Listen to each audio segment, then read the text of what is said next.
Morgan Chase, and essentially double paid the payroll to make sure that people got paid that day. And as part of that process, we also kicked off a quick fundraising round to sort of make sure that we had enough capital to be able to do that. I mean, it's a big gamble if then they hadn't guaranteed what happened on SVB. Yeah, that's right. I mean, when we decided to do that on Friday, it wasn't totally clear what was going to happen. By the end of the weekend, of course, the FDIC stepped in and all the funds were released on Monday morning. Yeah, I feel like that weekend is tattooed in my brain, like many of us. Yeah, it was a stressful time. I mean, did it make the strategy is basically you're I guess trying to do good. Does it make customers more loyal when you take difficult decisions? You could have lost 100 million. Is that fair to say? Well, I mean, we thought it was just there were hundreds of thousands of, in this case, Americans that were expecting to be paid, and we felt very strongly that our clients had sent us this money, and we were going to make sure that it got delivered to their employees. So, Parker, by now, I guess, entering the UK market, do you think it changes this prospect for UK businesses, especially the small and medium enterprises that are really the backbone of the UK economy? Yeah, I think a lot of UK businesses spend, 5 or 6 days a month, even small businesses, dealing with payroll. And so I think we can take that and really dramatically cut that down. Like I said, I spend probably just, a few minutes or just a few hours a month running payroll for our 2,000-person multinational company. And so I think we can really reduce the time and the administrative burden on businesses that's required from a lot of these processes. Yeah, and it means that they're more, I mean, we talked about this, basically means, they can do more strategy, more of the important stuff that makes their company grow. After the UK, what's next? Is there a country or a region that you want to expand in? I think for us, we're looking at sort of working with the EU market, but for right now, we're focused on the UK. So again, this is a one-stop shop to look at HR, IT, and finance globally. Do you have to have conversation with the government, or no? It doesn't really. I mean, this is a private company. You don't have to get the go-ahead or anyone from regulation. Well, it depends country by country. Okay. So, in the UK, for example, we work with the HMRC to make sure that we can right. file and pay taxes on behalf of our customers and help with that process. And country by country, there are sort of different processes to follow to sort of make sure that you're set up to work with the governments in those countries. And again, do you need data centers for this, or how to process? How does it work? Yeah, so we set up we set up infrastructure so that clients can choose where they want their right. data hosted, because obviously that's really critical when you're operating in these right. different markets for businesses to be able to have that choice. And I imagine that changes, right, if you're a European-based company than if you're in the US because of rules. Of course. Well, a lot of businesses, in the EU in particular, want to make sure that their data is hosted there. Yeah. Okay, Parker, what a fabulous, interview. Thank you so much for making the time for coming on, and we'll get you back on in like 3-4 months to see how it's going. Thank you very much. Parker Conrad, Chief Executive Officer and co-founder of Rippling. Coming up, Prime Minister of Italy, Giorgia Meloni, faces a few challenges ahead, key among them reviving Italy's economy. We'll discuss that next, and this is Bloomberg.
You're so intimately linked to the future of the UK. What are you seeing when you go to branches and in the country? Yeah, we're seeing a lot of anxiety at the moment. I think the recovery from the pandemic has been and is continuing to be very strong. So I think we're seeing the economy recover. But with rising interest rates, with inflation. Those are things that peoples and families and businesses haven't had to deal with for 10 years. So a lot of business owners today haven't had to operate in that environment. So it's causing quite a lot of anxiety, which means for us, because we're up and down the country in branches and offices, we can spend a lot of time talking to businesses and helping them plan and deal with it. But it is, it's very different, and it's not something people have had to operate in for a long time.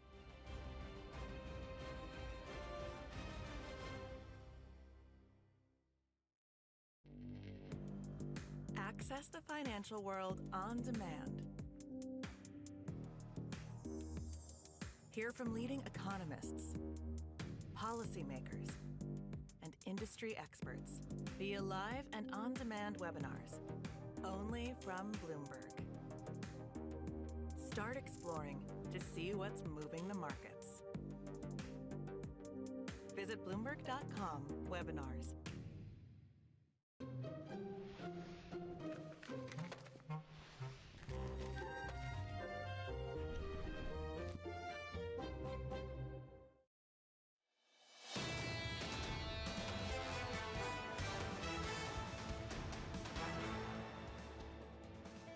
Economics, finance, politics. This is Bloomberg Surveillance Early Edition of Francine Lacroix here in London. Now let's get straight to your Bloomberg Business Flash. Here's Leanne Gerrans. Hi, Leanne. Hi, Francine. Apple has unveiled its first new major product category since 2015. Its much anticipated Vision Pro mixed reality headset comes with a price tag of around $3,500.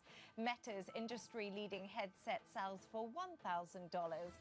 Now, Bloomberg understands Indian education startup Baiju has elected not to make further payments on a $1.2 billion loan after a dispute with lenders. The move escalates a conflict that could jeopardize the future of one of India's highest flying startups. Baiju has been trying to strike a deal with creditors to restructure the loan while also seeking to list its tutoring unit next year. China's Evergrande's property unit has delivered a delay earnings report that may bring its shares closer to a resumption of trading. Evergrande Property Services Group reported a profit of just under $200 million for 2022. That reversed a prior year loss but fell short of 2020's result. The stock of China's most indebted developer has been suspended for more than a year. Global news powered by more than 2,700 journalists and analysts in over 120 countries. I'm Leanne Gerrans, and this is Bloomberg. Francine. Leanne, thank you so much. Now, top of Prime Minister Giorgia Meloni's Italy First agenda is the creation of national champions in areas from energy to fashion and luxury, and a sovereign wealth fund to finance them. Now, for more on all of that, our Bloomberg Big Take Scoop, let's bring in Alessandra Migliaccio, our Western Europe economy reporter in Rome. Alessandra, thank you once again for joining us, and congratulations on a great Big Take. How is Meloni implementing her new vision for Italy? Thank you, Francine. Thank you for having me. Well, Meloni is essentially putting all her people in very strategic posts. Some of that is good luck. She has the luck to be in power at a time when a lot of these posts are coming up. And so she can nominate people in very big companies. We're talking about things like Eni. Eni is one of Europe's and one of the world's biggest oil companies. Enel has assets all over the world. It's an energy company, particularly Latin America. There's Leonardo. It's a huge defense company. So they're very strategic companies, important all over the world. They make a lot of money. And she's putting people that she believes will continue her vision, even if the government happens to fall, which we know in Italy happens often. So it is really a strategic vision that will go on even after she's gone. So what do investors think of this? If people are concerned about when she came to power because of her far-right, populism ideas, have they done a reversal on this? Well, here's the thing. She's playing a very fine game, and so far it's working. I think essentially, internally, she's still that populist, anti-immigrant, anti-LGBTQ rights person, but more and more outside, externally, and from the economic point of view, she's very wise and she's being moderate. She is not. Markets are taking it very well. She's not doing anything uncautious on the economy. She's being careful about debt, careful about deficit, which is a huge problem for Italy. And we can see that with the spread. The spread between Italian and German bonds has not really moved that much, and it's much lower than it was a year ago. So her strategy is working of this moderate stance outside the country. What about her vision on China? It looks like she'll pull out of the Belt and Road. What does that mean for Italian business? So this is a real problem for Meloni because she has this nationalist view, and part of her whole program is also she doesn't want to alienate the U.S. in any way. She wants to be a good ally. She wants to show she's playing the game and she's not an outsider. And so she wants to pull out of Belt and Road, but Italy has over 2,000 companies involved in China. They're heavily involved. You have companies like Fincantieri, the big shipbuilders. You have Brembo. They make brakes for Ferrari, for example. And they're very worried because it's happening really fast and they were very involved. So they may not have time, if Italy pulls out and China retaliates, to protect their businesses from what may happen. All right, Alessandra, as always, thank you so much for joining us. Great reporting there on The Big Take with Alessandra Migliaccio, our Western European economy reporter in Rome. We're also getting some breaking news. We understand that German and Indian companies have been nearing a deal to build submarines in India. We'll, of course, get you more news on that. This is just breaking news, just crossing the Bloomberg terminal in the last 1 minute or so. Now, Bloomberg Surveillance Early Edition continues in the next hour. A full market roundup. This is Bloomberg.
Manchester, not London, is the best place to find a new job in the UK. That's the surprising finding of data analysed by Bloomberg from Reed Recruitment.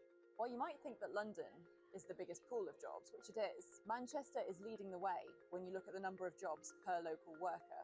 Thousands of voters in the so-called Red Wall seats flipped Conservative in the last election, hoping that the Conservative government would be able to bring more wealth and prosperity to their area. However, the data still show a country where employment prospects are thin on the ground in large pockets of the northeast, northwest, and areas all around the coast.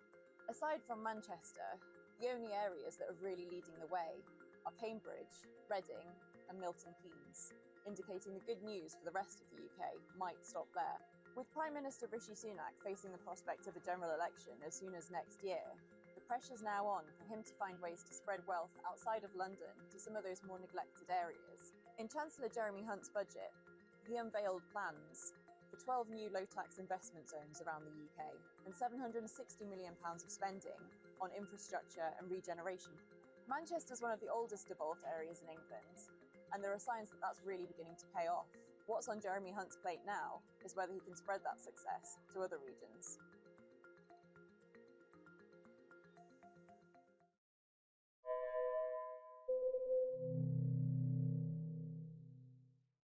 Welcome to the world of decentralized finance. You can see the massive gains for the OG crypto coin. The breakout we have all perhaps long awaited finally realized. We'll see if it sticks. Bloomberg's covering all things crypto, the people. There's no question this industry is composed of some bad actors and some good actors. The transactions. Volumes have surpassed $24 billion per day. And the technology. Stop talking about the technology, start demonstrating the utility. Bloomberg Crypto, Tuesdays. Welcome back to Bloomberg Daybreak Europe. Good morning, good morning. This is Bloomberg Surveillance. Welcome to Bloomberg Markets, trying to open. This is Bloomberg Technology. And welcome to Balance of Power. This is Bloomberg. Why do the biggest names in business choose Bloomberg? That is a great question. It's a great question. Great question. Great question. Best question I get all night. Bloomberg, top experts, great questions. This is Bloomberg Surveillance Early Edition with Anna Edwards and Kriti Gupta. It's 10 a.m. in London, 5 a.m. in New York, and 5 p.m. in Hong Kong. Our top stories today. The RBA surprises markets with a 25 basis point hike and says more tightening may be needed. The Aussie dollar jumps. Apple unveils its long-awaited mixed reality headset, but investors are skeptical of the eye-watering price tag. And the SEC sues Binance and the CEO, Changpeng Zhao, for allegedly breaking securities rules. The crypto exchange calls the complaint disappointing and misguided. Welcome to Bloomberg Surveillance Early Edition. I'm Anna Edwards in London with Kriti Gupta in New York. And Kriti, bit of softness in markets today, a bit of softness in the data stateside, particularly on services coming through yesterday.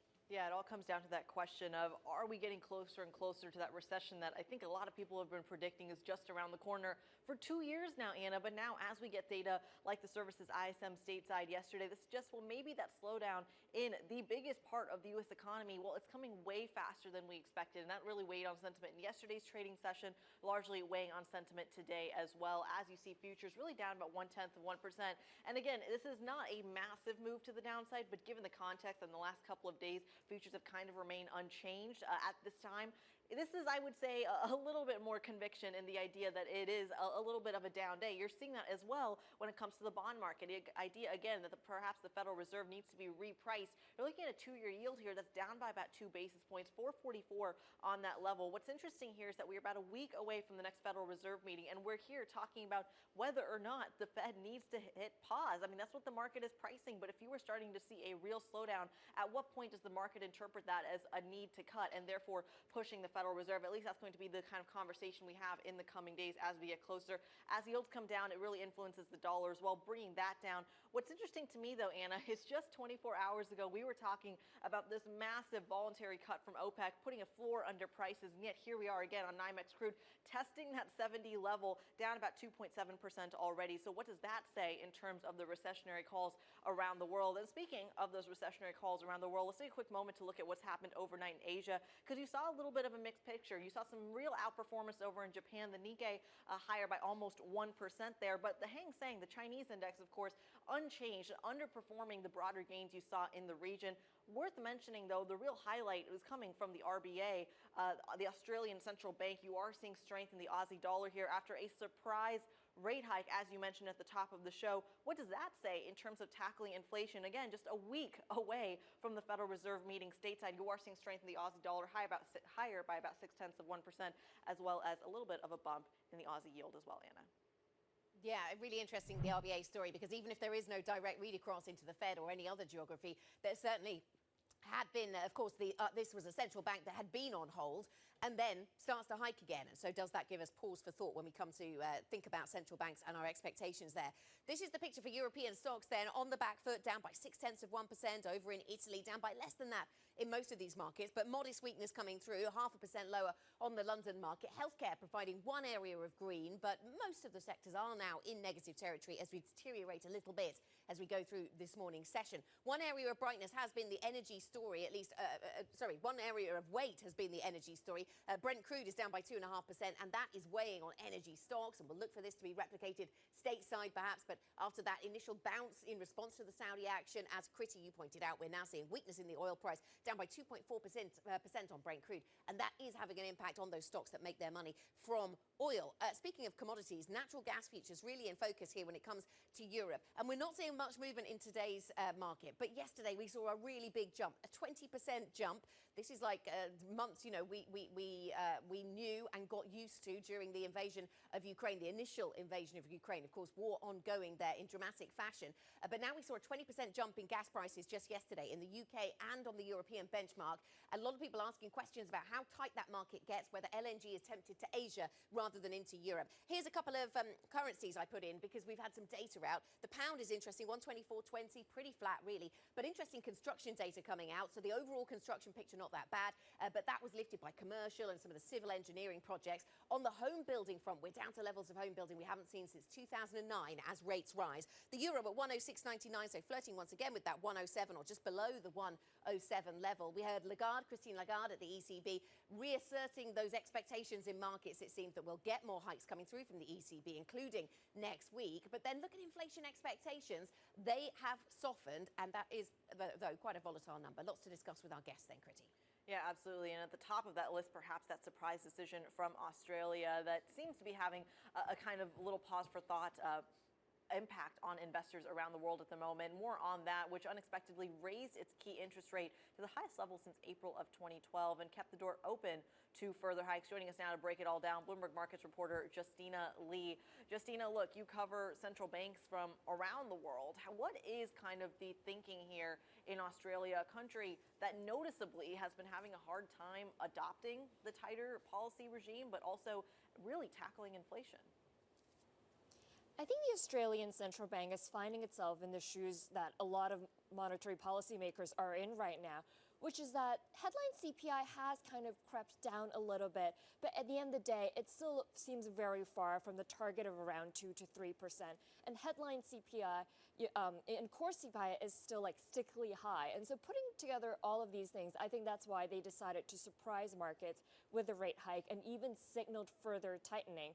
Now, looking forward, economists are a bit split right now. Some see maybe, more hikes coming forward, and some are kind of expecting a pause anyway, because people are kind of expecting to see a bit of a slowdown in Australian growth, which should help curb further price increases as well. And they did certainly reference the wages story, which looked quite standout in terms of the wages that are being agreed in Australia.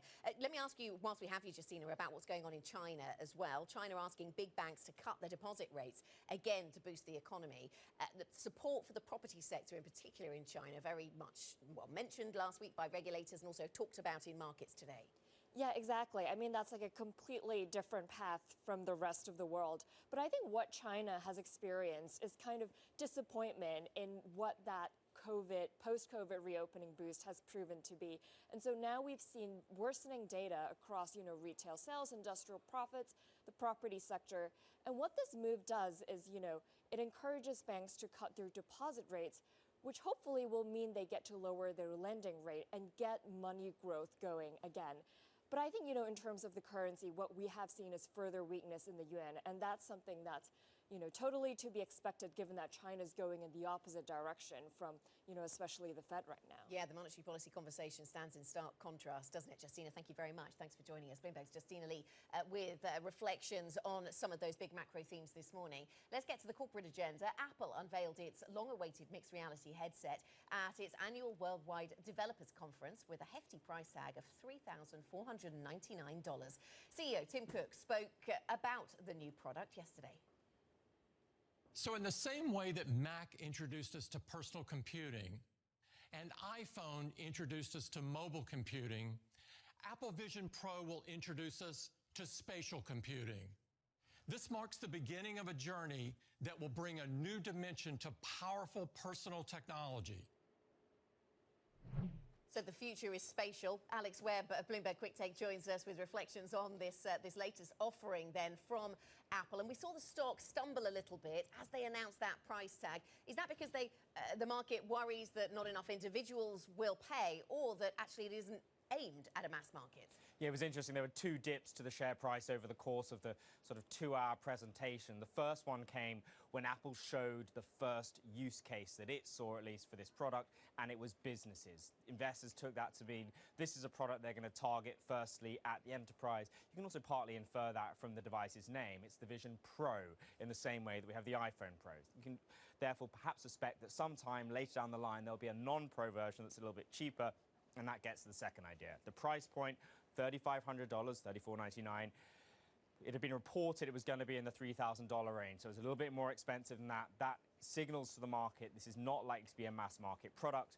Mark Gurman, our colleague, has reported in the first year, which will be next year, not this one, Apple perhaps only expects to sell 900,000 units. It's quite a lot for a new product category, considerably less than the iPhone. Well, during this unveiling, Alex, they also talked about some of their other products, like a new version of their MacBook, for example. To me, that immediately signals what the ripple effects are for the chip sector, which brings me to another story overnight. TSMC, specifically lowering their capex as a result of perhaps the chip demand that's slowing as well. What can you tell us about that part of the business?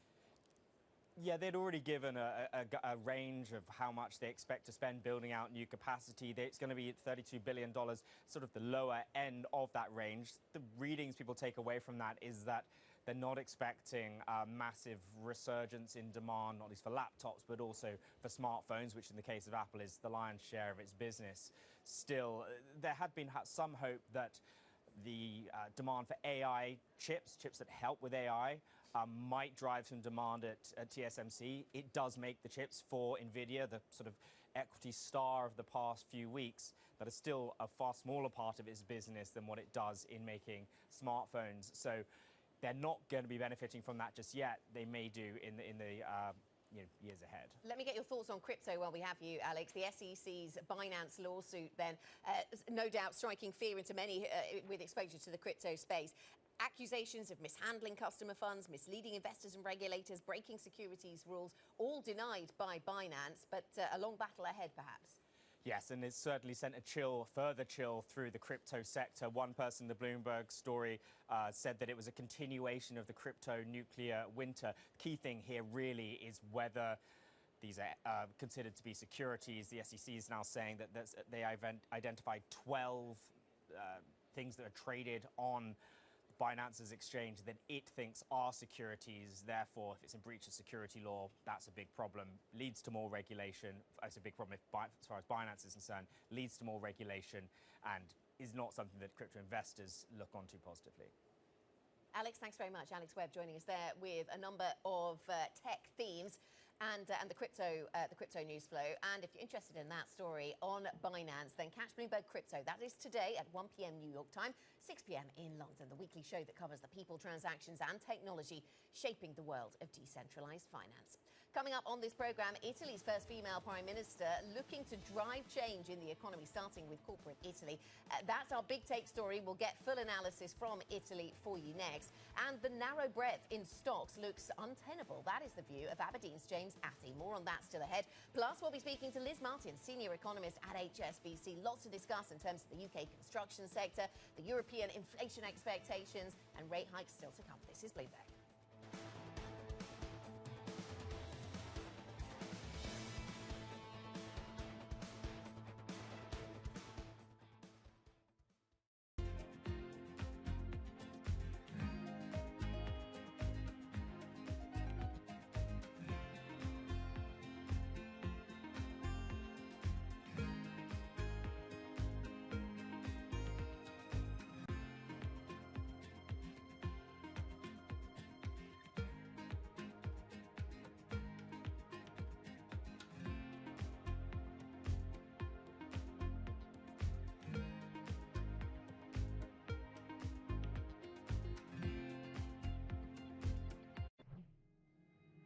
We're investing in a lot of different capabilities and features that makes the in-store shopping experience that much easier, that much more compelling, whether it's price check, browsing inventory in this store, so that we can really make that experience as convenient and as simple as possible. Convenient, simple, that's sort of what people have needed in the age of COVID. Is that here to stay, or do we go back when finally we all hope that pandemic will be behind us in some way? Do our changing shopping habits go back again? What's really interesting about retail in my 20-plus experience is that convenience never reverts itself. Now, the form of convenience has shifted, whereas, say, in 2000 to 2010, a lot of convenience was driven by more stores nearby. Now it's stores in addition to digital. Yeah. There's nothing closer than the phone in your hand.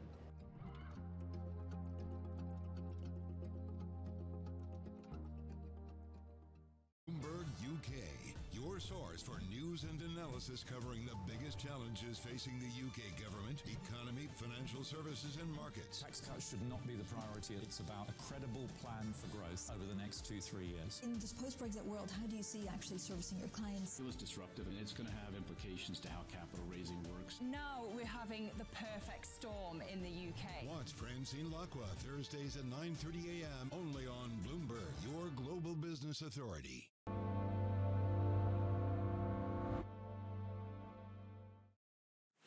Today, following the worst ever year on record, bonds are back. Bloomberg is live from PIMCO headquarters in Newport Beach, California, sitting down for exclusive interviews with CEO Manny Roman, income fund manager Dan Iveson, and more as the biggest names in fixed income reveal their bond market forecasts. It's a special episode of Bloomberg The Open with Jonathan Farrow at 9 a.m. Eastern, only on Bloomberg Television.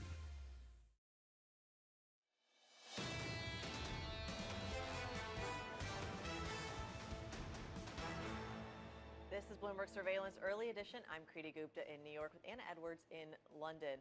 The top of Prime Minister Giorgia Meloni's Italy First agenda is the creation of national champions in areas from energy to fashion and luxury, and the launch of a sovereign wealth fund to finance them all. For more on today's Bloomberg's Big Take, let's bring in Alessandra Migliaccio, who co-wrote the story. Alessandra, when I think Italy, I don't immediately think big corporate hub, and yet that's exactly what the Prime Minister seems to be shooting for here. How is that actually unfolding, given Italy's ties to Russia? Well, you have a very good point, and it is what she's shooting for. She's a nationalist. She's shooting for national champions. And, I mean, you're right. It's not what you think about, but Italy is a G7 country. It has a very big economy. And actually, did you know the biggest export is manufacturing and metal parts? It is not, food and wine and what you may think. So she's shooting for national champions. She thinks that exactly Italy has the wrong image. More could be done. Examples. ENI is a state-run company that she has put her people into. ENI is one of the world's biggest oil companies. Then you have Enel. Enel is a very, very big energy company, has huge assets in Latin America there as well. It's partly state-run, and she's putting her people in. So she's doing that just for a number of companies, and she's also fortunate because, it comes up every 3 years, and she was elected just when the nominations came up. That means that even if this government should fall, which, as you know, in Italy sometimes happens, her people will remain. So her vision can go on for several years, and that's really her goal. Okay, so she's looking to reshape corporate Italy. Good morning, Alessandra. What do investors think of this? Because there had been concern amongst the investor community that she came from a far-right and populist politics, but has she shaped up to be what investors were expecting? Well, from the investor's point of view, she has, because what she's doing is she's playing this very fine game, whereas internally she's still the populist, she's still anti-immigrant, she's still, not for LGBTQ rights. There's still a lot of that. But outside, as far as the economy is concerned, she's very moderate. You have the spread between Italian and German bonds that is really very narrow compared to the past. It's much lower than it was last year. It's well below 200 basis points. So that's a sign that investors have seen that she's being careful on the deficit. She's being careful about debt. She's not spending wildly. And she is, pushing this nationalist vision, but with a moderate stance. She's being careful, especially not to alienate her allies, which is key. And speaking of not alienating her allies, one of those key allies is China at the end of the day. Talk to us about Italy's involvement with the Belt and Road Initiative. How's that worked in the past? Where might it go in the future?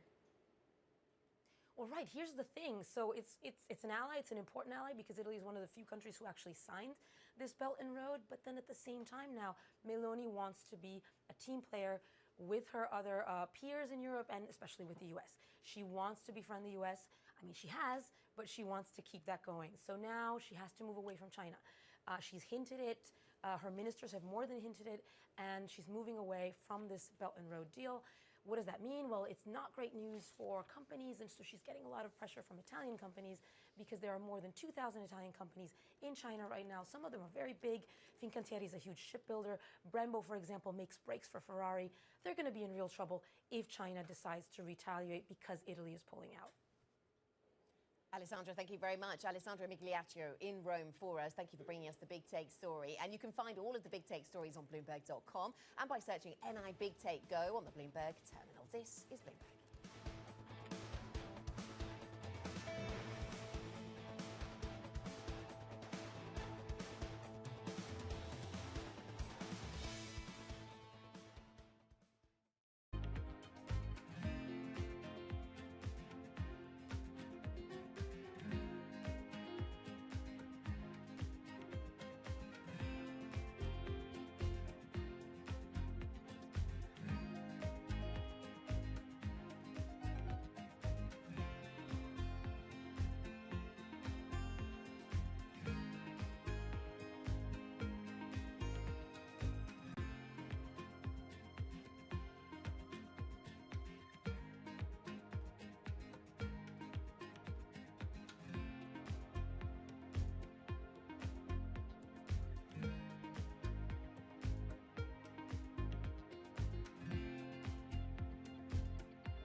Business Week Radio. Live weekday afternoons at 3 p.m. Eastern. We got a little bit of talking. Come on, are you guys ready? Harnessing the power of Bloomberg Business Week, Carol Masser and Tim Stanovic bring you the latest news from the worlds of business, technology, politics, and more. How does the Fed play into this and what the Fed does potentially? This is so exhausting and this is so all-encompassing. Listen on Bloomberg Radio and streaming on YouTube and Bloomberg Originals. The top names in climate change are on Bloomberg. I want everybody committed to the kind of action that we need. We have a global emergency now. You know, we're still putting 162 million tons of man-made global warming pollution into the sky every day, using the sky as an open sewer. That's trapping as much extra heat as would be released by 600,000 Hiroshima-class atomic bombs exploding every day. That's what the scientists tell us, and the data shows it. That's crazy.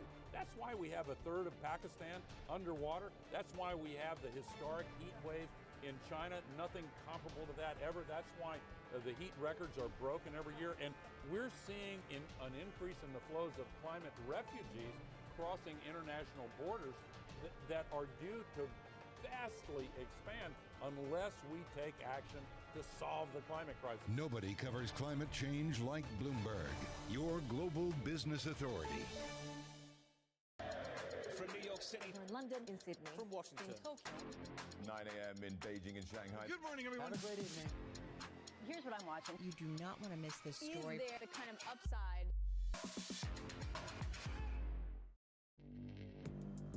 Access the financial world on demand. Hear from leading economists, policymakers, and industry experts via live and on-demand webinars, only from Bloomberg. Start exploring to see what's moving the markets. Visit Bloomberg.com/webinars.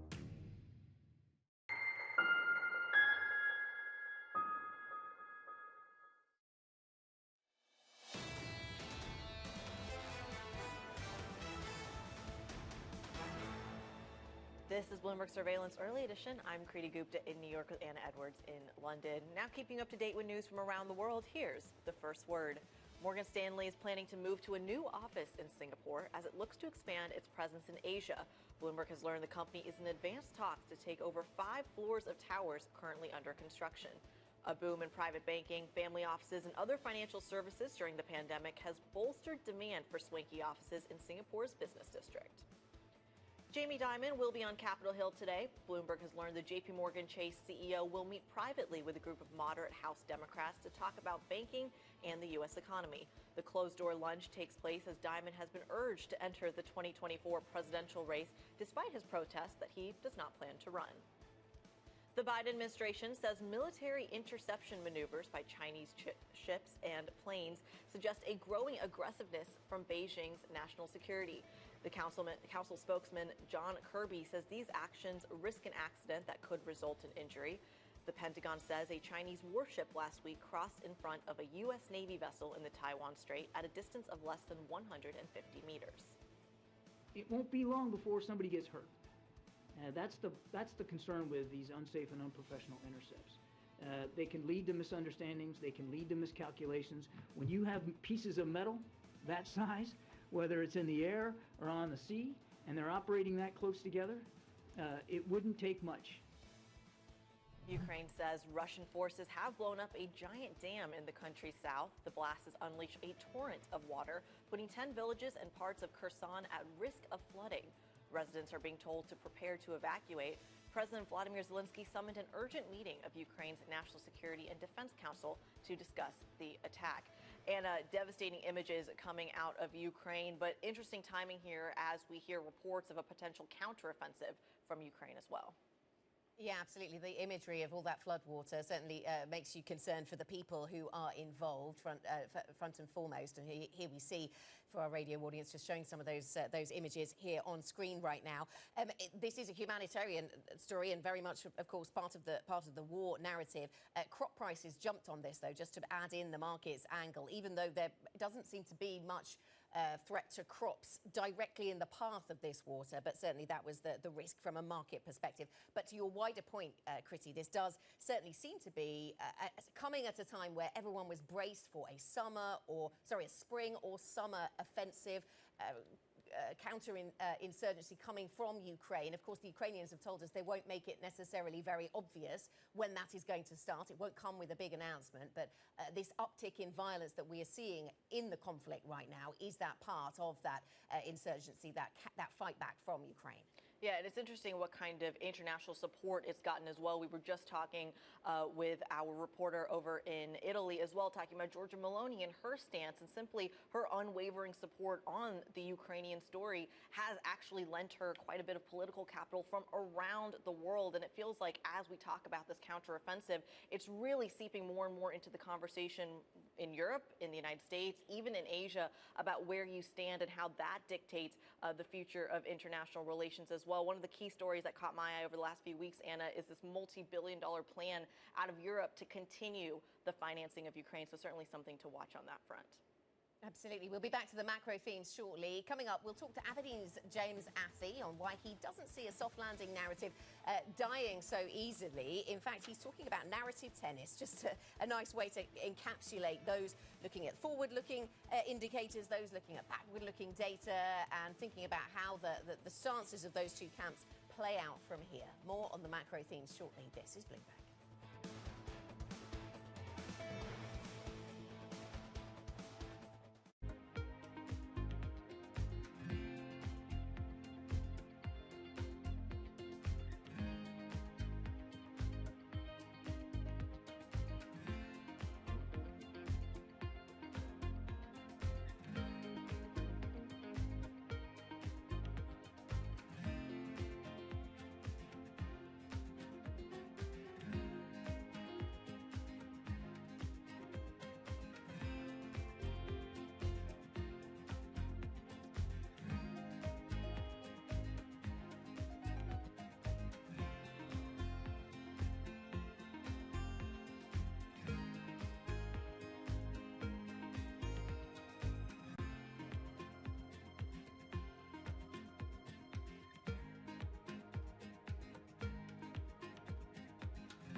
From the world of politics We're not going to be relying upon countries whose values we don't share. to the world of business. It's all about corporate power at the end. Balance of Power, live from Bloomberg's Washington headquarters. We couldn't be more excited what's in store for you. How long will it take? How many years? Why don't we take this one day at a time? Good luck. Everybody has a perspective. Every weekday at 5 p.m. Eastern Time. Join hosts Anne-Marie Hordern It's the one area, really, of bipartisanship. I think we're getting more of it. That's optimistic. and Joe Matthew. The debt ceiling is looming. How close are we going to get to the line before you start to worry? Alongside Kaylee The Langs door was open for regulators to do more, and that puts the Fed between a rock and a hard place. as they deliver news This is such an important economic issue. He's no longer trying to run away from That really blew some minds. insight We can both invest in law enforcement and also make sure that communities feel safe in their own skin. and analysis. I think your audience will get this more than most. This is not the Republican Party that you know. It allows him to do what he did so successfully in 2020, which is run against crazy. From and about politics' biggest power players. This was the zombie case, and it's now more than well alive. That's for sure. With two more potentially to come. I'm willing to have this battle. It is vitally important. This is the intersection of Washington and Wall Street. Bringing people directly to the decision makers that impact your investments and your life. Balance of Power, every weekday at 5 p.m. Eastern, only on Bloomberg, your global business authority. This June, in honor of Pride Month and Juneteenth, Bloomberg brings you a special equality series every Thursday in June at 1 p.m. Eastern. Bloomberg Equality, celebrating inclusion this Pride Month. When U.S. jobs numbers are released, Bloomberg brings you crucial data at terminal speed and instant expert analysis. Nobody covers Jobs Day like Bloomberg.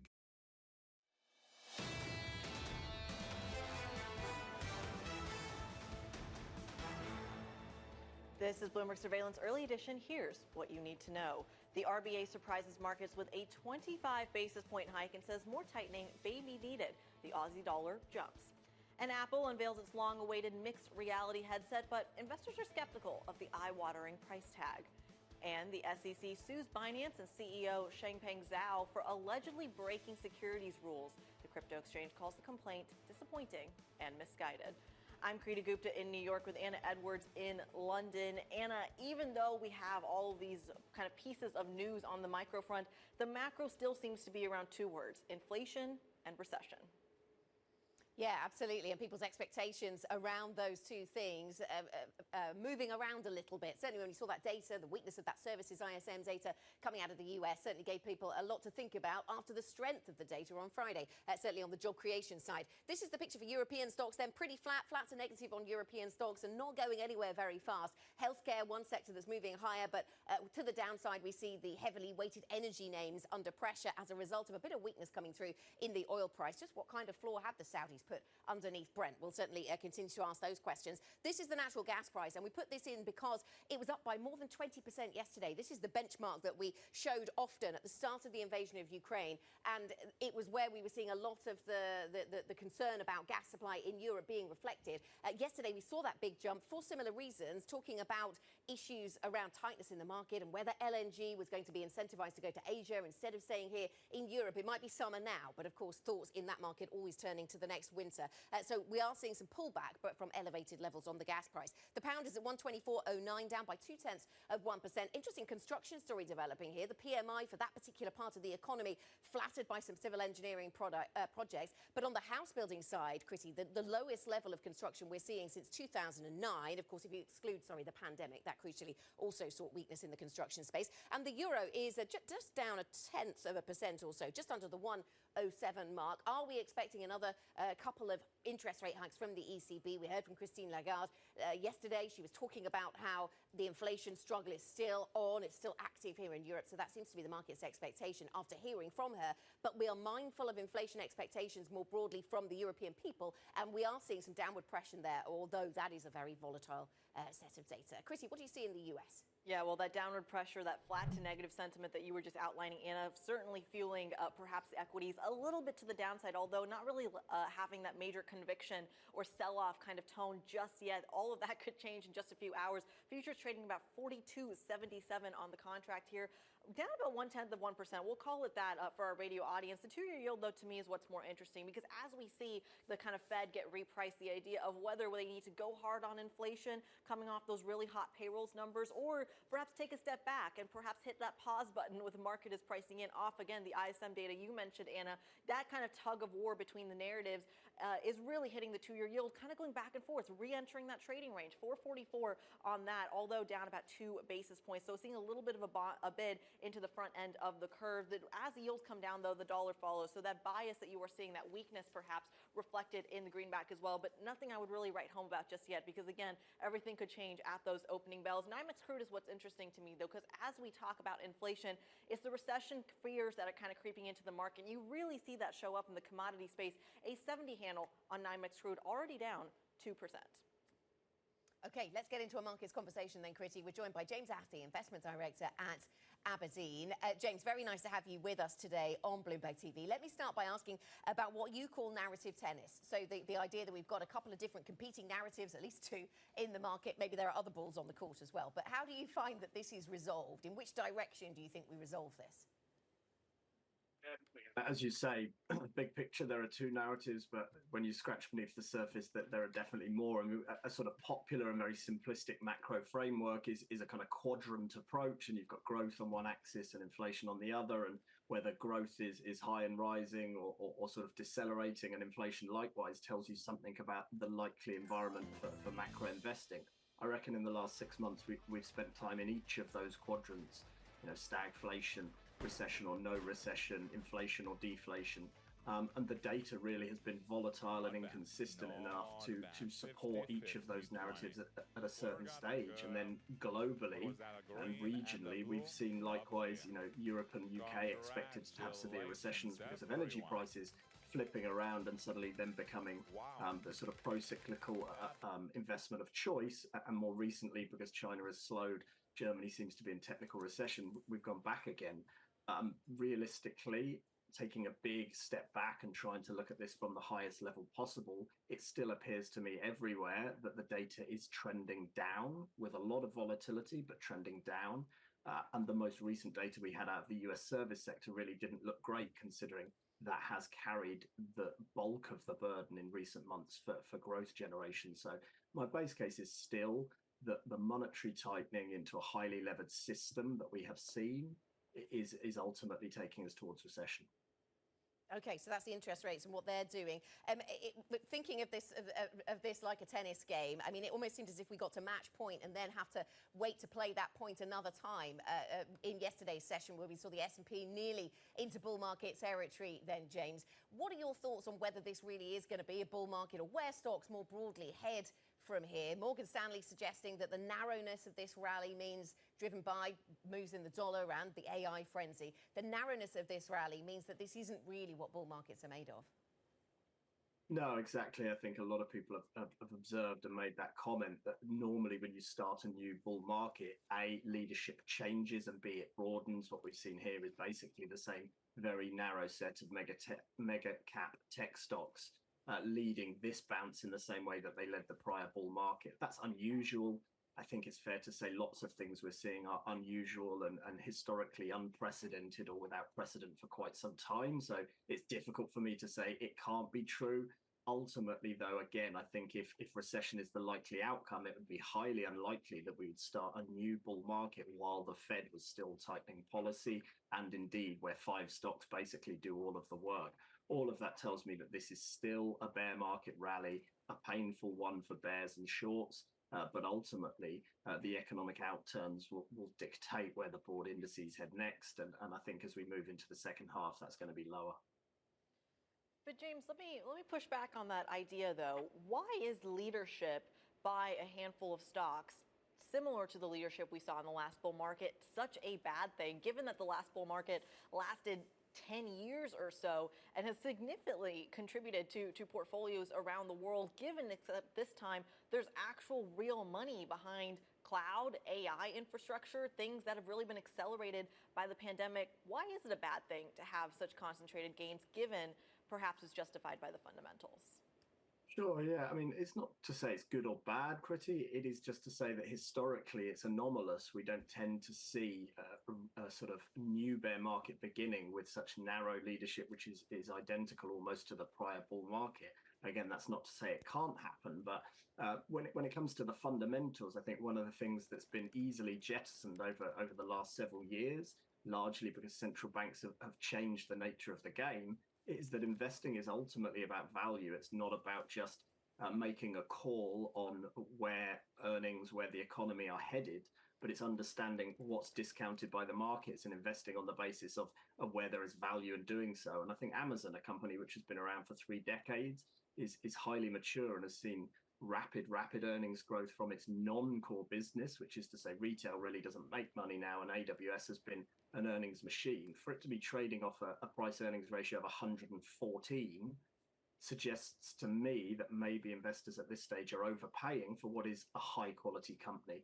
The examples that people always give, and I think they are highly valid, are things like Cisco and Sun Microsystems. You go back to 1999-2000, and they were priced for the sort of growth that they could not on balance achieve, certainly not while still seeing appreciation in their share price. And if you go back over that period, Cisco's annualized return is something around 0 to -1%. It's not a bad company. It wasn't a bad company. The narrative was absolutely correct, but the value just wasn't there as an investment.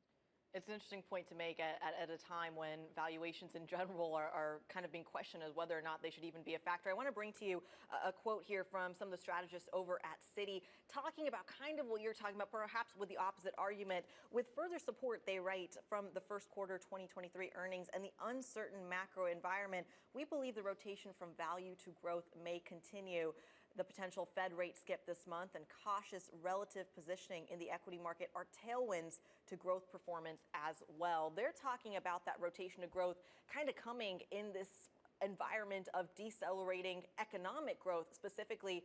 But argue the opposite for us here, James. Talk to us about the tailwinds in the value trade. I mean, fundamentally, no, I'm not the opposite. I sort of understand the point that they're making, essentially, is that growth stocks have been seen as defensive in the sense that they've behaved a bit like duration because they've got this long profile of rising earnings revenue. The discount factor tends to be a bigger driver of current share price performance. So in an environment of falling yields, they should perform better than less sort of duration sensitive stocks, but also because recent history has said that a lot of these companies have been able to generate solid earnings growth almost regardless of economic outcomes. So if we are headed into a period of rocky economic performance, potentially disinflation, lower yields, lower Fed policy rates, all of that looks like a tailwind for growth. My hesitation is that, again, they are incredibly expensive. I would argue that they have already discounted a lot of the positives there, but they haven't really discounted a genuine economic recession. And I think some of these companies may see their earnings, their revenues being a bit more cyclically sensitive than is being priced. But this market has proven that momentum is such a powerful driver that trying to express that in the short term, can be a losing strategy. On the value side, it's more cyclical, but it's cheaper. James, I just wonder if we are due a pullback in tech names then, I wonder how severe that becomes. I talked to Newton Investment Management earlier on, and they were asking themselves whether this is like 1999, and you alluded to that period earlier, and we all know what happened straight after that with the excitement over the dot-com boom. But they also wonder whether it could be 1994 and we're more at the foothills of the excitement. What are your thoughts? I mean, I certainly hope it's not 1994 from a bond market perspective, because the Fed policy changes in 94 led to some serious losses. And I'm sure the Mexicans hope it's not 1994 because that really ended with them having the tequila crisis. Yeah, historical analogs by their very definition are a bit tricksy. I do think there are a lot of parallels to 1999, but I don't think the extreme of valuation broadly is quite as bad. But I think the leadership is much more narrow. But it's in businesses that I think we understand better, that are less speculative in terms of the nature of those businesses. So I'm not sure there's an exact parallel between either of those two historical analogs. Again, apologies for sort of being highly repetitive here, but I'm just going to fall back on the economics of the situation. And I think that will ultimately dictate whether I am right or whether I am wrong. If the economy avoids recession, if we manage to find some sort of equilibrium, stable equilibrium with low unemployment, and we can generate growth from these new productivity enhancing businesses, even if that growth, by the way, is not particularly well shared socially, then potentially the equity market is not going to go anywhere near those lows from October last year.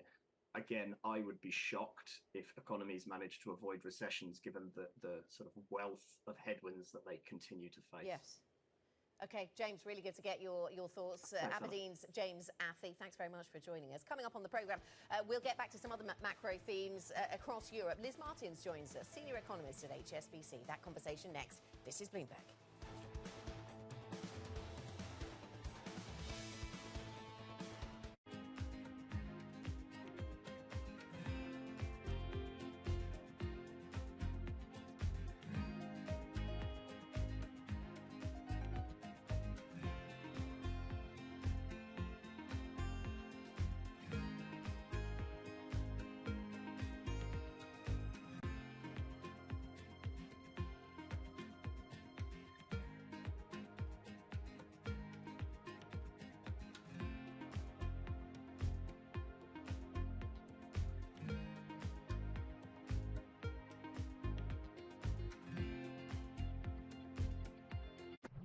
For the first, call it 18 years at Chipotle, this was you come into Chipotle along the line, you interact with the crew, and you customize your meal.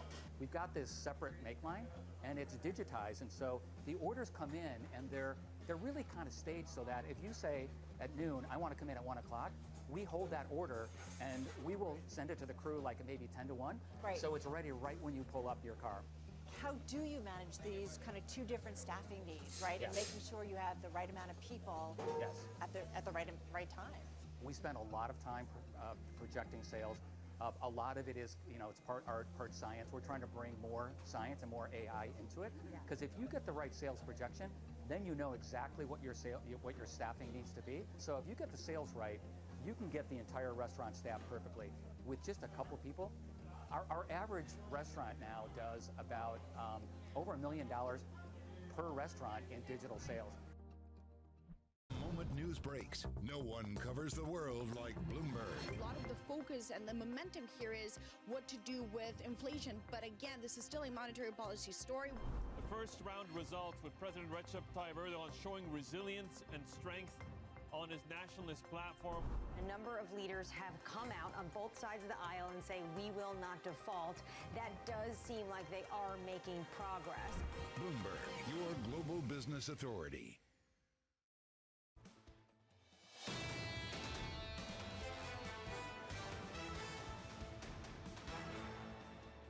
Price pressures overall remain strong. Inflation, excluding energy and food that I have just mentioned, declined to 5.3% in May from 5.6% in April. That's what we call core inflation. Upside pressures on both headline and core inflation are still coming from the pass-through of past energy costs increases and supply bottlenecks. ECB President Christine Lagarde, of course, reiterating yesterday that rates will rise further to regain control of prices. Let's talk about the European economy then. Liz Martins joins us, senior economist at HSBC. And Liz, in terms of the ECB, did we just cement expectations then on hearing those words from Christine Lagarde that we will get further hikes from the ECB and one of those will come next week? Yeah, I think so. I mean, obviously, there was some welcome downside news in European inflation in the numbers that we got last week. Not universally, but for most of the major markets.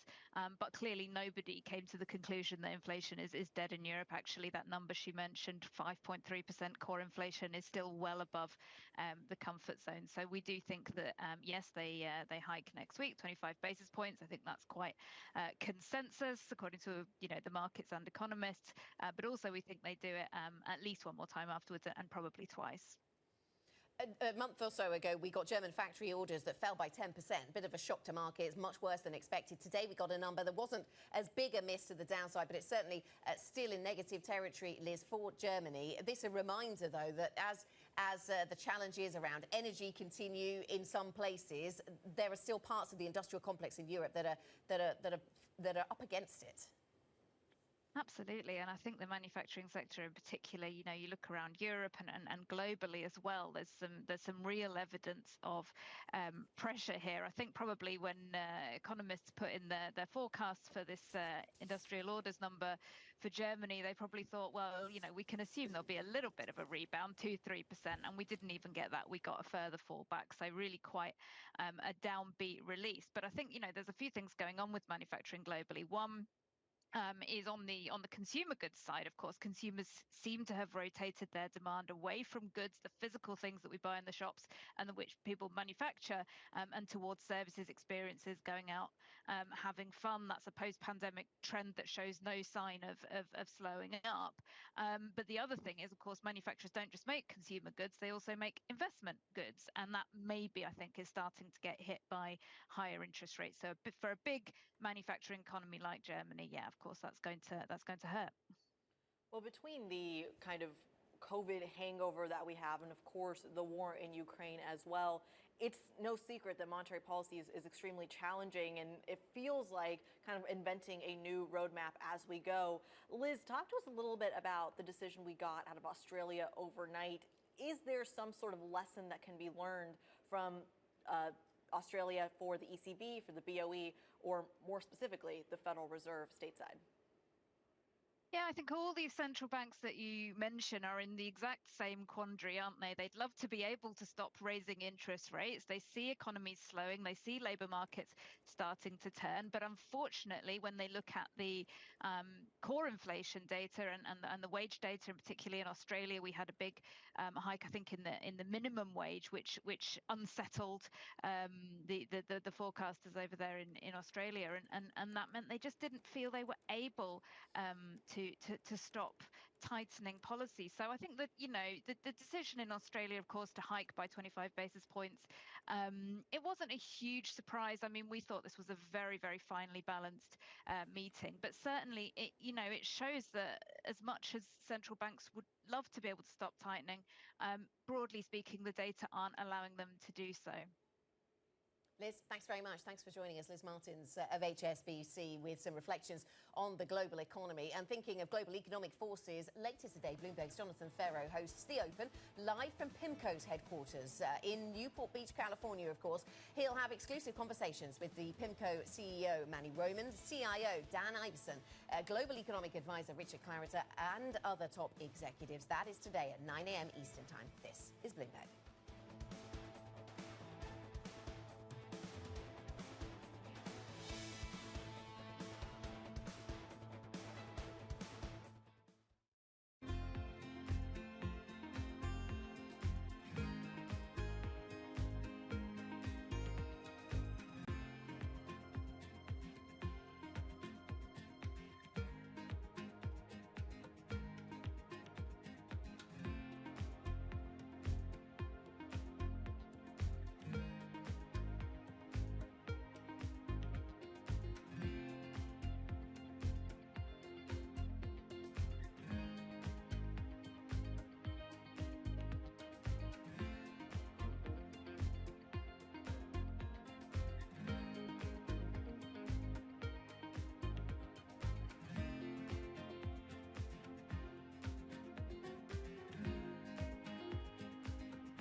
So what is the best investment advice anybody's ever given you?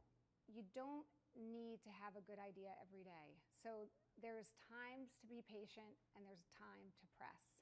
What do you think is the most common mistake that investors make, the average investor? I think it's FOMO. So buy high, sell low. You know, and the amount of damage that does the average investor is big. Let's suppose I have an extra $100,000. What would you say that person should do with $100,000? To put it in an index fund or something else like that? Yeah, I mean, I think for the average investor, buying an index, but buying and holding and just letting it compound is really sensible advice. I think the more trading someone tries to do, the more damage they tend to do.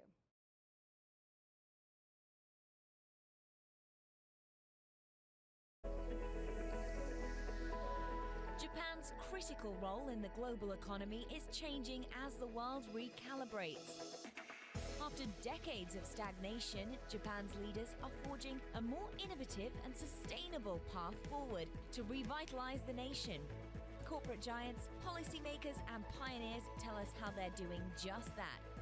Every week on Japan Ahead, right here on Bloomberg Television. I think that it's hard to put your head around any narrative. Let's just be honest. We've had sort of a shift in, are we in some sort of stagflation fears moment? People were talking about that all day yesterday.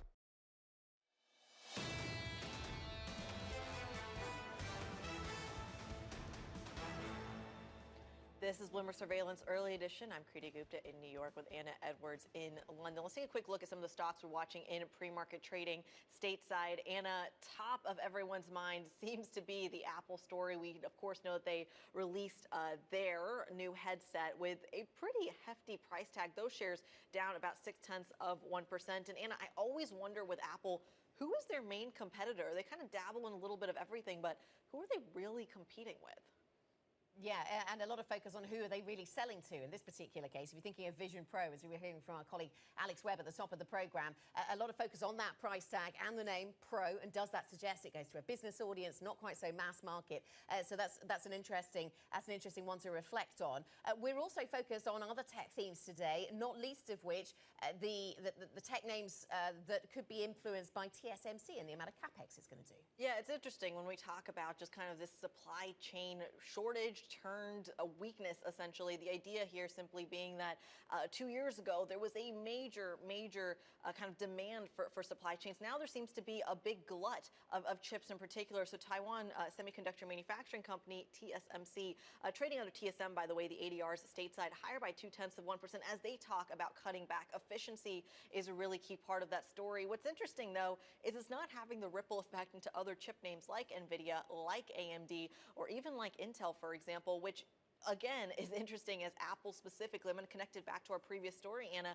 Apple talking about making their in-house chips, something that, again, eliminates one of the major customers for the likes of Intel, NVIDIA, AMD, and, of course, TSMC. Yeah, we have some negative movers on the technology space here, the likes of STMicro and Infineon, but not falling by a huge amount. Well, STMicro down by 1.6%. Also under pressure, though, in Europe, Chrissy. Certainly some of the energy names. This is by far and away the worst performing sector in Europe today. Energy stocks down by 1.5%. We have a big move downwards in the oil price itself, and it really does raise questions about just what kind of floor the Saudis have managed to put under oil. We're at 75.38 on Brent, and this is having an impact on expectations for oil companies as we get towards the start of trade in the US. Exactly, and the spread, by the way, between Brent and NYMEX is certainly something to watch about. 70.81 stateside here, Anna. We're talking about it really testing that key 70 level. The read-through, though, when you see that weakness into NYMEX crude is simply more weakness in a lot of those names that are extra exposed to stateside production. I'm talking about Marathon Oil, Apache, Halliburton, all down to the tune of anywhere between 2.8% to 3.6%, that kind of range. And it really speaks to the idea that these are your three worst performers in the pre-market. So that energy weakness you're seeing in Europe, Anna, likely to kind of flood into the U.S. as we get into the opening bells. Yeah, absolutely. A lot of focus then on energy stocks, focus on technology.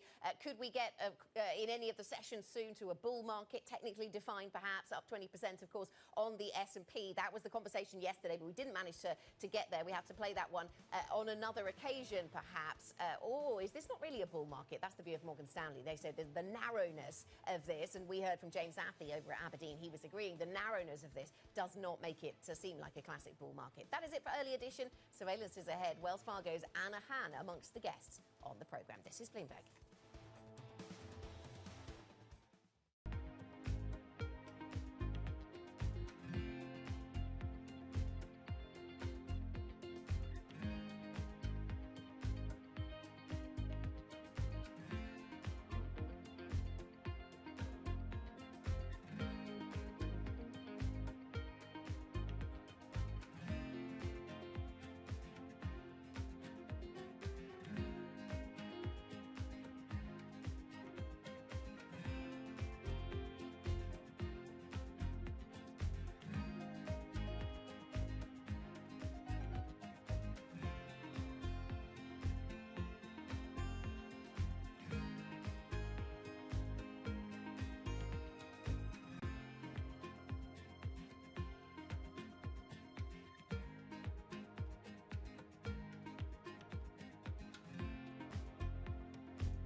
Forget a degree in finance. Go for a career in tech instead. That's the advice from the latest Bloomberg survey of professional and retail investors. Only 1 in 5 Wall Street professionals say high school seniors graduating this year should follow their footsteps and go into finance. About half say that Gen Z's best bet actually lies in the tech sector, and that's despite all those recent layoffs at companies like Meta, Amazon, and Google. Still, hiring trends paint a rosy picture for those with a background in tech. Industries ranging from auto to the federal government have jumped at the chance to recruit any laid-off tech workers. A degree in tech could set you up for a lot of potential jobs and a safety net if any of those jobs don't quite pan out the way that you'd hoped. Survey respondents also expressed concern about the long-term threat of AI. Think ChatGPT taking all of our jobs. For kids graduating from kindergarten this year, about 40% of investors said to go into healthcare. That way, when they come of age, they may be able to hedge against any potential AI-related job takeovers. Roughly 12% said Wall Street would be the right career given that pending AI threat. The AI concerns come despite traders themselves finding that current iterations of ChatGPT struggle with things like math and corporate earnings. But the idea here is that there's still plenty of time for AI to improve and to potentially threaten our jobs along the way. This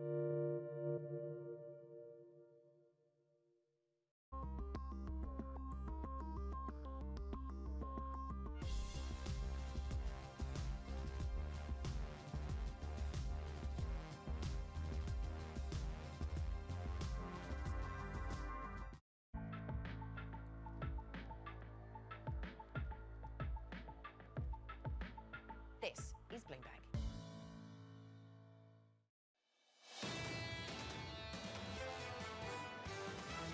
Markets, after they've run this much, they're always fragile, right? So you're looking for the next shoe to drop. I do think the Fed is driving us towards a stall speed in this economy. And when you're at a stall speed, you become unstable. The Fed is behind us. Maybe they hike once more, maybe they hike twice more, but that's it. I think the Fed being on hold just should not be confused with job done. The soft landing can't be ruled out. I don't think it's ever been able to been ruled out entirely. This is Bloomberg Surveillance with Tom Keene, Jonathan Farrow, and Lisa Abramowitz. Day two of waiting for a bull market. Good morning. Welcome back. Well, this is Bloomberg Surveillance from New York City. John is supposedly working in California on a beach somewhere. Tom is officially on vacation. You're looking out for day two. You have me again. You also have Julian Emanuel, Chief Equity Derivatives and Quant Strategist at Evercore ISI for the hour. And this comes at a time when we are seeing this 20% potential gain on the S&P since the lows that we saw in October. Is this rally real? We think it is, actually. We don't want to put the label bull market on it, okay? Because frankly, our base case is that sometime in the next 12 to 18 months, you're going to have a recession, which means you're going to have a sizable pullback. But this is a cyclical rally where we think the hallmark of the last week or so is a broadening of participation. What is it about the labels? You don't want to call it a bull market. You don't want to call it a pause. You want to call it a skip. Like, why does it matter? Well, it matters a lot. If you go back to the 2002 tech bubble burst bear market, you had several rallies of 40 and 50% in the NASDAQ before you made the final bottom. It is one of those things where rather than labeling, you have to think about how you want to think about the long term as either an individual investor or an active manager. And frankly, this is one of these times where those considerations are a bit different. Is this a fun time? It's a tough time, but look, at the end, we're happier when equities go up, I think. We're seeing also a lot of potential risks on sort of a bigger picture scale, whether it's what we saw over in Ukraine with that dam bursting and what it's doing to some of these concerns about an escalating war there, or if it's ratcheting up of tensions in China, between the U.S. and China. How much are you looking at potential tail risks, or do you think that that's what's dampened some of the valuations at this point that's sort of set up for what you're talking about? It's definitely dampened the valuations. And this, again, the period we believe we're entering is one of those times where, despite those risks, we do think we're going to see a little bit of multiple expansion, which is a bit counterintuitive. But frankly, what it does, and again, going back to our options expertise, the VIX with a 14 handle is absolutely fabulous in terms of protecting either downside risk or, for some who are underperforming and may get pulled into a chase, upside risks. So we're kind of bearing the lead here. On Sunday, you made a pretty big move. You upgraded, you increased your expectation for the S&P to 4450, and potentially you might see that as soon as July. Explain. That's the hallmark of a momentum market. And I think, look, clearly the NASDAQ has been in a momentum market essentially since the end of March.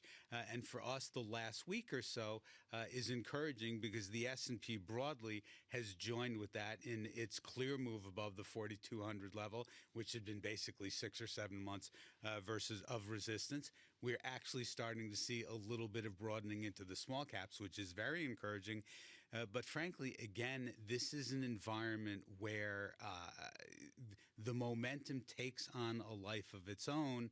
And that's also a function of the fact that if you look at it, sentiment, whether you're measuring it in terms of the stock market or the economy, or again thinking about risk, is incredibly, incredibly poor. And yet at the same time, we're seeing data that says there's a chance that this recession gets pushed out. It keeps getting pushed out. It may end up getting pushed out to 24. And right now we're seeing basically a range-bound market ahead of yet another day of quiet period for the Federal Reserve, but anything but when it comes to some of the international fluctuations. You see about a 0.1% decline on the S&P 4275, still on the 4,300 watch. We didn't quite get there. Ongoing weakness over in the euro, but it's basically been around 106.8 for quite a while, with a bit of a stronger dollar. And 10-year yields lower just a touch after those ISM services data that came out yesterday.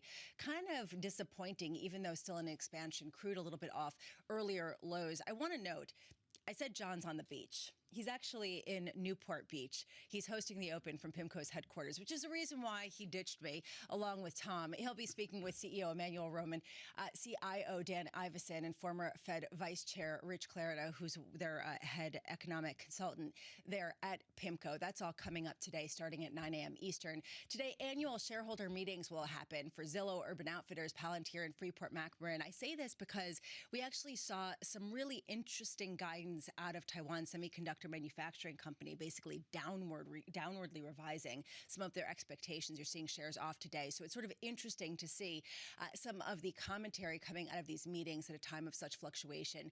And today, I know that you love talking politics, Julian, so I really wanted to get you on this. Former New Jersey Governor Chris Christie is expected to jump into the race to become Republican candidate for president. He has been called in one New York Times article the Trump Slayer, people saying he has no chance to win, but his complete objective is to act as an attack dog on the stage in debates with the former President Trump. A pretty crowded field in the Republican race, potentially 12 candidates by July. Well, you do wonder if Governor Christie is going to announce with a pair of Everlast boxing gloves on his hands. Essentially, yes. No question about it. Look, this is healthy. At least I think you can call it healthy.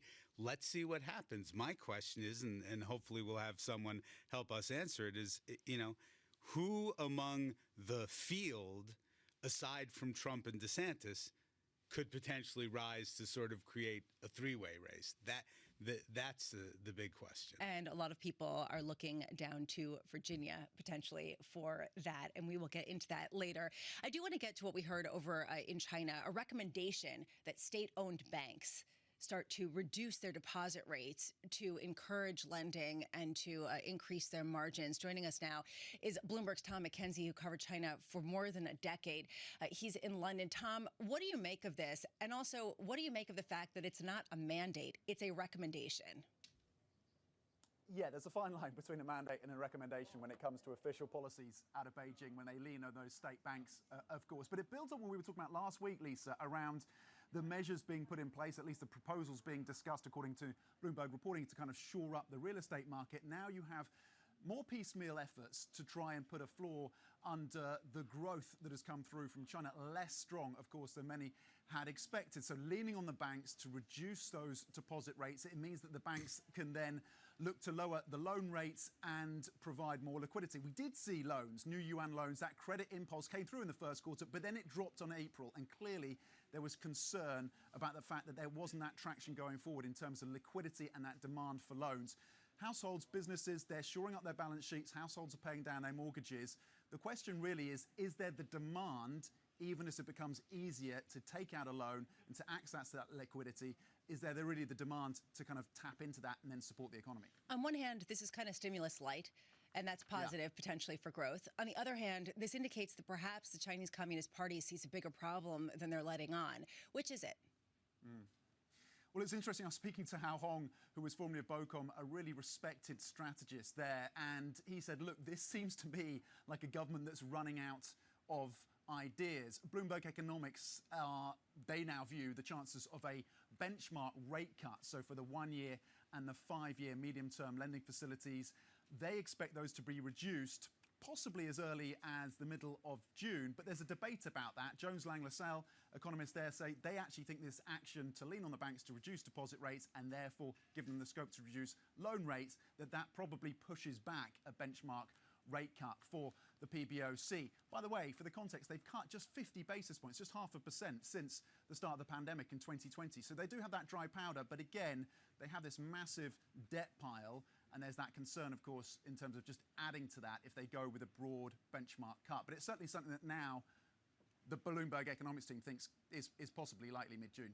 Tom McKenzie, thank you so much, of Bloomberg, joining us from London. Julian Emanuel of Evercore ISI here with me for the hour. What do you make of what's going on in China and the fact that the growth is sort of running out of steam to such a degree? Do you feel like a lot of that story has been priced in and is really on the wane? So we actually think that it's the bumpy path to a more sustainable number. It's not 6% or north of 6%, but it may settle in towards 5%. The issue here is a couple of things. First off, the way that China wants and will likely grow is unlike the last 20 years. You're making the transition to a domestic consumer-led economy. And the issue is that you've had a second COVID wave over the last 5 or 6 weeks.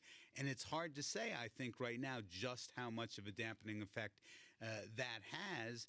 But, in hearing the suggestion that banks reduce their rates, I'm reminded of that phrase, moral suasion, that I suspect you'll get a degree greater of moral suasion if things don't pick up. And obviously, the government is very, very in tune with the pulse. The beatings will continue until morale improves, a bit of that. I mean, there is this question, though, going forward about how much of a tailwind or a headwind China will be.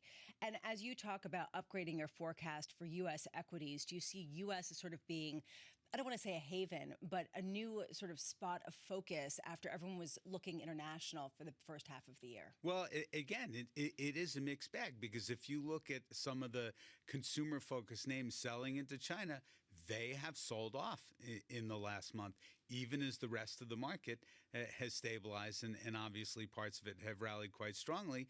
And that tells you that it is an open question. The one thing that does seem clear is that this whole idea that China is going to be this very discrete reason for inflation to take another leg higher, that we don't subscribe to. Every morning in your morning meetings, what do they seem like? Do people kind of sit around and they're like, well, it's the same kind of waiting game. We're not sure. But today we see more gains. I mean, is it sort of a momentum kind of discussion? Well, it is. But, and again, when you think about it, Ed Hyman has been absolutely on the forefront of the view that inflation is going to come in faster than people expect. Now, the last month or two, it's been a little bit choppier, and we look ahead to next week, we think that's likely to be a sign. We certainly saw that from the ECB and their consumer inflation release that they put out today, saying that expectations fell considerably. So how much do we get that with the CPI report coming out on Tuesday ahead of the Fed meeting on Wednesday, where they're expected to pause, skip, and then possibly do something later? We'll talk about that coming up at 7 a.m. as well with Greg Peters, co-CIO of PGIM Fixed Income. Julian Emanuel sticking with us. We are so glad to say.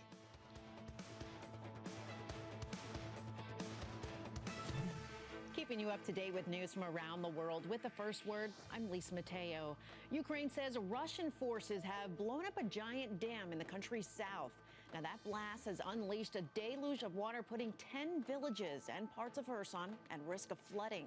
Residents are being told to prepare to evacuate. President Volodymyr Zelensky summoned an urgent meeting of Ukraine's National Security and Defense Council to discuss the attack. In France, unions are holding a fresh day of strikes against Emmanuel Macron's pension reform. It's the first nationwide protest in more than a month, and it will test whether the president has succeeded in getting much of the country to move on from the politically damaging fight. Macron has faced down months of protests and strikes. He angered many when he enacted the legislation without a full vote in Parliament. Consumer expectations for Eurozone inflation eased significantly in April, giving the European Central Bank reason to end its run of interest rate hikes this summer. According to its monthly survey, expectations for the next 12 months fell to 4.1% from 5% in March, and for the 3 years ahead, they slid to 2.5% from 2.9%. Jamie Dimon will be on Capitol Hill today. Bloomberg has learned the J.P. Morgan Chase CEO will meet privately with a group of moderate House Democrats to talk about banking and the U.S. economy. The closed-door lunch takes place as Dimon has been urged to enter the 2024 presidential race, despite his protests that he does not plan to run. Global news powered by more than 2,700 journalists and analysts in over 120 countries. I'm Lisa Mateo, and this is Bloomberg.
BSO Now is your online home for weekly Boston Symphony Orchestra and Boston Pops performances. See new concerts that go behind the scenes, plus acclaimed archival concerts. Visit bso.org/now, where the music plays on. BSO season sponsor, Bank of America. Lots happening on Wall Street. There are so many factors at play today. It remains tight in certain parts of the economy. Need to catch up? This is Bloomberg Wall Street Week. I'm David Weston. We've got the information and insight. Crisis is too strong a word, and words like that get used a lot. From businesses most influential and instrumental. America's economy needs a diversity of institutions. That's something that Wall Street pays a lot of attention to. Bloomberg Wall Street Week, live Friday with replays all weekend on Bloomberg Television and Radio. In a multi-trillion-dollar industry, there's a lot of ground to cover. We indeed have a rally. We're talking a lot of dividends. We're talking income. We'll show you what's happening in ETFs like no one else. Watch Bloomberg ETF IQ. Today, following the worst ever year on record, bonds are back. Bloomberg is live from PIMCO headquarters in Newport Beach, California, sitting down for exclusive interviews with CEO Manny Roman, income fund manager Dan Iveson, and more as the biggest names in fixed income reveal their bond market forecasts. It's a special episode of Bloomberg The Open with Jonathan Farrow at 9 a.m. Eastern, only on Bloomberg Television.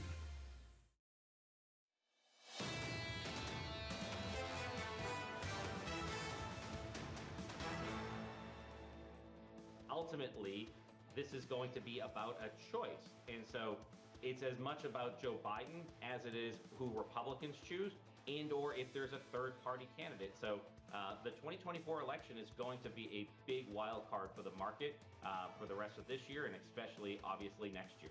That was Ed Mills, Raymond James, Washington policy analyst, yesterday talking about what we have ahead of us for more than a year of excitement as we gear up for the 2024 elections.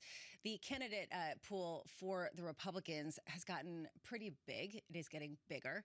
We have heard from, of course, the former vice president. We also have, of course, potentially get Chris Christie today saying that he is going to enter the race.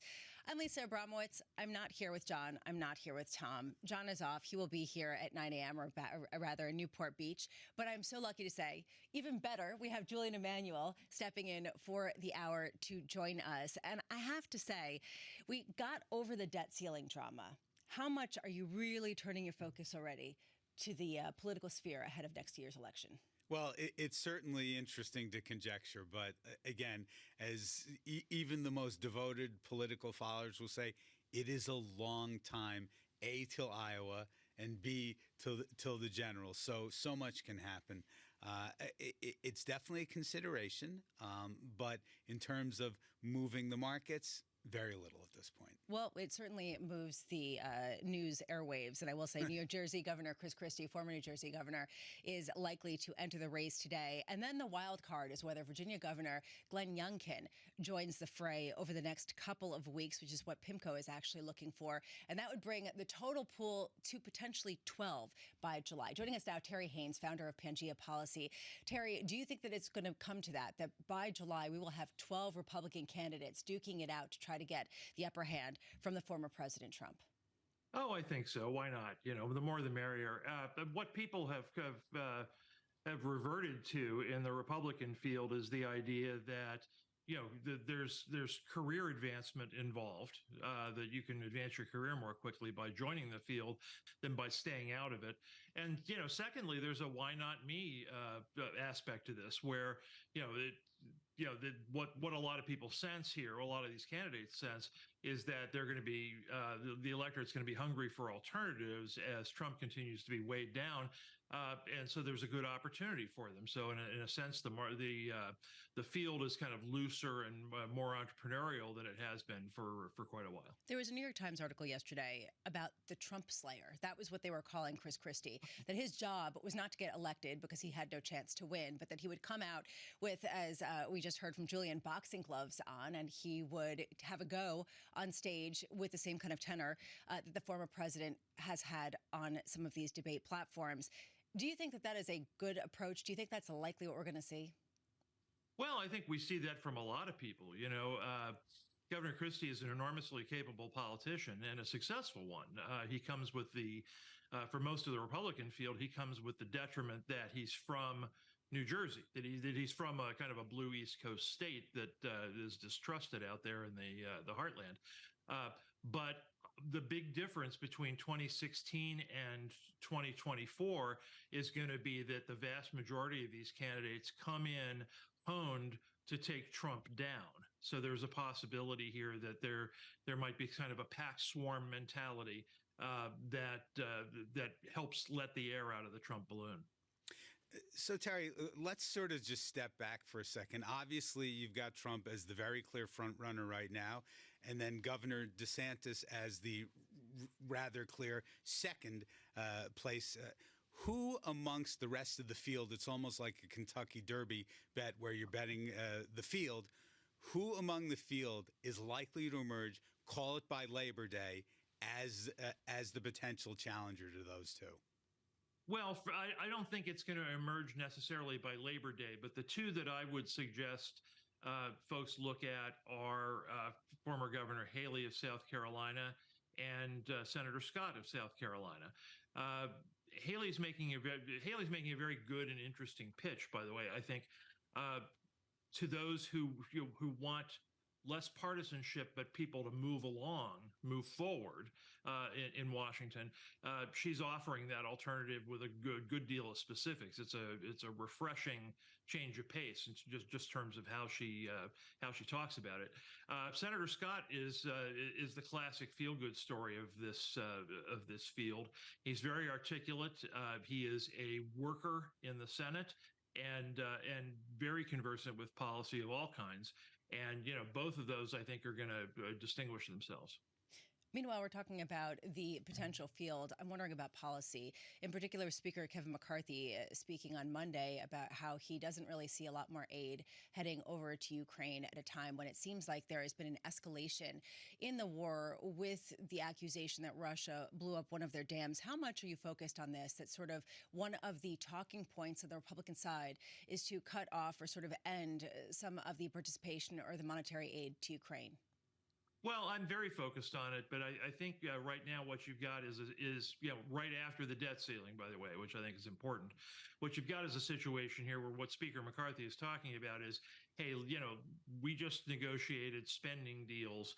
I'm not going to deal with this by just blowing up the deal in some sort of a supplemental. I'm going to wait and see what they actually need, and we're going to address this as part of our regular process in the fall and into the winter.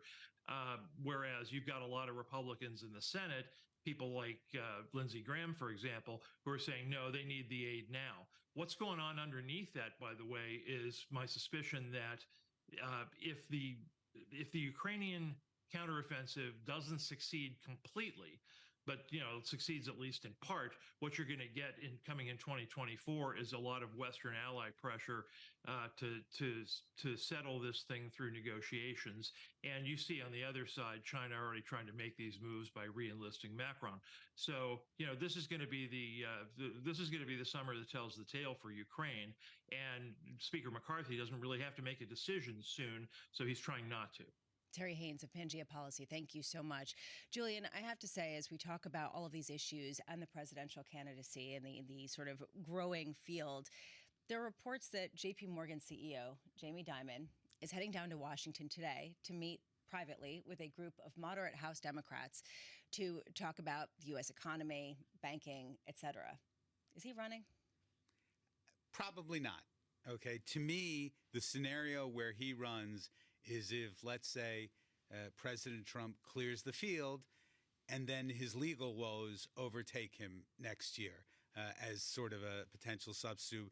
But I don't think so. I think that, Jamie Dimon is among the world's foremost bankers of all time and is likely, very best positioned to continue rendering financial advice in that context. How do you feature some of the sort of tit for tat that you don't necessarily have as market moving, but sort of the policy implications of that? How do you factor that into models that are already about as cloudy as they've ever been? Well, look, we know that for one, the Treasury has to issue more debt. Fortunately, has to issue more debt because we fixed that, and there is a little bit of a crowding out effect. We also know that, look, as minor as it may be, we may have turned the coin on, the runaway growth in spending. We got a little bit of a concession there. And so all of those sort of factor in to this idea that there is perhaps less of an infinite boost to the government supporting the markets and the economy that there was. And frankly, in the long run, if you shift things back to the private sector, that's a good thing. All right. So you aren't not concerned, and you're not on the concern about the T-bill issuance and all that and the sort of liquidity sucking out. You don't seem like you seem. No. Yeah. No. Exactly a big thing as you look for 44.50 potentially by July, upgraded from 41.50 previously. A shift on Sunday. Coming up, Pooja Sriram, U.S. economist at Barclays, as we wait for the CPI report on Tuesday. Does it show the rapid deceleration that Ed Hyman is looking for? Today, we are looking for a pretty quiet day, although possibly a new bull market. This is Bloomberg. Don't go.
we're investing in a lot of different capabilities and features that makes the in-store shopping experience that much easier, that much more compelling, whether it's price check, browsing inventory in this store, so that we can really make that experience as convenient and as simple as possible.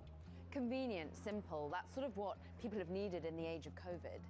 Is that here to stay, or do we go back when finally we all hope that the pandemic will be behind us in some way? Do our changing shopping habits go back again? What's really interesting about retail in my 20-plus experience is that convenience never reverts itself.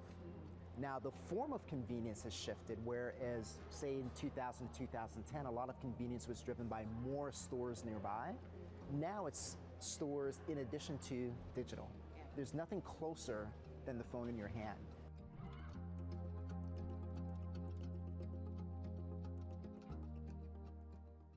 Bloomberg has enhanced search on the terminal to deliver what you need when you need it.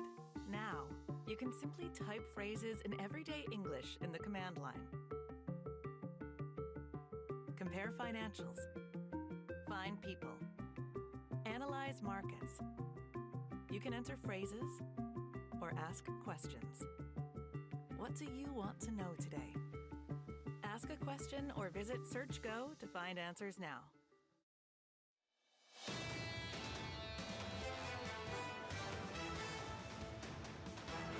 Good morning. Welcome back. This is Bloomberg Surveillance with John Farrow, Tom Keene, and Lisa Abramowitz, except it's not with John Farrow or Tom Keene today because they are both off. Actually, John is not off. He is in Newport Beach, probably waking up at the crack of dawn or not even. And we will be getting to him later. We have Julian Emanuel with us from Evercore ISI for the full hour, which we are very excited about. Right now in markets, you are seeing a bit of a range-bound feel as we sort of tread water, trying to bump up against that 4,300 test. A lot of people, not just Julian Emanuel, but also Lori Calvasini yesterday coming out and upgrading their forecasts potentially to 44.50. That from Julian. We are seeing a bit of dollar strength versus the euro, but again, that pair has been pretty much range bound. And interesting, the Russell 2000 kind of going nowhere, but still not lagging, which is interesting. Overnight, there was actually a pretty significant move from the Reserve Bank of Australia. They were expected to hold rates firm. They did not. They raised by 25 basis points to the highest level, 4%, going back to 2012. At the same time, at the same breath that Australia sees inflation reaccelerating, you see over in Europe, the ECB coming out and saying that consumer expectations of inflation have dropped quite considerably in the month of March. What's the truth? Is inflation decelerating more quickly, or is it stickier and reaccelerating in other areas? Michael McKee will give us all the answers. Bloomberg economics and policy correspondent joining us here on set. So what is it? I wish I knew, because then I would be able to tell Julian how to bet for the Fed meeting next week. Which is the goal. The problem is inflation has stalled out in the U.S., and the Fed thinks it's going to start going back down again, but that's what they thought in Australia. And then inflation came back, and they felt they were forced to raise rates, and they came out with a statement that basically reads like we're going to see from the Fed that further rate adjustments may be necessary depending on how the economy evolves. So they're leaving their options open to go the other way even further. The inflation expectations numbers don't tell you as much because it's largely based on what people are seeing with energy prices, gasoline and that sort of thing. So those are likely to turn around as gas prices go up, with Saudi Arabia cutting production. So we could see some changes there. And obviously, the final point I'd make is that inflation numbers are backward looking, but they're all that the central banks have to make their decisions, really. And so if we get a big number next week, which we're not supposed to get, according to the Bloomberg survey, then the Fed might be forced into raising rates again. I can feel sort of the blood moving up in Julian's arms, basically, as he thinks, no, inflation is not going to surprise to the upside. It's not reaccelerating. So how do you push back against that? Well, so I'm just curious.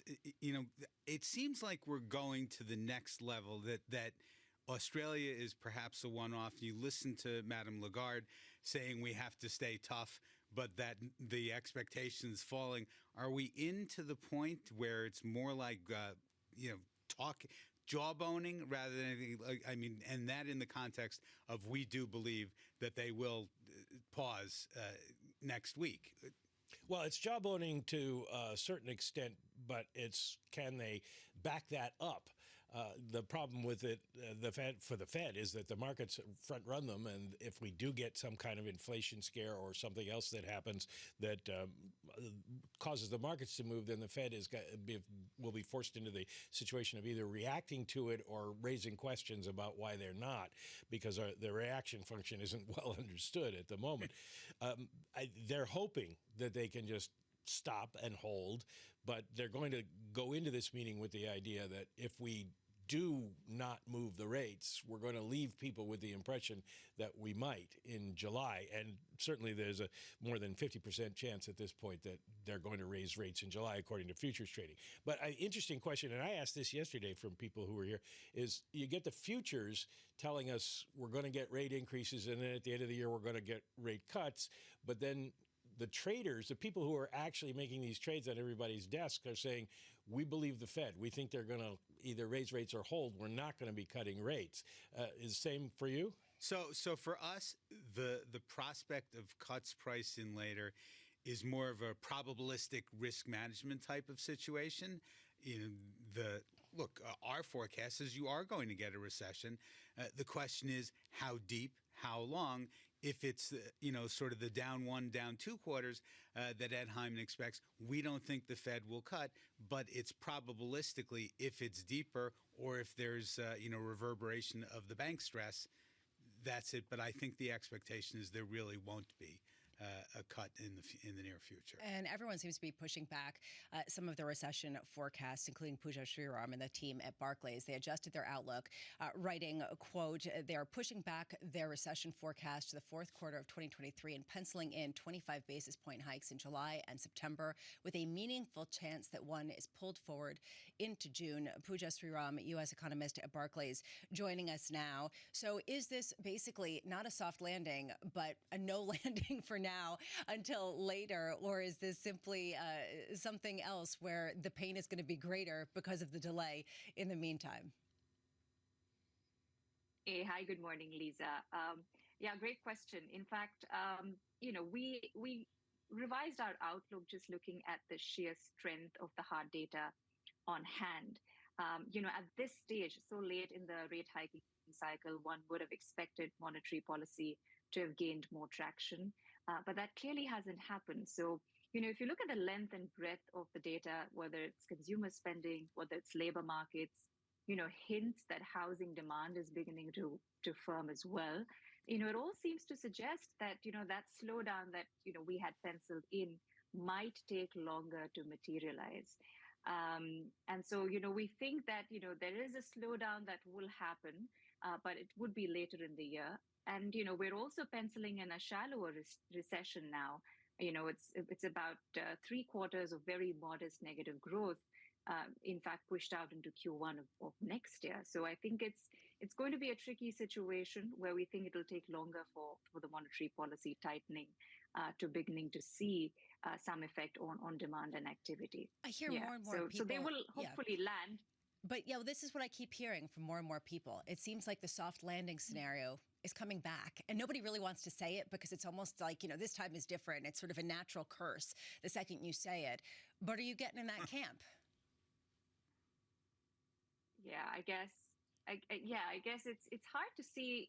It's hard to see this playing out in a different way. Of course, there is the risk, as Emmanuel just pointed out, that we could get an aggravation of the bank lending crisis, and it could, possibly force us into a steeper recession. So that's definitely a tail risk that we have. But just looking at how things are playing out, this is where we stand right now. So, Pooja, from an equity perspective, we're sort of flummoxed by this idea that, particularly if you look at the financial crisis in 2008, that the equity market didn't make its final peak until about 2 months before the recession began. So I'm curious, what are the maybe 1 or 2 guideposts that you're looking at in terms of, higher frequency data that tell you that recession is closer or further away? Yeah, I think one of the things that we have been focusing on is, of course, what's happening to the labor markets. So a lot of the resiliency that we're seeing in the U.S. economy, I think, can be tied back to labor demand, to, still very strong payroll growth. And, we will be looking for signs that perhaps, we're seeing job openings starting to come off gradually, signs that, maybe initial jobless claims begin to start ticking higher. So definitely want to see some progress in terms of labor market conditions easing. Admittedly, a lot of this data is somewhat backward looking, as in we don't get much high frequency numbers here, but really, I would look at that more closely. And then we also have some soft activity data that would, that do typically provide pretty decent signals, like the ISM surveys, for example, which, have been pointing to some moderation in activity recently. We got the ISM services print yesterday. So that seems to have settled in at a pace of, very modest growth in the services sector. We see new orders coming off, employment having come off slightly. So let's say that continues to move in the right direction. That would perhaps be a sign that at least we're entering into that phase where we should expect activity to begin to slow. Julian, you said in the break that macro doesn't matter nearly as much as it has in the past, and it really is earnings and valuation. And this kind of piggybacks off of what Peter Scheer was saying yesterday, where good news is good news again, essentially, and bad news is bad for markets, sort of like the 90s. How much is that predicated on the idea that the Fed's pretty much done here? Maybe another 25 basis points, but otherwise, no. Well, we've done an awful lot. There's no question about that. And obviously, from the Fed's perspective, part of the frustration is that everything they've done essentially since March of last year, you've only seen telltale signs, particularly with regard to the labor market, that it's having effect.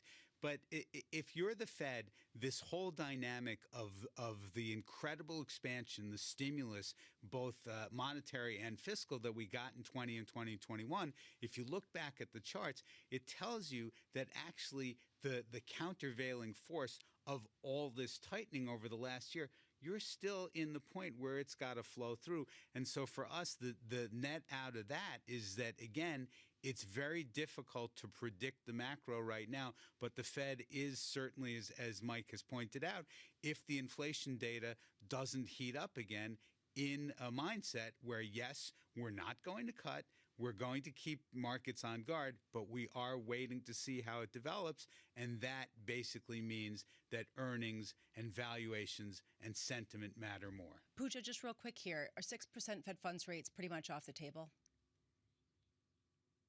Well, at this point, never say never. Yes, it's definitely not a base case. We still have two additional rate hikes that we've penciled into our baseline. So that takes us to about 5.75% by the end of this year. But, let's say inflation, remains persistent.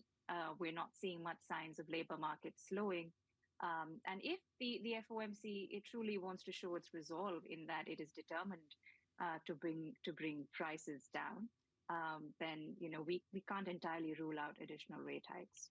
Pooja Sriram of Barclays, thank you. Michael McKee, thank you so much for being with us. And Julian, that seems to be what a lot of people are saying, is that kind of the Fed is not done, but getting there. And as a result, they're not as important in some ways. Well, at a minimum, if we have less volume of Fed speak, at least we can concentrate on fundamentals a little bit more, which is why this isn't a bad week.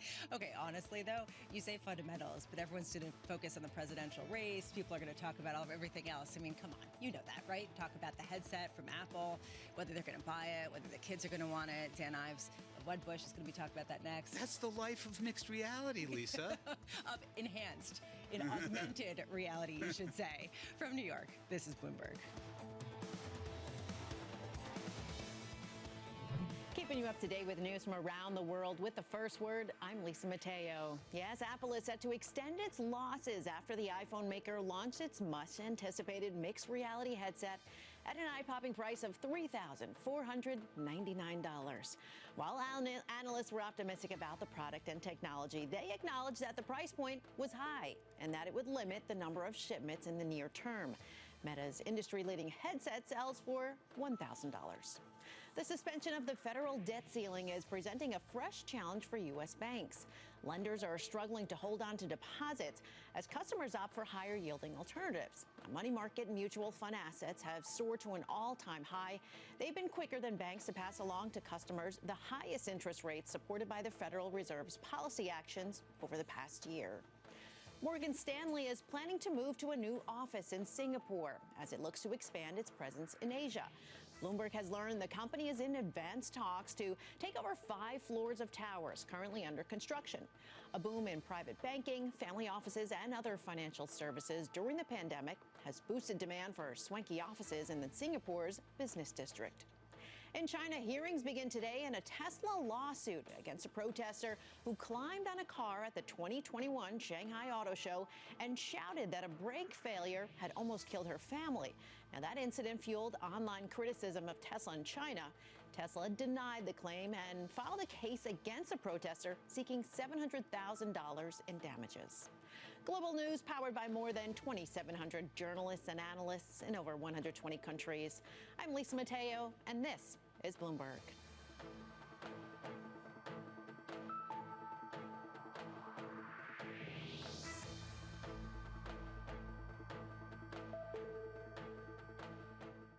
The top names in climate change are on Bloomberg. I want everybody committed to the kind of action that we need. We have a global emergency now.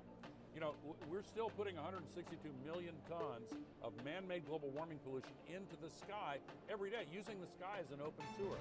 That's trapping as much extra heat as would be released by 600,000 Hiroshima-class atomic bombs exploding every day. That's what the scientists tell us, and the data shows it. That's crazy. That's why we have a third of Pakistan underwater. That's why we have the historic heat wave in China. Nothing comparable to that ever. That's why the heat records are broken every year. And we're seeing an increase in the flows of climate refugees crossing international borders that are due to vastly expand unless we take action to solve the climate crisis. Nobody covers climate change like Bloomberg, your global business authority.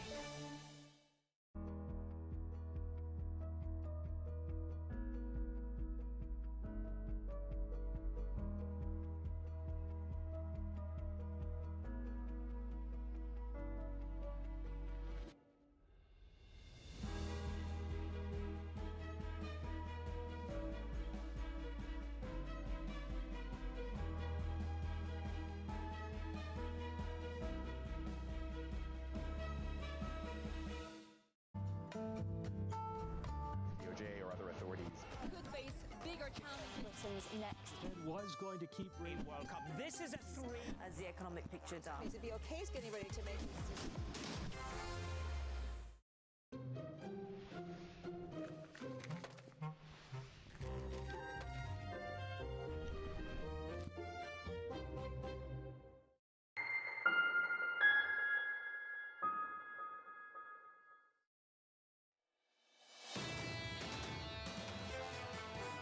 So in the same way that Mac introduced us to personal computing and iPhone introduced us to mobile computing, Apple Vision Pro will introduce us to spatial computing. This marks the beginning of a journey that will bring a new dimension to powerful personal technology. Apple CEO Tim Cook announcing the company's new Vision Pro headset, which retails for $3,499 and is set to launch on the next phase of products. We are here with Julian Emmanuel, Tom and John, both not in today for surveillance. We'll be seeing John at the 9 a.m. hour when he broadcasts from PIMCO's headquarters in Newport Beach. A bit of a softer tone ahead of the open, but nothing particularly remarkable. And really what has been notable, Julian, has been the run-up in tech shares, has been the run-up that we've seen more than 40% gains in Apple, getting those shares to record highs, touching a $3 trillion valuation. Does it have legs? Does it feel real to you? Well, look, there is no question about the fact that, you go back to the end of last year when AI, generative AI basically came into the public where we could get on our phones and ask a question. It's changed the psychology. And whether it's, exactly like 1998 to 00 or it's just sort of a lesser echo, there is definitely a psychological transformation. And obviously that's helped with the market cap of a lot of these companies. One person who's gotten it right considerably, and every single time, was Dan Ives, who is senior equity analyst over at Wedbush, who has come out with one positive prognostication after another. How much do the bears hate you? Oh, I mean, it's kind of been a bear hate party, and and ultimately, look, I appreciate it, and obviously, like, look, some of the smartest people I know are bears. I just think it's something here where the shorts, the bears, they came out of their caves last year, and obviously feeling really good going into the year. And my view is just it was going to be a lot better than fear in terms of overall tech spending.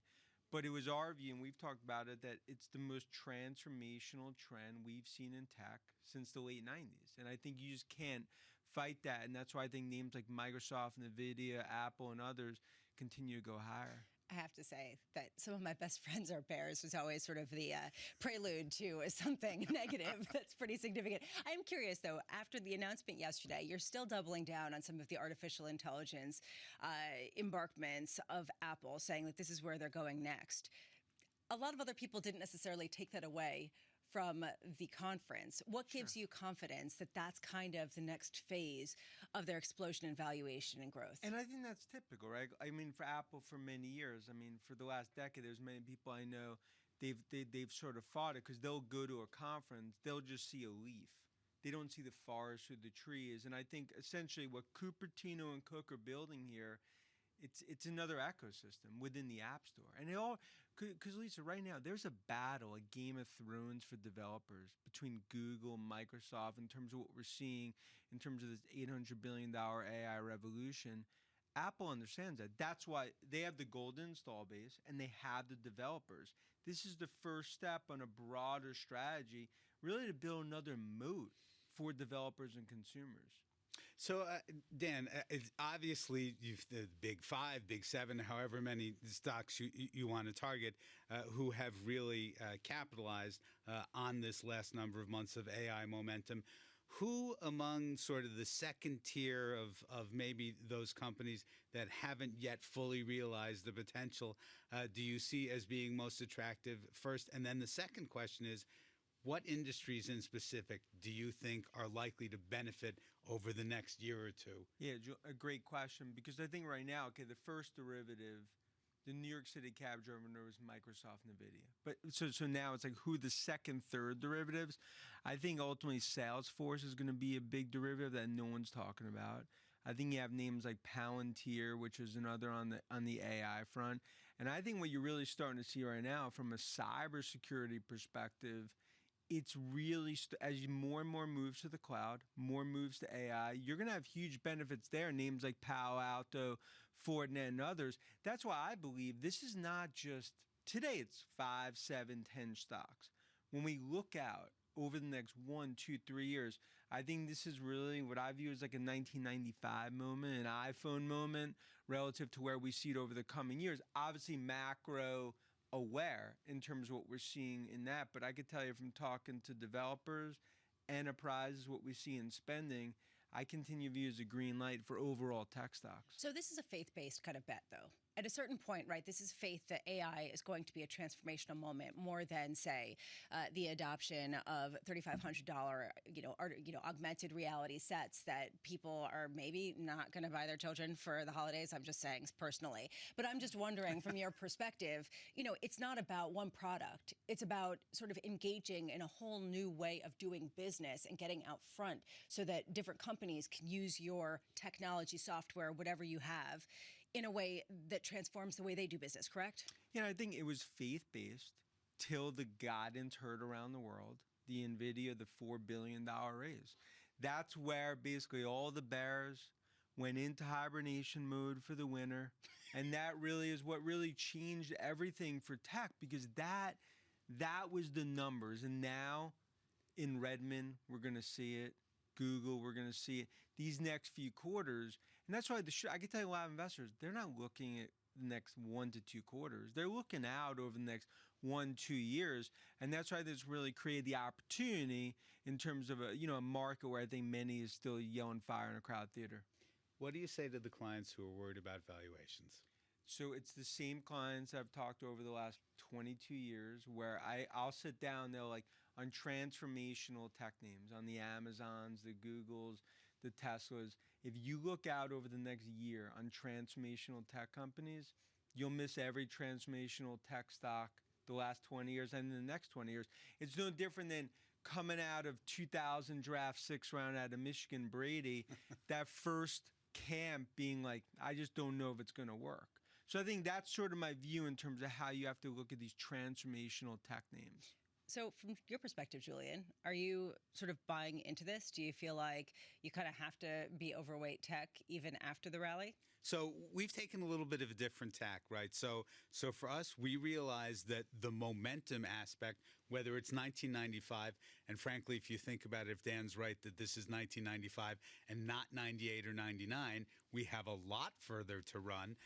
Or if it's later in the cycle, we like the kinds of names that have actually shown both price momentum, earnings momentum, and for us, very importantly, in a momentum-driven market, still defensive positioning, okay? And by that, whether it's a bid to puts or high short interest, and actually you get a number of sort of the second and third tier technology names that Dan mentioned, as well as actually other industrial names that may or may not end up using AI more directly in the immediate term.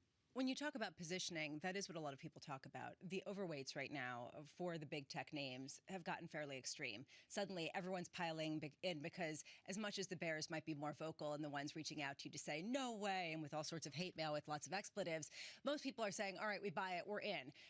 How much is that going to potentially challenge the ability for these shares to really rally, even if people buy into the story?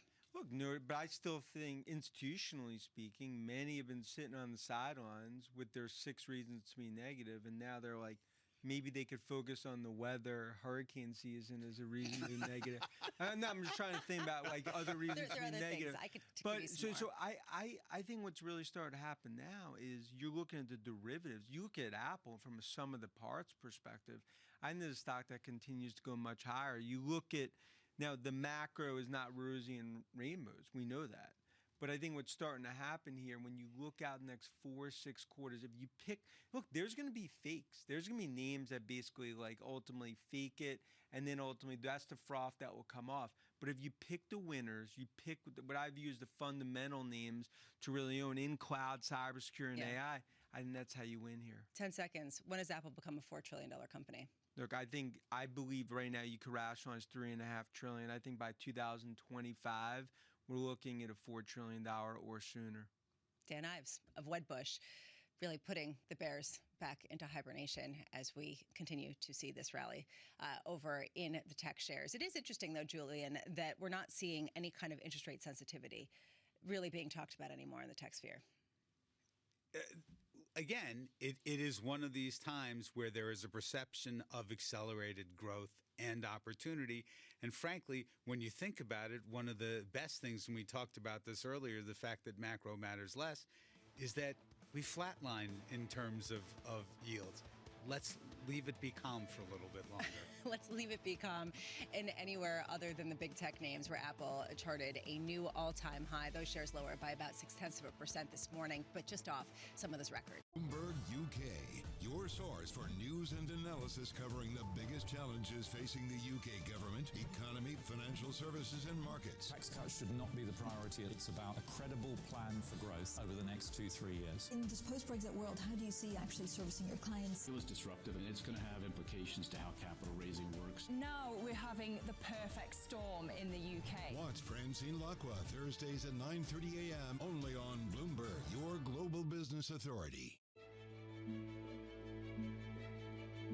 And you're one of the most fascinating entrepreneurs because you also started really young. What did you learn? Did you always think that you'd be an entrepreneur? Probably, yes. I think, which is a bit sad, From isn't it? age, what, 5? Well, 6? maybe, I'm not sure. I come from a family of entrepreneurs, so even though I probably couldn't spell the word and still can't occasionally, it's sort of in my blood. But it's really fun starting a business. And fun growing a business. I feel it's a real privilege. And I started my business officially at 18, but I think I knew I wanted to do it very differently from about 15. But I'm sure it's, if you're surrounded by it, it feels very natural.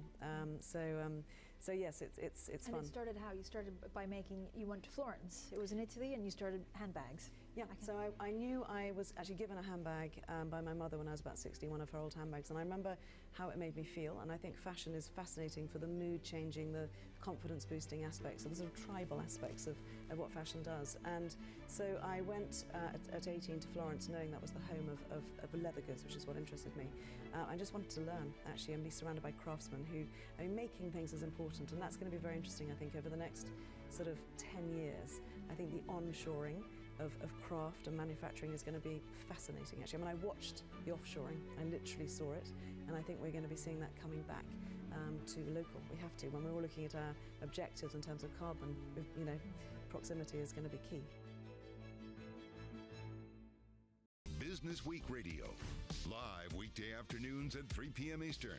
We got a little bit of talking. Come on, are you guys ready? Harnessing the power of Bloomberg Business Week, Carol Masser and Tim Stanovic bring you the latest news from the worlds of business, technology, politics, and more. How does the Fed play into this and what the Fed does potentially? This is so exhausting and this is so all-encompassing. Listen on Bloomberg Radio and streaming on YouTube and Bloomberg Originals.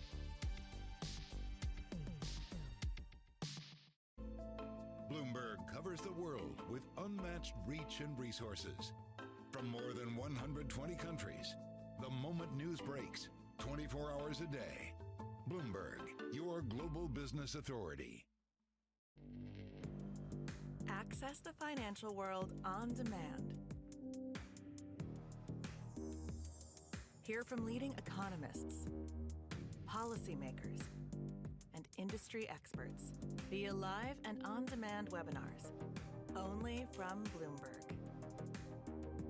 Start exploring to see what's moving the markets. Visit Bloomberg.com/webinars.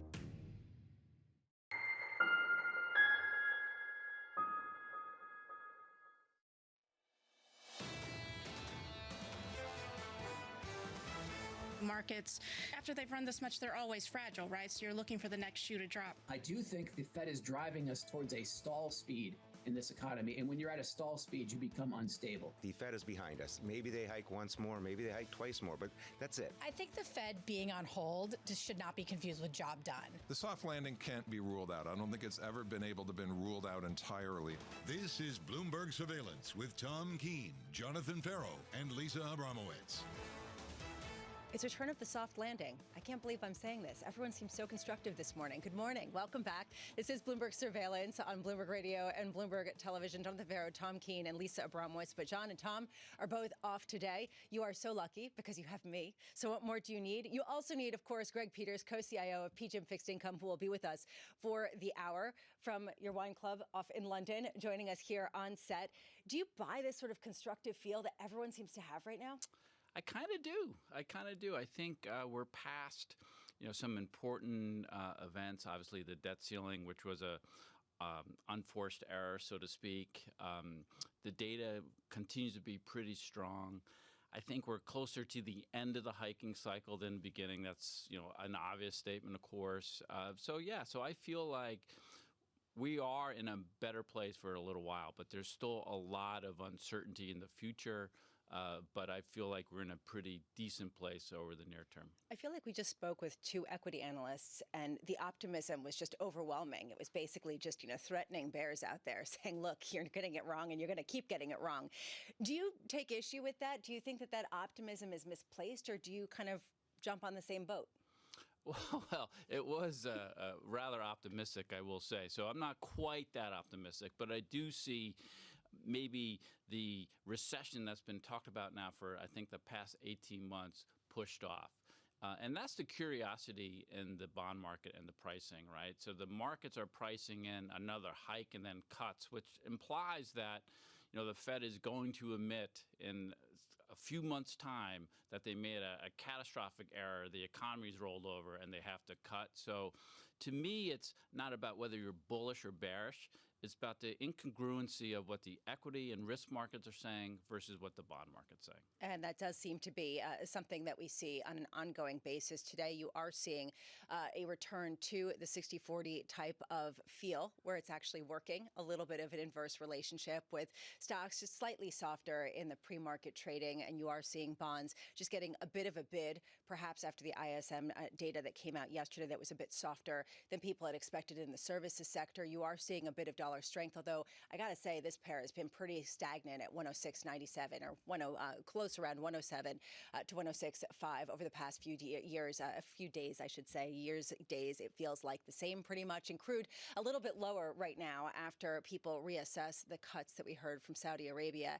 I do want to talk about the optimism that you're seeing from some of the stock market bulls, and then also the pessimism that you're seeing implied by some of the yields. And I want to bring in our next guest. Before we do, I just want to let you know John Farrow is in Newport Beach hosting the Open from PIMCO's headquarters. He'll be speaking with CEO Emmanuel Roman, CIO Dan Ivison, and former Fed Vice Chair Rich Clarida, among others. That will be today at 9 a.m. Eastern. Today we get annual shareholder meetings from Zillow, Urban Outfitters, Freeport-McMoRan, and Palantir. Palantir, interesting with the AI. And today, former New Jersey Governor Chris Christie expected to jump into the race to become Republican candidate for president. How much are you watching all that, Greg? Oh, I'm watching it pretty closely, actually. I think Really? it's a curiosity, number one, and then number two, I do think it's important, right? So, I think the next presidential race, where the House and Senate continues to evolve, I think is incredibly important for markets, the economy, particularly on the global stage. So I think it's really, really important, Lisa. Well, we'll be talking about that throughout the day. I do want to get to our guest, Anna Han, who's also sitting with us here around the table, equity strategist at Wells Fargo Securities. Anna, so good to see you in person. It seems like everyone's getting back in person, which I have to say, I absolutely love. Mm-hmm. You're not quite as bullish as some of the others. Why? Well, we do have a price target still of 4,200. It's a little below where we are in the market now because we do expect a pullback. I think when you asked Greg before, is this optimism misplaced? I would say more it's concentrated. It's concentrated in this one part of the market, which is very tech, very AI, and very growth-oriented. It's really been, maybe 5 to 10 names holding up the market, leading this rally. And if we don't see that breadth expand, that's a cause for a pullback in our book. And you mentioned as well, people are kind of maybe staving off that recession another 18 months or more. We still expect something. And with that, there still is that concern that if the consumer gets hit in the pocket with labor, that is really something that we have to consider might cool the market a little bit. How much is this that tech names you don't see continuing to rally versus the others catching up, right? Because they are so dominant at this point. It's basically where the tech goes, so too goes your S&P forecast.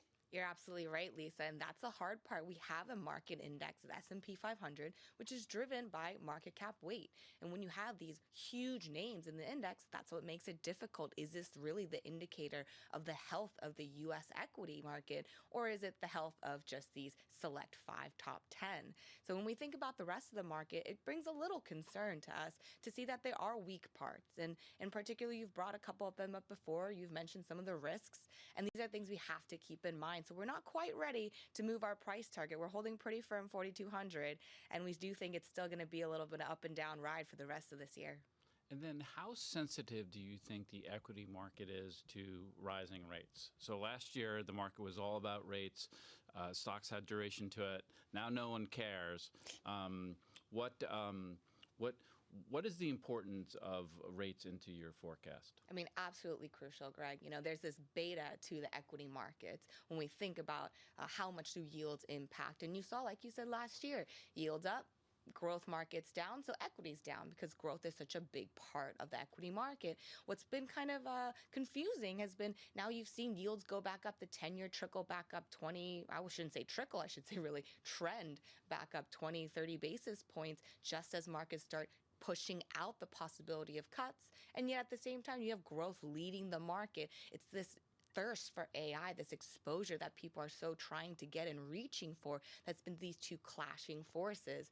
So the question is, when do those fundamentals kick back in? Here, the problem that I keep struggling with is I've been looking at credit markets, which supposedly lead, right? They're supposedly the ones that tell you when everything is going to fall apart. And what they're signaling is, it's okay. I mean, some of the names are going to struggle. You're going to see CCC not do so well, but you're going to see some other names do pretty well. People are looking at some resilience, some even potential growth, especially given that revenues are going up with inflation. Greg, it seems like it's not that negative, like things can kind of keep chugging along, even with 5%, 5.5% Fed funds rates.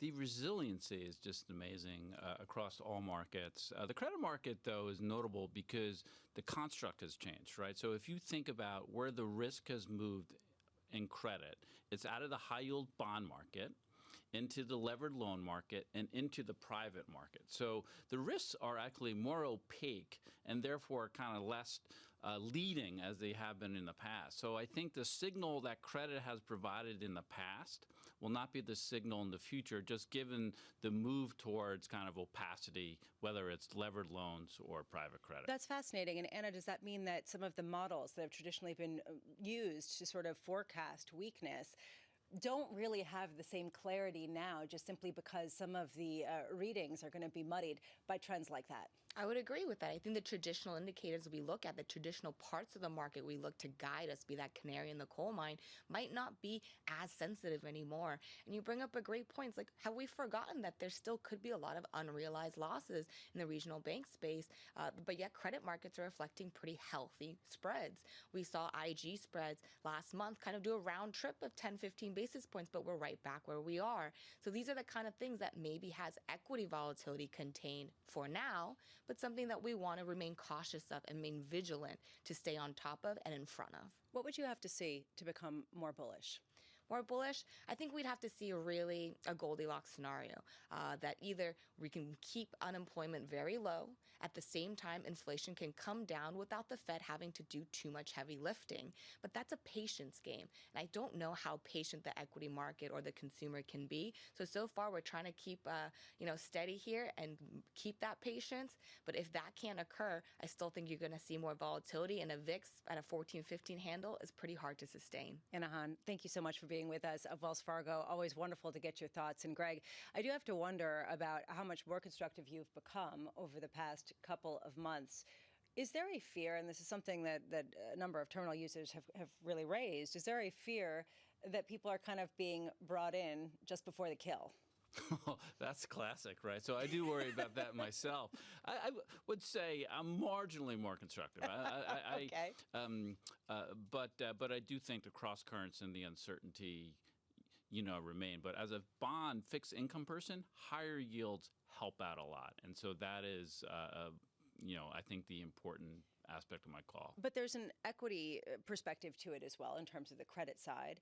Are you seeing perhaps less willingness to kind of go into the riskier areas, or are you kind of getting more constructive there too, just because of that incredible resilience that you're seeing in the economy? Yeah, so I do see a bifurcation around risk. So I do see the more risky parts of the market, whether it's leverage or highly cyclical, definitely underperforming here. I think that makes sense to me. So if you actually look under the covers and delve in, you're seeing a pretty healthy rationality in market action. So it's not like everybody in the pool. Maybe tech and AI is a different kind of story altogether. But I would say broadly, there seems to be pretty decent differentiation, which I think is a healthy sign, not a poor one. Do you feel like people who are in the market today are not used to this? They're just used to sort of waiting for the Fed to tell them what to do and trading on big macro themes and not exactly on specific names? Yes, and I think that is where things can unwind quickly. I still believe investors are using an old playbook. If you look at what's being priced in the market in terms of rate cuts, to me that's overly heroic.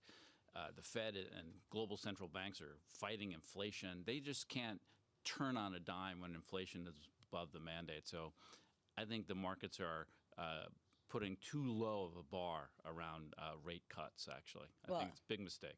That people are basically thinking that rate cuts are going to happen well before they actually do. Still seeing some rate cuts priced into the market by the first month of next year, even as people say, job not done. Greg Peters is going to be sticking with us of PGIM Fixed Income. Coming up in the next hour, Neil Dutta of Renaissance Macro joining us for the 8 a.m. period. And we're going to be taking a look at what is to come, including CPI on Tuesday ahead of that Fed rate decision. The skip, the pause, words matter. This is Bloomberg. Keeping you up to date with news from around the world with the first word, I'm Lisa Mateo. Ukraine says Russian forces have blown up a giant dam in the country's south. That blast has unleashed a deluge of water, putting 10 villages and parts of Kherson at risk of flooding. Residents are being told to prepare to evacuate. President Volodymyr Zelensky summoned an urgent meeting of Ukraine's National Security and Defense Council to discuss that attack. In France, unions are holding a fresh day of strikes against Emmanuel Macron's pension reform. Now, it's the first nationwide protest in more than a month, and it will test whether the president has succeeded in getting much of the country to move on from the politically damaging fight. Macron has faced down months of protests and strikes. He angered many when he enacted the legislation without a full vote in Parliament. Deutsche Bank's asset manager DWS Group is expanding its efforts to offer work flexibility. That began during the pandemic. The company says it will let employees work outside Germany for almost 4 weeks a year. The move sets DWS apart from many other financial services firms, which are stepping up efforts to get people back to the office. BlackRock recently told employees to be on site for at least 4 days a week. And Eaton Vance is joining the ranks of major funds looking to the frontier of the investment universe to help boost its emerging market returns. Nations like Uzbekistan and the Dominican Republic are reforming their economies and institutions. Now, the firm says that's making their assets attractive to portfolio managers. Eaton Vance has moved to reduce its exposure to China. Global news powered by more than 2,700 journalists and analysts in over 120 countries. I'm Lisa Mateo, and this is Bloomberg.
News breaks. No one covers the world like Bloomberg. A lot of the focus and the momentum here is what to do with inflation. But again, this is still a monetary policy story.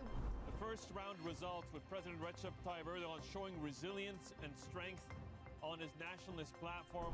A number of leaders have come out on both sides of the aisle and say we will not default. That does seem like they are making progress. Bloomberg, your global business authority. From New York City. From London, in Sydney. From Washington. In Tokyo. 9 a.m. in Beijing and Shanghai. Good morning, everyone. Have a great evening. Here's what I'm watching. You do not want to miss this story. Is there the kind of upside? Today, following the worst ever year on record, bonds are back. Bloomberg is live from PIMCO headquarters in Newport Beach, California, sitting down for exclusive interviews with CEO Manny Roman, income fund manager Dan Iveson, and more as the biggest names in fixed income reveal their bond market forecasts. It's a special episode of Bloomberg The Open with Jonathan Farrell at 9 a.m. Eastern, only on Bloomberg Television.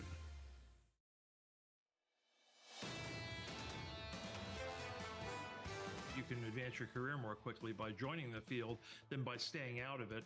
And, secondly, there's a why not me aspect to this where, what a lot of people sense here, a lot of these candidates sense, is that they're going to be, the electorate's going to be hungry for alternatives as Trump continues to be weighed down.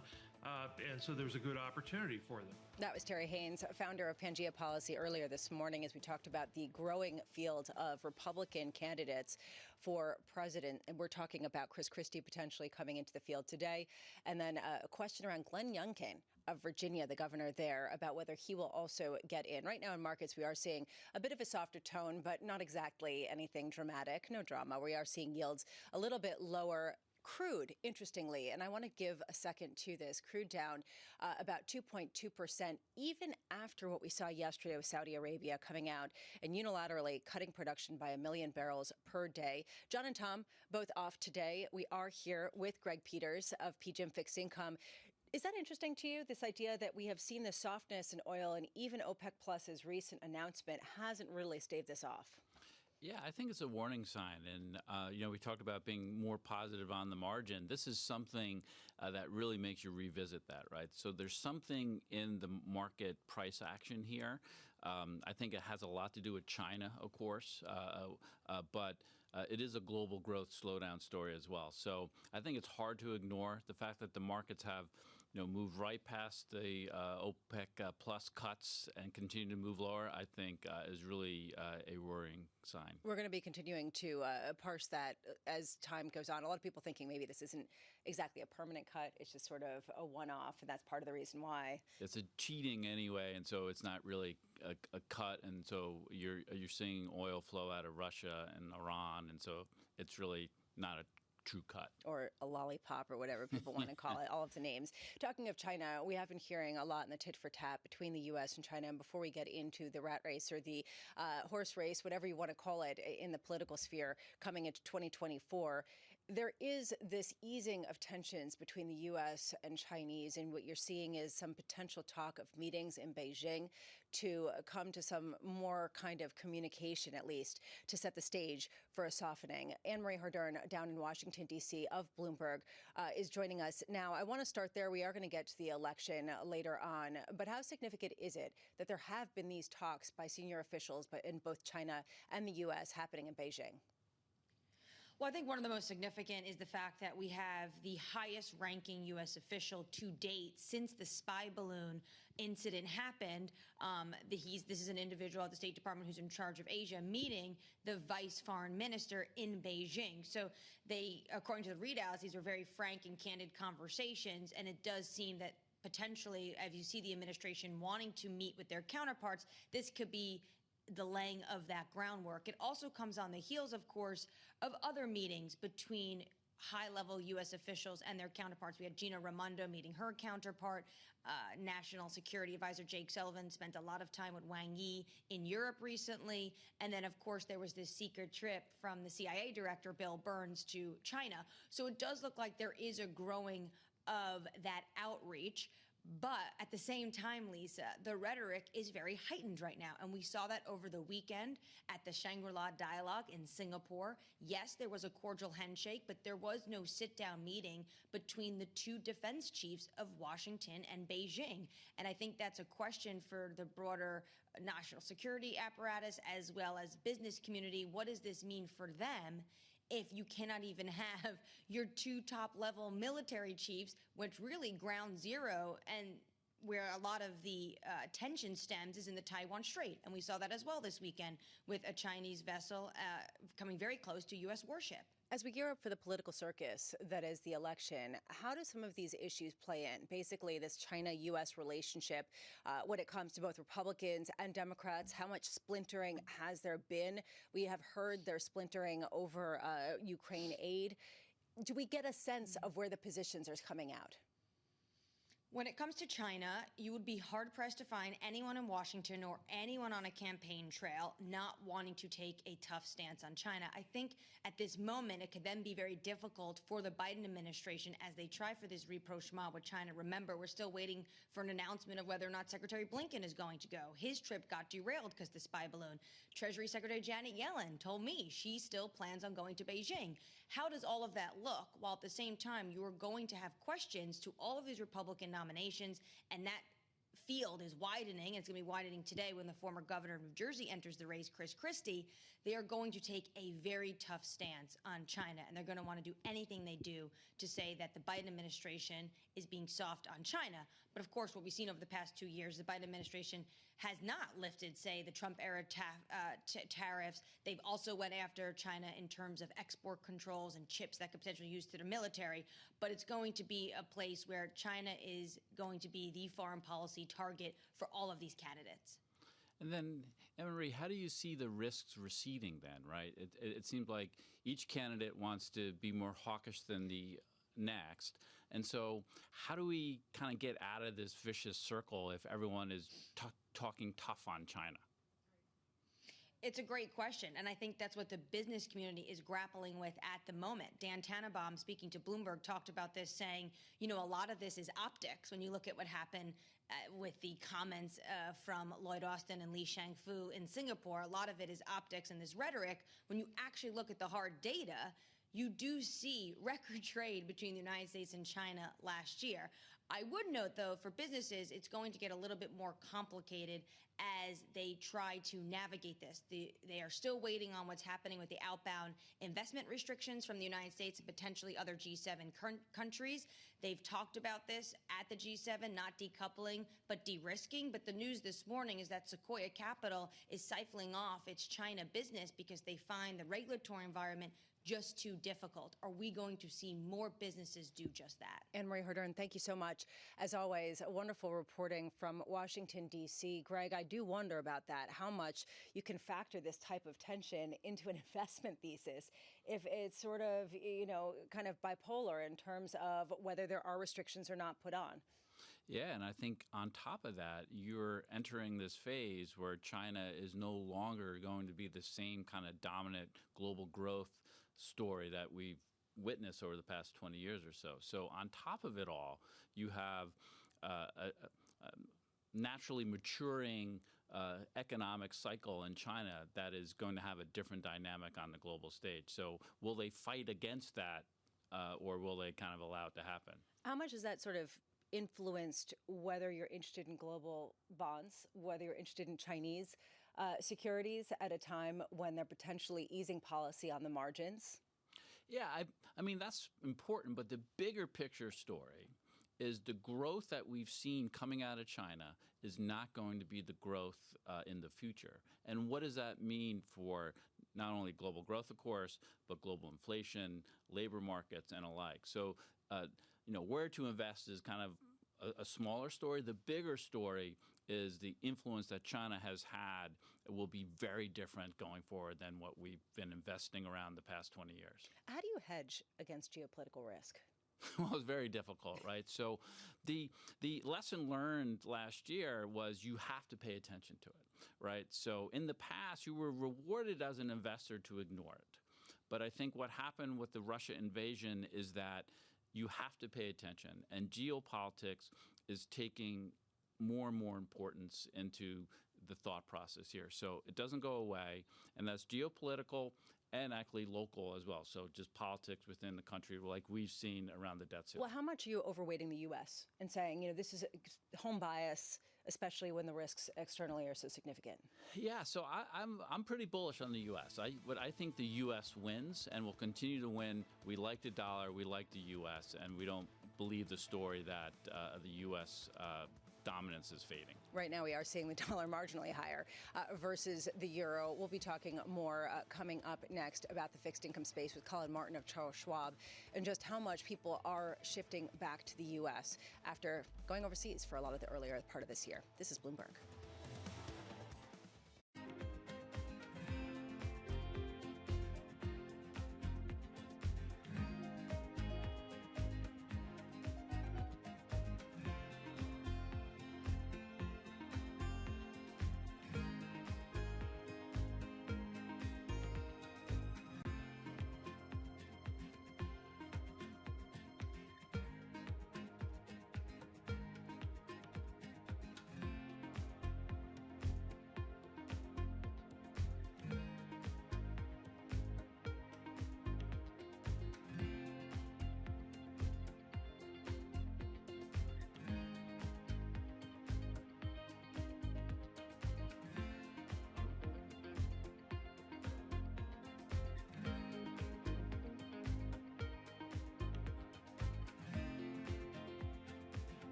for the first, call it 18 years at Chipotle, this was you come into Chipotle along the line, you interact with the crew, and you customize your meal.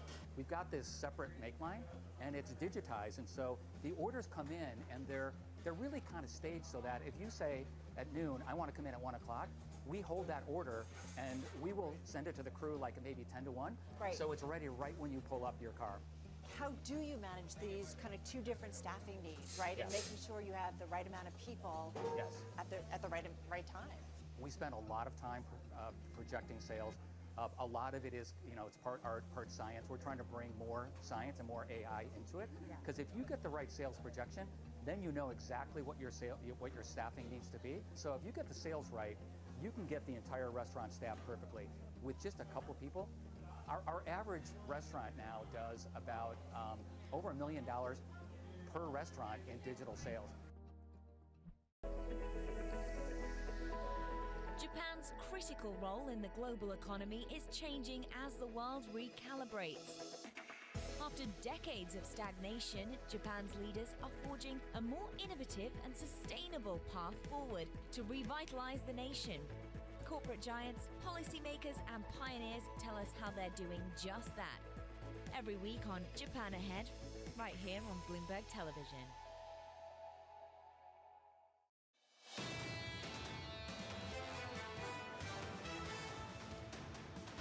Welcome back. This is Bloomberg Surveillance. Tom Keene, Jonathan Farrow, and Lisa Abramowitz. Tom Keene is on vacation. John Farrow is not on vacation. He is in California, and he'll be broadcasting from there at 9 a.m. Right now in markets, a bit of a softer tone as we sit and look at a quiet period for the Federal Reserve, but not anything but when it comes to some of the geopolitical action. We are seeing a bit of dollar strength. We are seeing a bit of resilience in the Russell 2000. What you're seeing in bonds is yields marginally lower after softer ISM data that came out yesterday, perhaps giving people a sense that there isn't this sort of runaway growth being fueled by the services sector. 10-year yields 3.67%. The 2-year space just basically stagnant at 4.5%, a little bit below that. And what you're seeing is a bit of euro weakness versus the dollar, but really sticky in terms of a level. This has been really notably sticky over the past couple of days, 106.91, as people try to understand whether the ECB is going to stop cutting rates later this year after they see inflation coming off just a little bit. And taking a look at some of the names that are moving this morning, it basically is a retracement of Apple and a retracement of NVIDIA, just marginally with both those names down, less than 0.5%. But I'm really watching Exxon in particular. Those shares lower by more than 1%, following on from already a pretty underperforming kind of level this year, even after the cuts that we saw from Saudi Arabia. I'm so glad to say that today we are joined by Greg Peters for the 7 a.m. hour of PGIM Fixed Income. I mean, honestly, I keep looking at this market and I just think it's going to melt up because that's basically what's been happening every single day. Well, lack of data should help that along, and the summer quiet period might help that along. But we still have the Fed, we still have inflation, and the data is very, very mixed. So it might not be as planned, Lisa. Our next guest is also in studio, and before we get to him, I am curious: is everyone going back to the office? Is this basically a massive push that you're seeing kind of accelerate recently? Well, I think there's that move. I think from an investment trading perspective, being on a trading floor, being together matters and matters a lot, right? You have the kind of the natural conversation, free flow exchange of ideas, and I think we're kind of reverting back to normal. Well, let's have a free flow exchange of ideas with Colin Martin, fixed income strategist at Charles Schwab, joining us here on set. Have you noticed that as well, that people kind of are all coming back and it's kind of accelerated over the past few months? I have noticed that just on my commute in. We used to see Mondays and Fridays were pretty quiet, but I came in yesterday and the commute was pretty busy. So we are starting to see more activity. Are people revolting against that? I mean, I will get to bond markets, but there was a story that really struck me today in the Wall Street Journal about Farmers Group in California and how there was a CEO who said, you guys can all work from home. And then K-Bed said, just kidding, a new CEO saying, actually, you're not going to be remote after all, and people revolted. We're seeing the same in Amazon. Are you hearing about that, or are people excited to go back? I've seen the headlines. I've heard it, but I think it is mixed. In that instance, I'd be a little surprised if that was my plan to work remotely. But I think people are okay going back in. I think the camaraderie, meeting people, exchanging ideas, I think that's really important, and I know that we're seeing that on our end. so your boss can just know that he checked off all of those boxes. I'm kidding. I think a lot of people do agree, and it's just so wonderful to have you in the studio, Colin. I do want to start with this general sense of optimism and frankly, this idea that we're getting a soft landing or something that looks much better than it did 2 months ago. Are you kind of buying into that belief? Well, somewhat. We're still cautious, but every month and every week that passes, we're getting more data that comes in that kind of pushes back that arrival of the recession. Now, we have seen a lot of mixed data here and there. What we're seeing is a lot of the surveys are pointing to slower growth, whether it's all the regional Fed indices, whether it's the ISM manufacturing or services yesterday. But then when we look at the actual hard data, the labor market still appears tight, although albeit with some cracks. Inflation's still high, and spending is hanging in there. It's not going gangbusters right now, but it hasn't declined the way we would have expected. We do think we'll continue to see growth slow. If we look at GDP on a year-over-year basis of close to 1.5%, that will likely continue as the lagged effect and impact of all the Fed tightening works its way through the economy. But things are okay, and they haven't slowed down the way a lot of people really expected. Colin, what do you think about inflation? So you're talking a lot about growth, but inflation is still hanging around. How is that driving your forecast on the rate side? Well, it's still sticky. So if we relate the inflation outlook to what might happen to the Fed, it's really difficult to see how they cut anytime soon. That's a big discussion lately. The Fed funds futures market is still pricing in a cut, but with inflation, it's still 4 or 5%. That's still too high. We look at average hourly earnings, and it's moving in the right direction. But if you look at those monthly numbers of 0.3%, 0.4%, that's just too high. So if we look at that and add that all in with a strong non-farm payrolls number, things are still okay. We do think inflation will decline over time, but it's proving to be a little stickier than a lot of us thought. Well, but I would ask both of you this, because I know both of you think that rate cuts are pretty much off the table for the rest of this year. I'm looking right now at Fed funds futures, and it actually shows an implied rate of about 5% at the end of this year. We've priced out a lot of the cuts that were priced in earlier, and markets haven't really gotten shaken. Has that surprised you, Greg? It has. What's even more interesting is it's pricing in another hike and then a cut. Slightly, but not as extreme as it was a few weeks ago. Yeah, but I'm really taken back by this narrative that the Fed will cut and therefore risk assets will do better, right? It misses a central point as to why they would cut in the first place. And it goes back to the hurdle has to be extremely high for the Fed to cut. And they're just not going to cut because they feel like it, and that goes back to the inflation question that I asked. Yeah, that's our exact view. The Fed's only going to cut if they need to. If inflation's still high, if they have to, they don't want to cut. We've heard that from Fed officials. They don't want to cut. I mean, that's stimulus, right? So if we look at what might happen if they cut, if that's good for risk assets, we're in the same camp as you. That's not a good thing because they're cutting because they need to stimulate the economy. That's not a good outcome. But the fact that we have seen such resilience in credit markets suggests that this is an economy that can withstand rates that are higher for much longer than anybody previously expected. So at what point do you say, okay, let's say they keep rates where they are for a foreseeable future. Why can't you collect the coupons on riskier debt and just be happy with that, Colin? I think the outlook is negative because of the point you made, higher for longer. Over the past 15 years or so, we haven't had this period of high rates. Anytime we've seen rates rise, they've come down, and it's allowed companies to kind of take advantage of that lower entry point. If you go back to 14, 15, with the oil price-induced spread rise, that came back down, and companies didn't need to lock in those high yields. We're at this point right now where high yields are 8%, 9%, 10%. They're probably going to stay there for a while. So it's not like they're going to have this exit point where they can go back in and refinance or even come to market with new debt. And then if we look at the leveraged loan market, those companies are getting hit right now. I mean, they're hit very hard by that rise in interest expense. They're seeing their annual interest expense double or even triple. That's going to hit their bottom line in a period when revenues are already in trouble. I still think there's a chance, a really good chance, that rates will be higher for longer, and surprisingly so, right? If you script out this soft landing narrative, the Fed doesn't cut, the front end stays where it is, and then there's a normalization of the curve. And I think that's a real possibility, and in fact, that's what we're playing for. As far as pricing is concerned, as a fixed income investor, you're actually paid to be short the front end because you roll up. Right, so it's extremely advantageous to be short versus long, and I think that's telling you something, and it matters. So I think the bias is for higher rates, not lower rates, and it's predicated on the Fed not moving or normalization. So are you saying that basically the whole curve could be at 4.5%, 5%? Well, in a normal world, it should be, right? So, I mean, should we be persistently inverted, right? The inverted curve is telling you one or two things, or both, is that the Fed is cutting rates or we're entering a recession. So if we don't enter a recession and the Fed doesn't cut rates, then something has to normalize, and that normalization means higher rates, not lower rates. Colin? I think that's a good point. Now, I think we could see a normalization, but probably at a lower level. To get all yields up to that 5% area, it's not just a soft landing, it's everything's fine. The economy can really withstand the amount of rate cuts and such a high level of yields. But if we do get this soft landing that everyone's hoping for and wishing for, then maybe we see intermediate and long-term yields rise a little bit, and then over time the Fed cuts rates, but at a higher level than what the markets are projecting right now. So maybe not 3%, maybe 4%, something like that. How much, and this is a viewer writes in, and I think it's a good point, how much is it that higher rates is actually simulatory?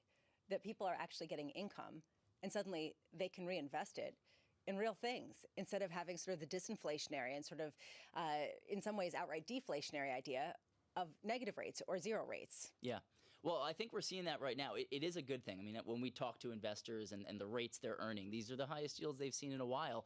And I think one way to look at it is leverage in the system. And at least on the household level, it is lower than what we've seen in previous periods of excesses. And especially when we look at the mortgage market with people locking in such a low rate, maybe the rise in yields isn't impacting people as much as the Fed would have expected. History is going to shine a very unfavorable light on zero and negative interest rate policy. Right, it's had the opposite effect, as you alluded to. So I think higher rates is great for savers. It is stimulative. And like I said, the history books are going to look back and say, wow, that was not a great idea. On Greg's point, I think I agree with that. And I think the whole idea of zero interest rates has kind of distorted what we've seen in the markets, where prior to 07, 08, 09, that zero wasn't a thing.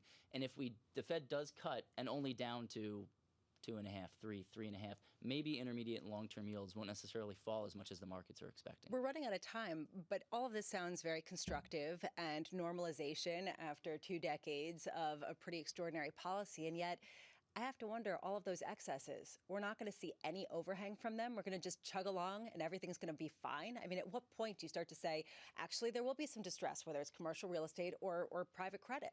Yeah, no, we are concerned. I don't want our outlook to come out too positive right now. We've been cautious on credit. Our focus has been on higher quality.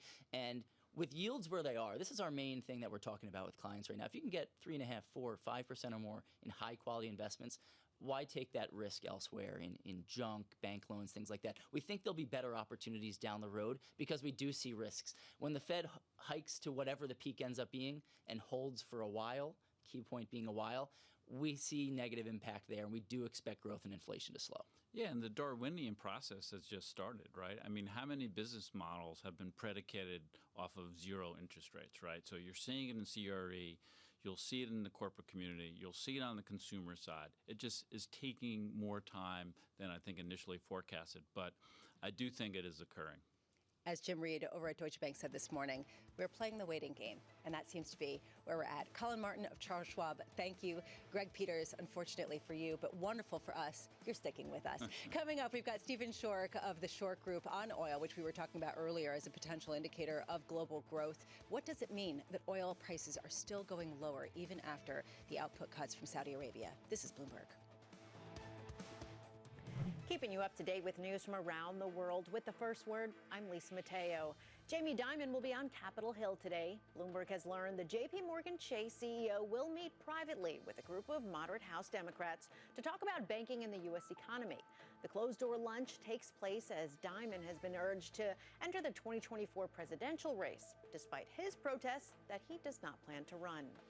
Apple is set to extend its losses after the iPhone maker launched its much-anticipated mixed reality headset at an eye-popping price of $3,499.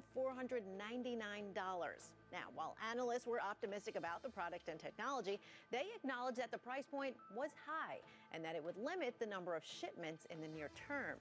Meta's industry-leading headset sells for $1,000. The roaring rally in tech stocks still has further to go. That's according to Citigroup quantitative strategists, who say the buzz around artificial intelligence and hopes for a pause in the Federal Reserve's rate hikes gives them an edge. They say they are positive on growth for June and see more tailwinds than headwinds. Consumer expectations for Eurozone inflation eased significantly in April, giving the European Central Bank more reason to end its run of interest rate hikes this summer. According to the monthly survey, expectations for the next 12 months fell to 4.1% from 5% in March, and for the 3 years ahead, they slid to 2.5% from 2.9%. Gun demand in the U.S. reaches the lowest level in 7 months. Unadjusted criminal background checks, they fell 11% in May compared to a 9% increase a year earlier. That's according to the FBI's National Instant Criminal Background Check System, which is a proxy for sales by the firearms industry. Global news powered by more than 2,700 journalists and analysts in over 120 countries. I'm Lisa Mateo, and this is Bloomberg.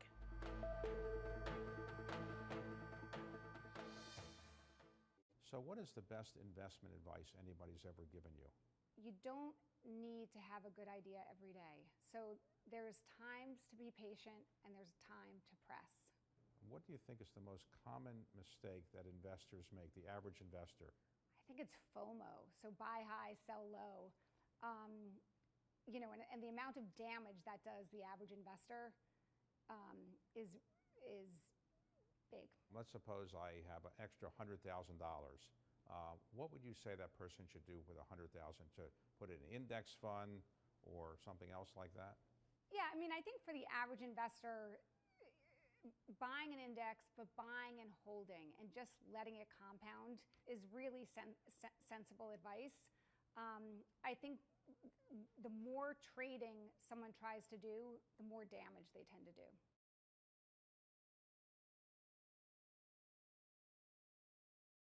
A lot's happening on Wall Street. There are so many factors at play today. It remains tight in certain parts of the economy. Need to catch up? This is Bloomberg Wall Street Week. I'm David Weston. We've got the information and insight. Crisis is too strong a word, and words like that get used a lot. From businesses most influential and instrumental. America's economy needs a diversity of institutions. That's something that Wall Street pays a lot of attention to. Bloomberg Wall Street Week, live Friday with replays all weekend on Bloomberg Television and Radio.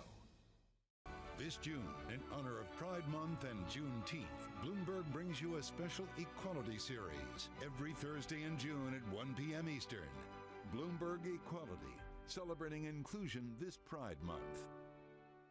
Why do the biggest names in business choose Bloomberg? That is a great question. It's a great question. Great question. Great question. That's a question I get all night. Bloomberg, top experts, great questions.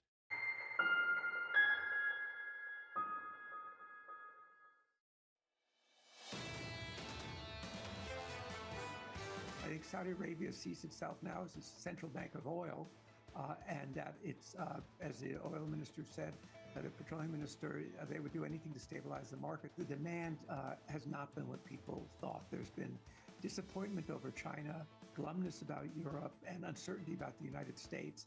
And so they don't want to get in a situation where the price slides further and you have a tougher time climbing out of it. That was Daniel Yergin, S&P Global Vice Chair, speaking with David Weston yesterday. Today, we are seeing oil prices lower yet again, even after the output cuts promised by Saudi Arabia, 1 million barrels per day. This, to me, is one of the more interesting aspects of today's markets. Otherwise, you're seeing basically a flat S&P. Actually, the NASDAQ has turned upward just a touch in pre-market trading. You can't keep a good tech down. You are seeing a bit of softness in the euro versus the dollar, 106.87. Yields a touch lower, basically range bound 3.67, and that crude level 2.5%. Kind of fascinating given what we heard yesterday out of Vienna. I am here, I'm so happy to say, with Greg Peters. John and Tom both are playing hooky, and we are so blessed to have you with us. I am curious, you were talking earlier about how this is really important to watch as a key indicator going forward. Yeah, well, it's a great read into global economic growth, right? And so I think a big part of the reason why oil has softened is because the belief is that growth is coming off the boil, right? And so the demand is lower, and that's driving energy prices, and the cuts, maybe we're still out of balance with the cuts. And so I think it's a global growth inside story. Well, especially given the fact that China seems to be concerned enough about growth that they're actually working on trying to stimulate and perhaps peripheral measures, whether it's encouraging state-owned banks to possibly drop some of the deposit rates, not mandating it yet. But right now, I am curious to hear some of the dynamics and what's sort of reflective of what's going on in China with Stephen Schork, principal at the Schork Group. I want to just start there. How much is lower oil prices really just simply a reflection, a readout on the Chinese economy? Yeah, absolutely. To Greg's point, oil, as with natural gas, as with all energy, is your greatest leading economic indicator. So there's always this belief in the market when we see low oil prices or low commodity prices, somehow this is good for the consumer. No, you get low commodity prices because you have flagging economic demand. And this is the scenario we're at right now. Natural gas prices are depressed, well below $20 barrel oil equivalent. And oil now is failing to hold support around that $70 level. So clearly this is a sign. And we knew this going into the OPEC meeting. When we look at the market's term structure, whether in the domestic markets, the European markets, the Middle East, North African markets, we've seen a collapse in demand in the spot market. And we've seen this inversion in the term structure and this pricing. That is your clearest telltale that there is an imbalance between supply and demand. Now, OPEC took a really odd step. They really made a mistake here, and that is Saudi Oil Minister Abdulaziz bin Salman. He's been very vocal over the past month, warning speculators, bearish speculators, that they're going to ouch. Now, this is a very uncharacteristic move made by the very staid Saudis, and I think it really tipped their hand. In one of his statements, Salman said he's not a poker player. Well, that is clear because he really tipped his hand at this point, almost asking Wall Street to stop selling this market. So now it is a put up or shut up time for OPEC. They've been talking the talk, they've got to walk the walk, but the bigger concern now is what we're seeing in the spread markets is that economic demand led by China is a major concern, and we're seeing that reflected in price. Stephen, I'm curious, how out of balance do you think the market currently is? So what do we need to see in your mind in terms of cuts in order to bring supply demand back into balance? Yeah, absolutely. Well, Greg, we're starting to see it here in North America. We're starting to see the rig counts, both in Canada and in the United States, take serious declines, really abnormal outside declines that we've seen over the past month. So this is our first telltale. But it's more important about OPEC. And there's always that push and pull between the International Energy Agency based in Paris and OPEC. IEA is always saying, OPEC, you're not putting enough barrels on the market. OPEC is saying, wait a minute, demand's not nearly as strong. I trust OPEC at this point. They're telling us 2 million barrel cut in April, this ongoing cut discussions over the weekend. Clearly, we're probably out of balance, upwards of 2 million barrels, that chasm between supply and demand globally going forward into the summer season. But Stephen, how much is this a short-term kind of confluence of events where you're going to see short-term weakness that only leads to higher prices later on because of a lack of investment by some of these oil majors? Yeah, absolutely. The short-term weakness we're now seeing, Lisa. Now, what was interesting is the Saudi was saying, hey, Wall Street, stop selling. But going into that weekend, proprietary trading desks, traders that trade on their own firm's behalf, those bullish desks increased to the highest level since April 2020, and they took a bullish position that we haven't seen in the past 58 weeks. So they're getting stopped out right now, and that's a very short-term effect. But to your point, with the lack of investment going into hydrocarbons, the game we were playing on Wall Street where it's a zero-sum game, I cannot put any dollars into a hydrocarbon because they all have to go into renewables. Okay, if that's the way you want to move, that's the way you want to invest, you have to be willing to pay the piper. And when we're not putting those dollars into advancing hydrocarbon, in addition to, we're of course going to lead to the greatest axiom in economics, that capital goes where it's welcome, stays where it is well treated, not being well treated, not welcomed in hydrocarbons, and therefore that could only lead to greater volatility, higher prices when we don't have sufficient supply infrastructure to get that oil from where it's being produced to where it's being consumed. That said, Stephen, I do wonder how much this is starting to reverse in a pretty meaningful way. We already saw pushback from certain shareholders of big oil companies saying, okay, stop it with all the renewables, just invest in your core business. It seems like, despite some of the signs that global warming is continuing and that the climate is continuing to be an issue, people are sort of, okay, we've maybe overstated that. Is that what you felt as well? Well, the climate, Lisa, has been changing for the last 5 billion years. So the question is, who is responsible? I'm going to say nature is responsible. Now, what we're seeing in the global economy is, hey, Germany, Europe's largest economy, is in recession. Why are they in recession? Because they went all in on renewables. They deemed natural gas to be on the wrong side, and they drove natural gas prices to the equivalent of $600 oil last year. Hence, they're in recession today. The United States is going that way with regard to its move to get away completely from hydrocarbons. So I think the writing's on the wall. Let's learn something from Germany. There's a balance here. We have to invest in renewables, but that cannot come. This cannot be a binary investment. You have to also indulge hydrocarbons. And I think slowly that pendulum is beginning to turn. Stephen Schork of the Schork Group, thank you so much. You're nodding, Greg. Is this something that you keep hearing as well? Yeah, no, I think the answer is both, right? And Europe is a great example. So Europe has to spend for near-term energy security and for renewables and green initiatives, right? So what you'll see and what you're seeing in Europe is they have to spend in ways that they didn't envision in the past. How much are you willing to fund that as a debt investor? Well, I think if you look back in kind of Europe fiscal history, there was too much austerity. So I think a little more, but it's a delicate balance. But I feel better about spending and trying to grow than continuing to retrench. Well, going forward, I'm wondering, though, just in general, how much you are focused on the U.S. You were just talking briefly about that earlier, that you do see some upside to the dollar. How much? Is this really going to be sort of a driver of the remaining part of 2023? No, I don't think it's a massive move higher. I just think it's a steady kind of strength. And then we will have this sequencing shift, right? As let's say the U.S. rate market starts to stabilize, Europe continuing to raise rates, I think you'll see a switch, but I think it's too soon for that.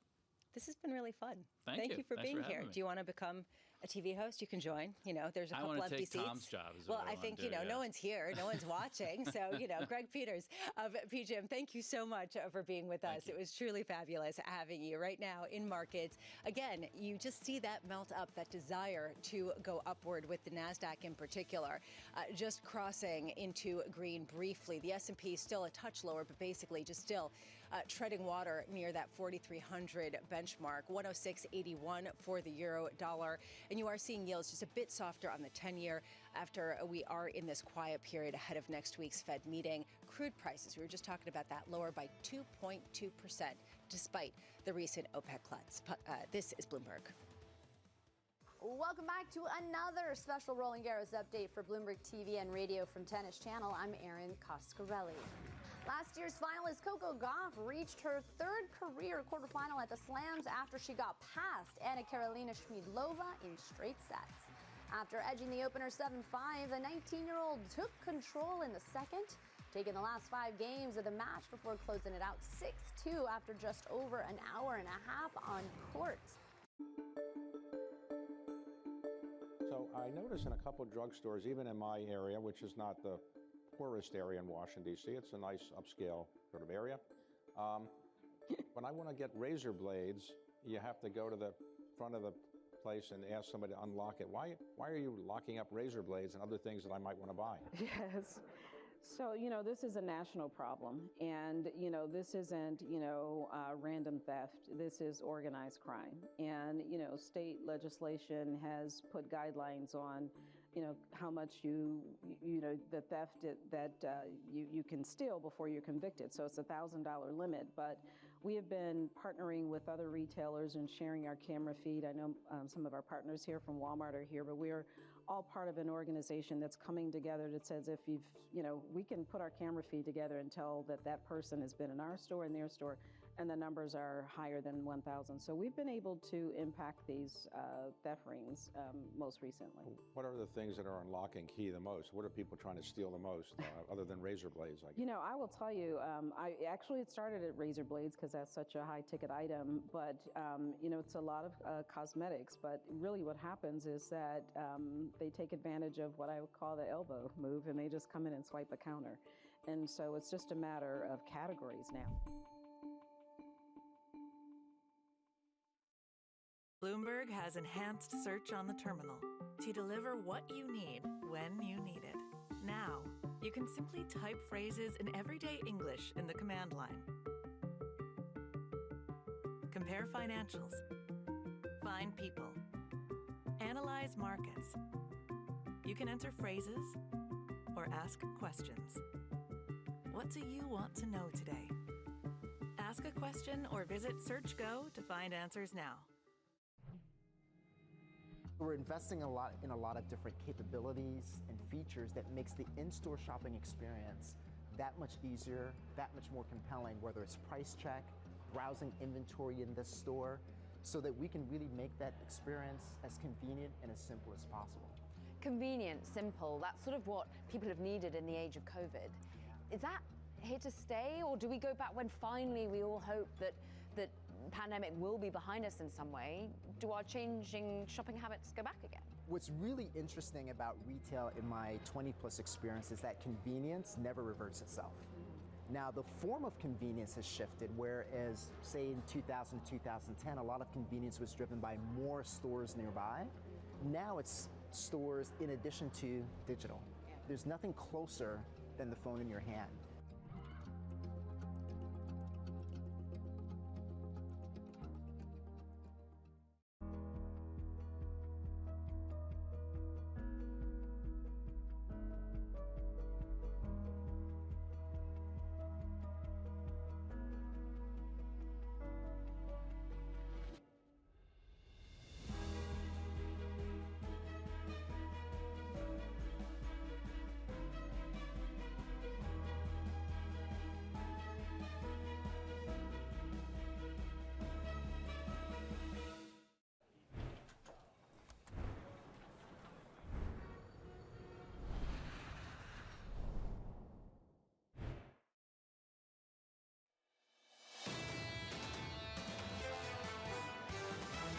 If you really still believe in the 2024 recovery thesis, it's probably going to end up being a good buying opportunity. I'm expecting the U.S. economy to, in the second half of the year, roll over into a recession. You're seeing, I think, right now a real groundswell of hope that there's going to be a soft landing. We're in a stage where good news is going to be good news for markets, and bad news, if we get it, will be bad news. I think good news is back to being bad news.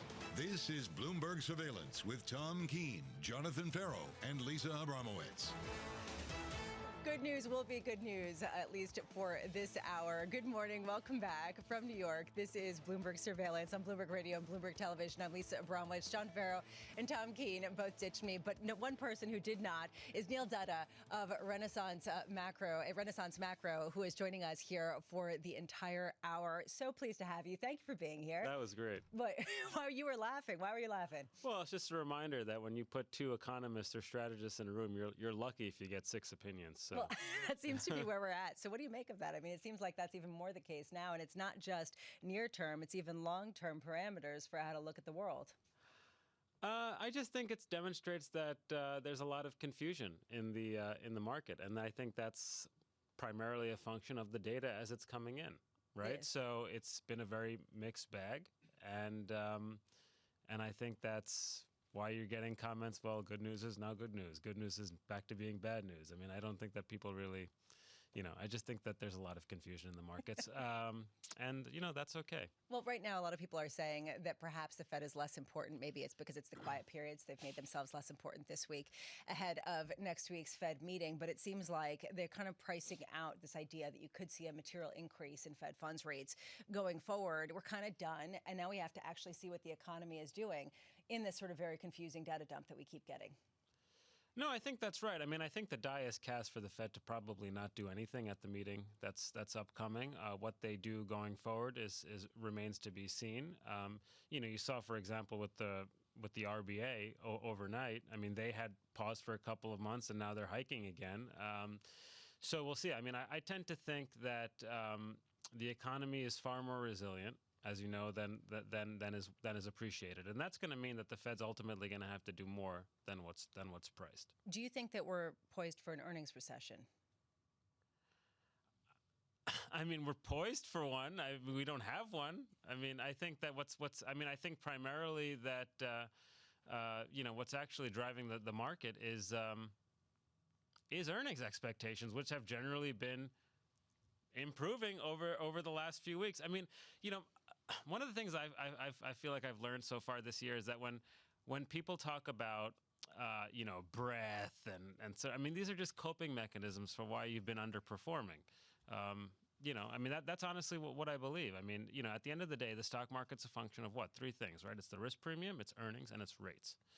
And, rates are broadly unchanged and, year to date, and earnings are up. And that's why the market's up. Now, you can talk about, well, that's only for this company or that company. To me, it's irrelevant. I mean, my mother's really happy that Apple and Google and Microsoft are driving the gains in the market. I mean, it's like saying, like, oh my goodness, the stock market's being led by the companies that everybody owns.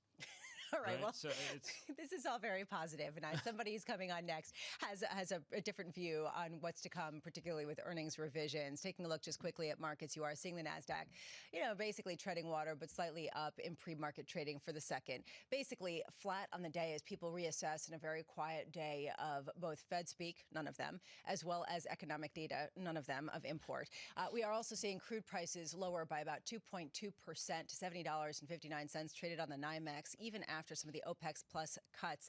Our next guest has been talking about an earnings recession. He's also been talking about how you could see a soft landing, and yet you could also see companies really have to ratchet back what their profits are going to be. It's Andrew Sheets, Chief Cross-Asset Strategist at Morgan Stanley.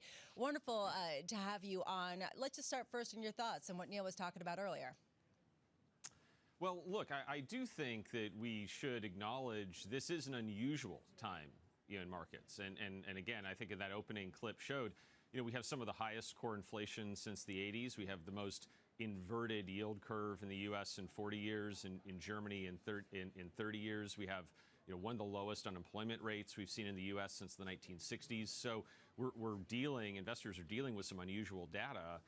Our view is that the economy is going to slow in the U.S. and Europe in the second half of the year, that the full effect of tightening has not yet been felt by the economy, but that tightening will continue to play out, and that even if you don't get a recession, the effect of slowing growth, especially the effect of slowing nominal GDP, is going to be bad for operating leverage, is going to put some pressure on earnings and mean that current expectations for earnings growth, we think, are still high for this year, which creates some near-term downside. Now, I think as you look further out, the picture looks a little bit better, but near-term, I think the market still has to get through a number of key challenges. Andrew, you just put out a report talking about S&P earnings declining about 16% through the end of this year.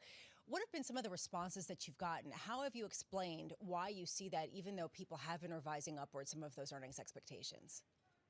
Yeah, so I think investors are skeptical of that sort of earnings move, which is understandable. It's a below consensus estimate, so the consensus is understandably higher. But also, I think you have investors who say, look, you've had economic data that's held up okay so far. You've had very good performance from some of the largest companies in the market, and so that is indicative of investors being more optimistic that earnings can be stronger going forward. And so I guess what we'd say to that is a couple of things. First, we do run kind of forward earnings indicators, forward earnings estimates, and those estimates, those models have been pretty good at predicting the events so far, and those models are saying that there's going to be more downside to consensus than what the consensus expects. I think if you look at some of those larger cap names that have been outperforming, their actual earnings growth has not been particularly strong.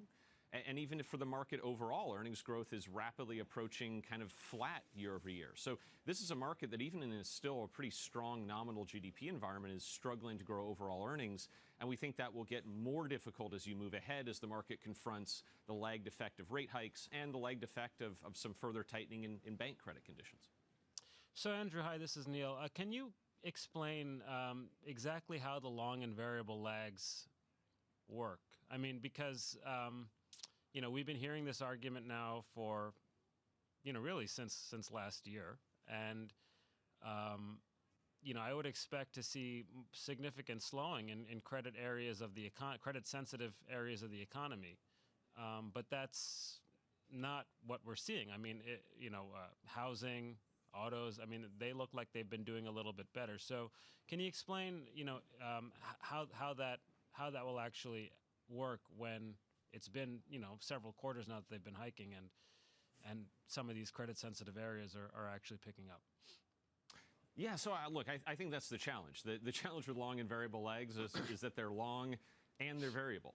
And so if we think about our estimates for that, we think that rate hikes, you feel the full effect, maybe with a 12-month lag, which means that if we had rate hikes starting at the beginning of last year, you are only now starting to feel the full effect of those rate hikes in the U.S. and Europe. So we've not yet felt the full effect. The full effect is still to come. Moreover, if we think about the real policy rate, right, the interest rate relative to inflation, that is still going through some of its largest increases over the next several months as inflation finally falls and we think the Fed and the ECB keep rates high. So I think the first element is we haven't yet seen enough time to see the full effect of those rate hikes play through the economy, and we actually haven't seen the full effect of rates relative to inflation. Now, I think as it relates to the more credit-sensitive sectors of the economy, again, I think that's pretty fascinating because, again, as we've talked about at the opening, the equity market overall is very strong. The most credit-sensitive parts of the market, say the Russell 2000, small caps, more cyclical stocks, have really struggled. Commercial real estate, credit-sensitive, has really struggled. So I think we are starting to see some of the impact of that tighter policy play out. It hasn't played out at the overall market cap level, but I think it's playing out below the surface, and I think we still have some of that to come, which is a reason why we think growth decelerates further into the second half of the year. Andrew, just quickly, how does this idea of a deceleration in earnings growth pair with a soft landing?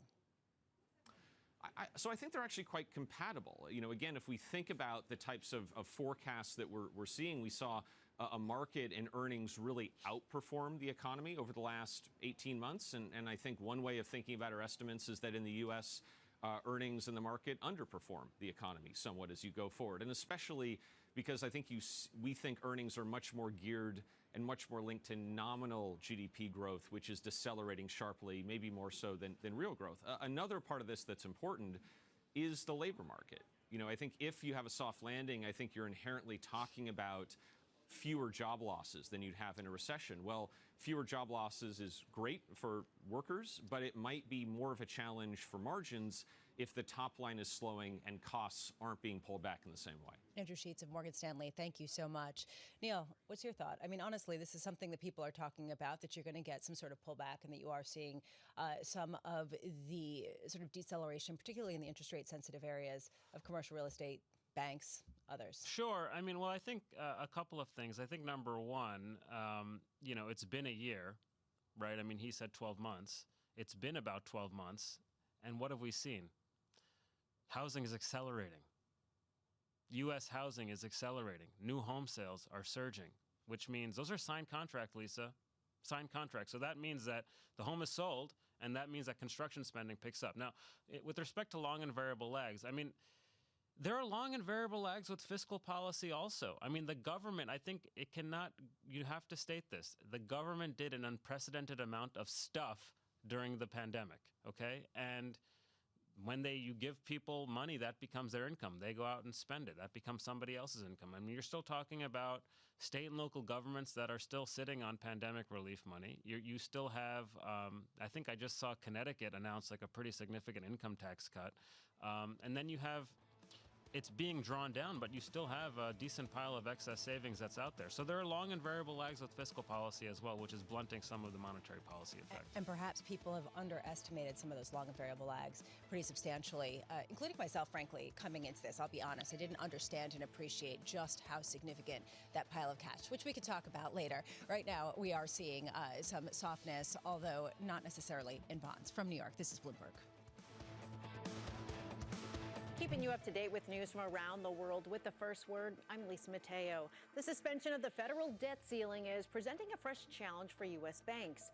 Lenders are struggling to hold on to deposits as customers opt for higher yielding alternatives. Now, money market mutual fund assets have ballooned to an all-time high. They've been quicker than banks to pass along to customers the higher interest rates supported by the Federal Reserve's policy actions over the past year. Ukraine says Russian forces have blown up a giant dam in the country's south. The blast has unleashed a deluge of water, putting 10 villages and parts of Kherson at risk of flooding. Residents are being told to prepare to evacuate. President Volodymyr Zelensky summoned an urgent meeting of Ukraine's National Security and Defense Council to discuss the attack. Morgan Stanley is planning to move to a new office in Singapore as it looks to expand its presence in Asia. Bloomberg has learned the company is in advanced talks to take over 5 floors of towers currently under construction. A boom in private banking, family offices, and other financial services during the pandemic has boosted demand for swanky offices in Singapore's business district. In China, hearings began today in a Tesla lawsuit against a protester who climbed on a car at the 2021 Shanghai Auto Show and shouted that a brake failure had almost killed her family. Now, the incident fueled online criticism of Tesla in China. Tesla denied the claim and filed a case against the protester, seeking $700,000 in damages.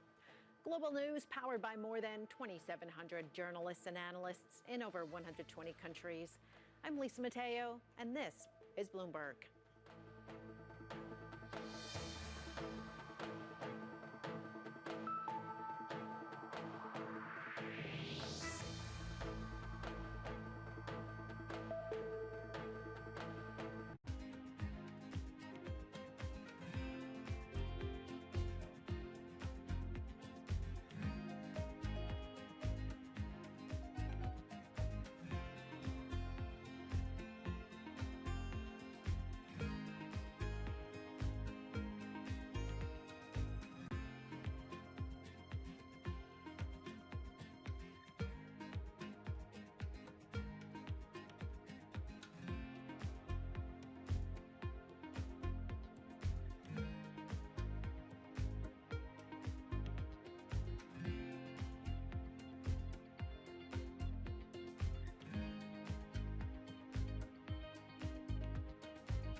Bloomberg UK, your source for news and analysis covering the biggest challenges facing the UK government, economy, financial services, and markets. Tax cuts should not be the priority. It's about a credible plan for growth over the next 2-3 years. In this post-Brexit world, how do you see actually servicing your clients? It was disruptive, and it's going to have implications to how capital raising works. Now we're having the perfect storm in the UK. Watch Francine Lacqua Thursdays at 9:30 a.m. only on Bloomberg, your global business authority. BSO Now is your online home for weekly Boston Symphony Orchestra and Boston Pops performances. See new concerts that go behind the scenes, plus acclaimed archival concerts. Visit bso.org/now, where the music plays on. BSO season sponsor, Bank of America. Today, following the worst ever year on record, bonds are back. Bloomberg is live from PIMCO headquarters in Newport Beach, California, sitting down for exclusive interviews with CEO Manny Roman, income fund manager Dan Iveson, and more as the biggest names in fixed income reveal their bond market forecasts. It's a special episode of Bloomberg The Open with Jonathan Farrow at 9 a.m. Eastern, only on Bloomberg Television.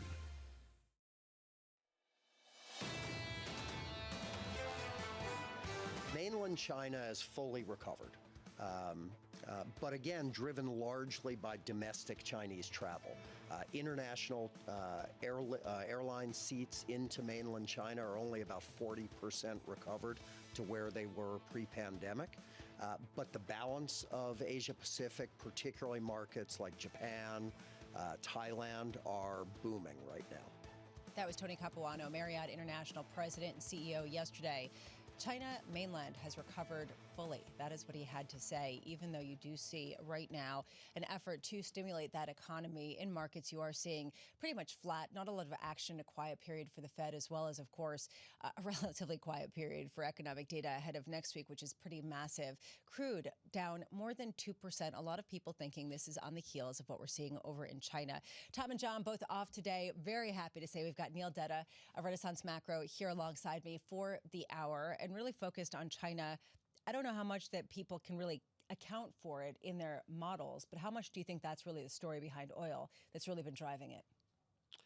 Well, it's hard to know because in some respects, I mean, demand has been holding up. If you look at consumer demand, I mean, right? I mean, at least, you know, people are going to work more, traveling more, jet fuel demand is certainly higher, right? So I think the industrial side of China has been a disappointment, and I think that speaks to broader global manufacturing conditions, which have been sluggish. You know, but at the same time, I think, you know, at least as far as the U.S. is concerned, there's probably some room for improvement. You know, inventories are low everywhere, and at some point, if consumer demand is basically just holding steady, you're going to have to rebuild inventories eventually, right? And so what's interesting about what's going on in China is, as weak as it is, just look in China's neighborhood, right? There's a lot of strength there, right? Japan is on fire. India is on fire. I mean, I mean, it's like the gravity model of trade. So even though China is very weak, you have signs of improvement in other areas of the Asian Asia complex. I'm so glad you mentioned that. Damian Sassower dropped by of Bloomberg Intelligence. So happy to have you, as always, covering all things emerging markets from the credit sphere here at Bloomberg. And I'm curious, though, from that perspective, you are seeing that dynamism in other areas. And then add to that this idea that perhaps we'll get more stimulus from the Chinese Communist Party, as indicated overnight. How much are you looking at something that could surprise to the upside with respect to all of this activity? Well, I think for every Japan, I'll show you Taiwan and South Korea and Asia. So, you know, I think it's a tale of two stories. And, you know, I think it's an eye to beholder story. Because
I think near term, it's still just from a cyclical perspective, we have industries that have underhired relative to where they were pre-pandemic. This is the government, for example. This is education. This is healthcare. Some of these service industries that are still having trouble getting workers. So that is going to be ultimately a near-term tailwind for the labor market. But it also means that wage inflation is still probably going to be sticky. And so, this is going to, obviously lead into cyclical discussions around the Federal Reserve and how tight monetary policy has to be. And this is going to be a big conversation for us coming up shortly. Tiffany, Libby, good to see you both. Thank you. You mentioned the former Fed Vice Chair, Richard Clarida. He joins us next on this program. Your opening bell just around the corner.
Why does everybody want to be a consultant, and what are all these consultants doing?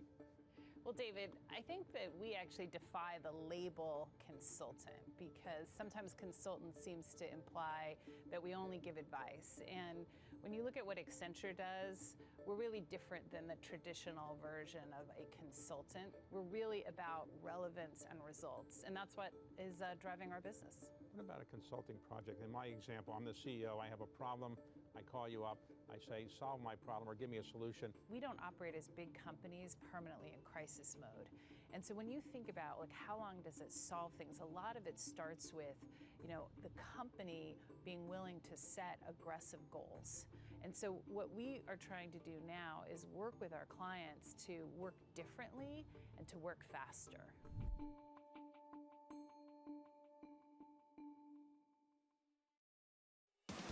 From the world of politics to the world of business, every weekday at 5 p.m. Eastern Time, hosts Anne-Marie Hordern and Joe Matthew alongside Kaylee Lines deliver news, insight, and analysis live from Bloomberg's Washington headquarters. Get the latest from and about politics' biggest power players at the end of every trading day.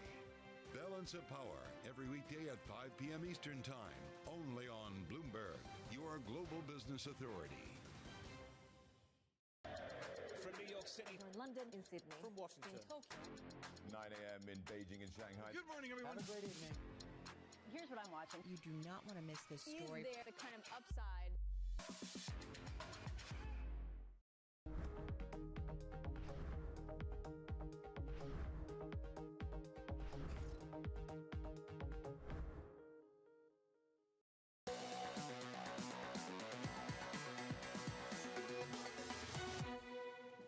Live from Newport Beach, California. Good morning. Good morning. I'm Jonathan Ferro. Going into the opening bell, equity markets shaping up as follows on the S&P 500. Futures just a little bit softer. No drama here. Slightly negative. We're down by not even 0.2%. We're negative 0.11% on the S&P. On the Nasdaq, negative about 0.2% as well. There's the opening bell. Switch up the board and get to the bond market. Some interesting moves there. Yields at the front end around 450 on a 10-year, about 370. Yields higher by a single basis point. In the FX market, getting used to life, below 107 on the euro, 106.80, negative by about 0.3%. All of this going into the Fed's next big meeting of the Fed, of course, going silent with its two-day policy meeting kicking off in just 1 week. Here's PIMCO CIO Dan Iverson earlier this hour. Although we do expect in the base case for inflation to trend back down towards central bank targets, it too is likely to be much more volatile going forward. The balance of risks will be more symmetric going forward. So no longer do we live in a world where there's almost constant disinflationary pressure and a goal and desire from central banks to stimulate the economy to get back to target. PIMCO weighing in on the Fed's road ahead, writing in their secular outlook, quote, "We don't expect developed market central banks to formally change their targets, but do expect those targeting 2% to be willing to tolerate 2-point-something inflation as part of what PIMCO is calling an opportunistic disinflation strategy." I'm pleased to say that joining us now is the PIMCO Global Economic Advisor, former Fed Vice Chair, good friend of ours, Richard Clarida. Good morning, Rich. Great to be here, and thanks for coming out. Good to see you. Thanks for having us. Yeah. Let's start with that. What on earth is opportunistic disinflation strategy? What is that? Well, in some ways, John, it's back to the future. A lot of folks think of the early Greenspan years in the U.S. as opportunistic disinflation, raise rates to get inflation close to target, and then basically wait for the next downturn to get it all the way to target. And we actually think it's implicit. If you look at the Fed's SEP projections, they don't have inflation getting down to 2% for several more years, and yet they have themselves even cutting rates next year. So we think implicitly not only the Fed but other central banks will go down that road. So when Chairman Powell last year talked about pain, Rich, do we not need that much pain then? Do we just push out the timeline? Well, I think there will have to be an adjustment in the labor market even to get to 2-point-something. You see, the challenge now, John, is inflation's running at 4-point-something. So I think that pain in the labor market that Chair Powell referred to at Jackson Hole is going to be part of it to get inflation down to 2-point-something. But the next leg may have to wait till the next downturn. Well, let's talk about the next downturn. Yeah. Where on earth is it? We've been talking about this for ages now. When Chairman Powell delivered that speech last year, even when you were at the Fed, I was thinking unemployment here, how's it going to handle this tightening cycle? We're going from 0 to 5 and unemployment's still around 3.5. We had Dan sit in your seat a little bit earlier and talk about the longer variable lags. He said potentially they're longer. Is that how you and the team are thinking about it now? Well, yes. Remember, we actually had a sharp slowdown in growth last year. GDP growth downshifted from 6 to 1, and it will probably be in the 1s or even lower this year. So we've had the downshift in growth. Yes, John, the surprise is the U.S. labor market is very resilient. Typically, that slowdown in growth, you would see much more of a rise in unemployment. Our view continues to be that the lags will kick in. Labor market's typically a lagging indicator, but yes, it has been a surprise how resilient the labor market's been. The Federal Reserve is talking about a skip, not a pause. How much effort goes into a shift in language like that? To not use the word pause and for everyone to coalesce around skip? Well, a lot of effort, a lot of discussion among members of the so-called Troika, the chair, John Williams, and now Phil Jefferson. And then, of course, it's socialized in the broader committee. But suffice to say, there's a lot of wordsmithing that goes on behind the scenes. The potential future, almost called him the future vice chair, but he is potentially going to be that. Governor Jefferson, talk to me about how pivotal that address from him was last week. How important was that? It was important. First of all, it was an excellent speech, and really in Phil's voice. I've known Phil for 30 years. We were colleagues at Columbia. But it did something very important, which is that the chair had tried to put his stamp on communication at an event at the Fed two or 3 weeks ago. And then, as is often the case, there's a lot of chatter from different Reserve Bank presidents and governors. And so market pricing was really all over the map. Do they cut? Do they hike? Hike 3 times, cut 3 times.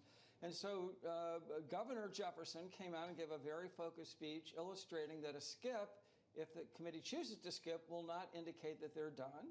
But they do need to respect the lags and the additional tightening we're likely to get from banking dislocation. So it, in essence, reinforced the message that the chair had delivered weeks before, and I think that served a very useful purpose because it shows that that's what the chair is thinking going into the next meeting. Do you think this is it, the peak of interest rates of the Fed? Is that the view for you and the team? Well, is it the peak? I think that the data's been coming in a bit stronger, and if anything, even some of the more dovish members of the committee have sounded a bit hawkish. So we could get an additional hike or two in this cycle. I think it's a closer call than I would have thought several months ago. I will say, I still think that the reasoning that the chair put forward, which is that we've had this dislocation in banking, 2 of the biggest bank failures in U.S. history. Right now markets have sort of moved on to the next thing, but some of those challenges remain. And so I think that's going to come back into the discussion at some point as well. There were some thoughts about rate cuts. We priced them in. We priced them out. Just how high is the bar for rate cuts? John, I think the bar for rate cuts the rest of this calendar year is very high, not only on economic grounds, but the communication's been very consistent from the most dovish to the most hawkish member. Every member of that committee has said, look, we're not going to do the heavy lifting to get rates in restrictive territory and then start to cut them. So I think the bar to cutting this year is very high because remember, the Fed has penciled into its projections a pretty sharp slowdown in the labor market. They have the unemployment rate going up to 4.5% by the end of the year without any cuts. So I do think if there are cuts, it's really a 2024 story. But yeah, I think the bar's high. Let's pair this conversation with the secular outlook. Yeah. What are they going back to if they do begin to cut? There's been a big conversation about that. We're not going back to zero. I think we've both heard that conversation a million times. What would we go back to? Well, we did a lot of discussion and thinking on this, and of course in 2014 we rolled out at our forum the new neutral idea, which was that the Fed funds range would end up neutral somewhere in 2 to 3%. And this year we reaffirmed that view. So we do think most of the factors that kept policy rates, again, these are the policy rates when you're at full employment and low inflation. We think there's more upside risk to the inflation outlook than the real rate outlook. And so our baseline view is that Jay Powell and Christine Lagarde and Andrew Bailey and the central bankers will do more or less what it takes to keep inflation expectations anchored. But if there is a risk to the inflation outlook, it's somewhat to the upside. So we do think that once the inflation rate has come down close to where the Fed wants it, once the economy's adjusted, we think, and apparently they still think through the dots, rates are getting down into the 2s. You share that view? I do share that view. I think what could be different this time, this saying this time is different. I think what could be different this time is we may have policy rates in the 2s, but we may have higher bond yields. The Treasury issued a lot of debt to support the fiscal policy during the pandemic. We now have a debt to GDP ratio back to where it was in World War II, 100% of GDP. It wasn't that long ago that folks like Ken Rogoff and others were saying once you get above 100, it fundamentally changes your economy. So we do think that the Fed will probably be doing less QE in the future, what we've called QE fatigue. And we think there's a limit to how much Treasury debt investors will hold without getting compensated. So we could see a world of steeper yield curves. Right now they're inverted, but they could re-steepen. Okay, so basically the Federal Reserve is at 2, and you're thinking about what further out the yield curve? 10-year Treasuries ultimately somewhere in the 3s, depending upon how we get to 2 and also how credible the Fed is on inflation. They're coming out with a ton of T-bill issuance at the Treasury, hundreds of billions. Now, if you're a bear, you're bearish about it, and if you're a bull, you don't really care. Give us the reality check. What do you think that ultimately means? Hundreds of billions of dollars of T-bills coming into the market all at once. How does that spill over? Well, it's interesting, John, because a lot of the discussion until recently has been there's been a shortage of T-bills. The Treasury's doing this, of course, because we got the debt ceiling bill finally passed, and they want to replenish their checking account at the Fed, what's called the Treasury General Account. So they'll do that by issuing T-bills. That will put some upward pressure on front-end rates. Not really an issue for the Fed in terms of maintaining its policy rate, but a potential issue for the liquidity of the banking system. Because when the Treasury issues T-bills to private investors, if private investors are not money market funds, those reserves drain the system. It could tighten liquidity in the banking system. If they come from money market funds, which are investing now at the Fed, it may not. So I think there's more than the usual amount of uncertainty about how bank liquidity evolves over the next 6 months with these T-bill sales. Do you think that's another reason to skip June, to wait? I do not think that's another reason to skip June. I think that if they skip June, which it looks like they will, it will be basically based on the macro and inflation discussion now. I want to finish on inflation. Just a final question. In this piece, 2 point something. That's your world. I can hear your language in there. If we set a new inflation target today, not that they're going to, you push back against that, but if we did, would it still be 2%? Well, the way I like to put it is that if you rewind the tape to 30 years ago and central banks had sort of agreed on 3, I don't think anything would be different now. But there is what people call path dependence in policy. And having committed to doing 2, I think it would be very costly. And I think they'll shy away from formally changing the target. Interesting. Rich, good to see you. Great to catch up as always. John. Fantastic. Richard Clarida there, the former Fed Vice Chair.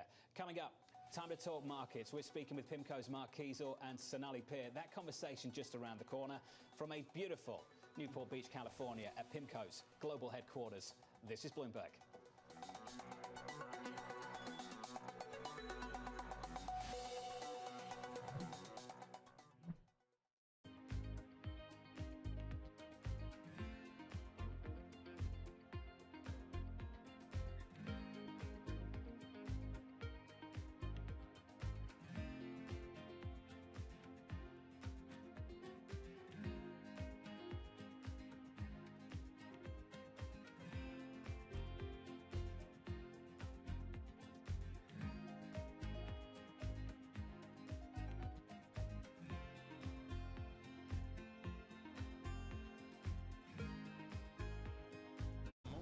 Breaks. No one covers the world like Bloomberg. A lot of the focus and the momentum here is what to do with inflation. But again, this is still a monetary policy story.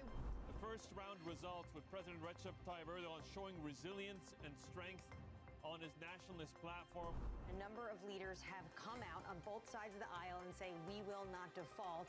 That does seem like they are making progress. Bloomberg, your global business authority. MasterCard introduced PayPass, its first contactless payment system, in 2002, but the technology took some time to gain traction.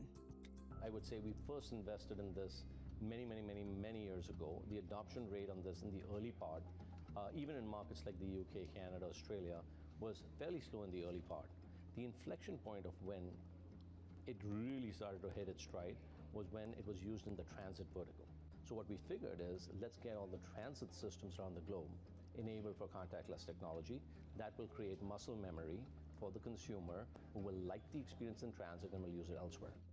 How do you judge the revenue proposition for MasterCard with an innovation like that and the adoption and the pace of it? Look, I mean, for us, we're agnostic as to whether somebody's using the chip technology or the contactless technology or, using the mag stripe, which was the old way of doing business. We earn revenues which are quite similar across both of those. The revenue potential and upside for us comes from the fact that now more spend is being done on card-based forms of payment than was being done in the past. So we're converting that cash over to electronic forms of payment, which is where the incremental revenue comes from. If contactless payments is the current revolution sweeping the payments industry, what's the next one? I think pay with your smile. So, biometrics.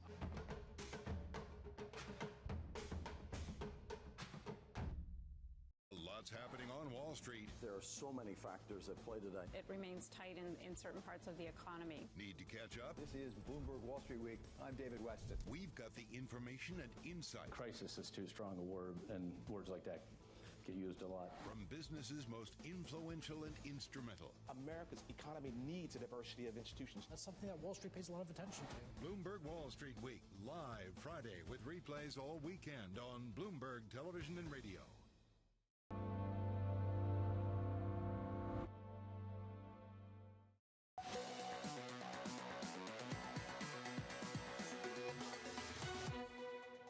We actually had a sharp slowdown in growth last year. GDP growth downshifted from 6 to 1, and it will probably be in the 1s or even lower this year. So we've had the downshift in growth. Yes, John, the surprise is the U.S. labor market is very resilient. Typically, that slowdown in growth, you would see much more of a rise in unemployment. Our view continues to be that the lags will kick in.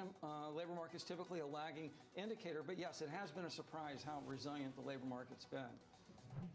That was PIMCO's global economic advisor and former Fed Vice Chair Richard Clarida on the labour market. Shifting to credit markets, PIMCO writing in the secular outlook this morning, high-quality bonds may offer long-term equity-like return potential with significantly less volatility and more downside protection than equities. We believe fixed income markets are pricing in expected volatility in ways that equity markets are not. PIMCO Global Credit CIO Mark Kiesel and multi-sector credit portfolio manager Sonali Peer join us now for more. Guys, great to catch up with you both. Sonali, I wanted to start with you and just talk about the maths of this, just the basic bond maths and why you guys believe that this year is going to be nothing like last year. Yeah, certainly. The starting higher level of yields this year really provide a cushion. So even if we were to have some spread widening, we do see very high potential for positive returns. We've built in some lower price as well, so there's some downside cushion and some upside convexity in the bond market. Really but the bonds have almost never looked better, given the starting valuations. Mark, I said this to Dan earlier this morning. It feels like you and the team are throwing cold water at equities this morning. Why is that? Well, we think you can get equity-like returns in bonds. The long-term equity return over 50 years is 6 to 7%. We think we can get an equity return. We haven't seen this return potential in bonds in 14 years. When you look at nominal and real yields, high-quality bonds can deliver equity returns with half to third the volatility. So this is as exciting as we've seen it in almost 14 years, and we don't think these yields will be here a year from now. Is there a maturity wall that I need to worry about? Yeah, you know, we're actually looking at markets where we had such robust open capital markets in the back half of 2020 and in 2021 that companies really termed out their debt. You know, looking at even high yield markets, we have less than 20% coming due over the next 3 years, which will mean that we have a lower default rate than in previous recessions, albeit higher from here. Two sectors I think everyone wants to hear from you and the team on: banks, real estate. Can I start with residential? Mark, we've had this conversation before. Pre-crisis, pre-GFC, you called the top. Coming out of it, you called the bottom. Last year, you kind of almost called the top again. What's happening? Well, I think, Jonathan, what's happening is that the consumer is sitting there with 3.5% unemployment, and also you've underbuilt the housing market for a decade. What happened back in 2006 is we were oversupplied by 2 to 3 million units.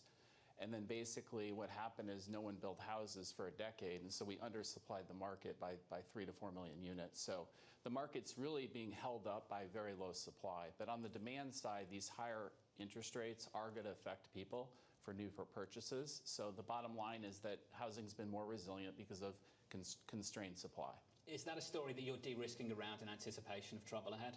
Is that a focus for you? What we're doing is we're focused on the sectors where we think there's going to be significant secular and cyclical growth. On the secular side, you have things like LNG and defense, where you've got long-term tailwinds. On the cyclical side, you've got this move from goods spending to services. There's still huge pent-up demand for travel and tourism, particularly on business travel.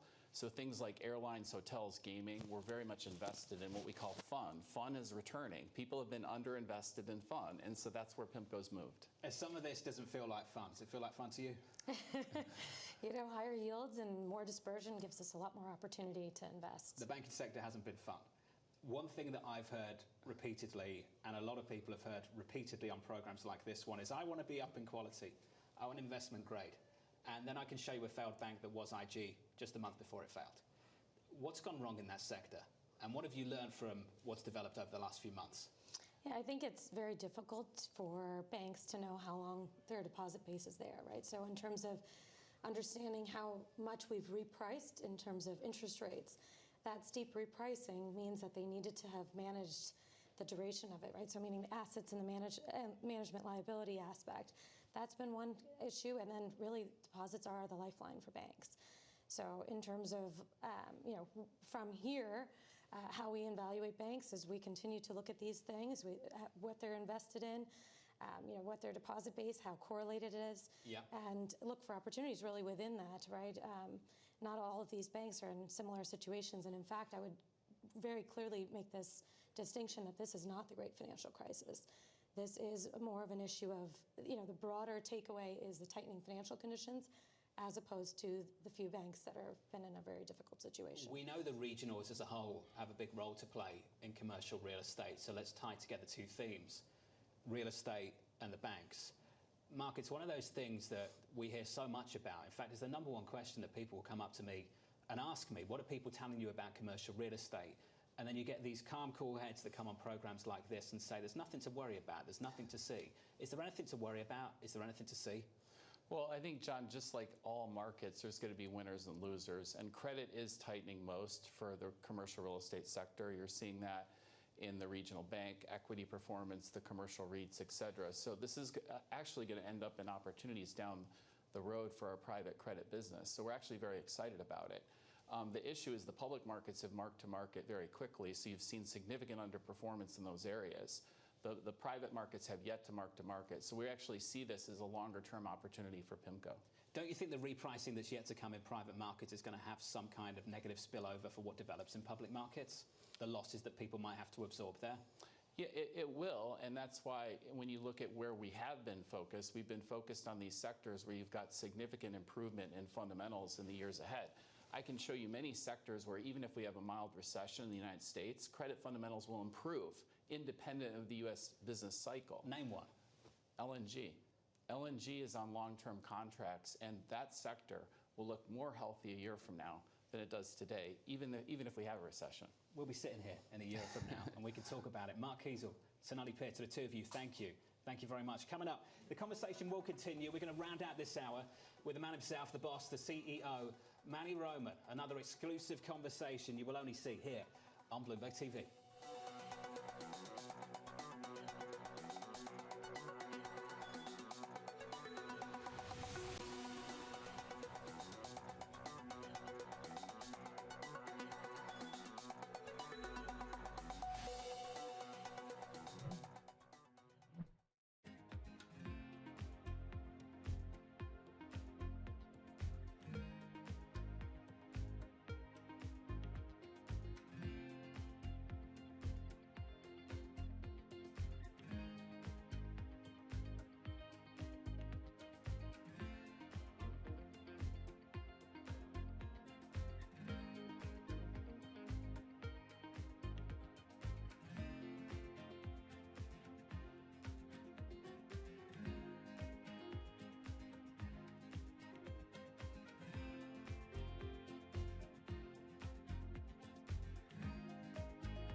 Steve's ability on the course may not be etched into any record books, but following him around, it's clear that it's not for lack of trying.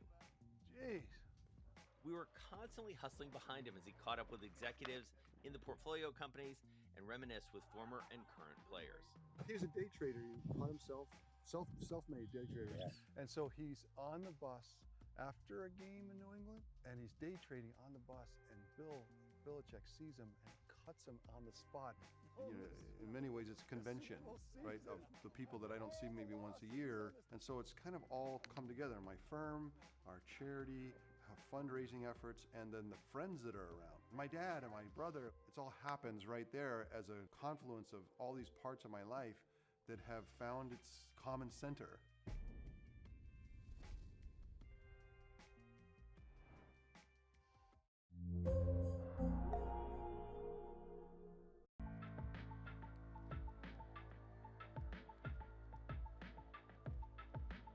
This is Bloomberg.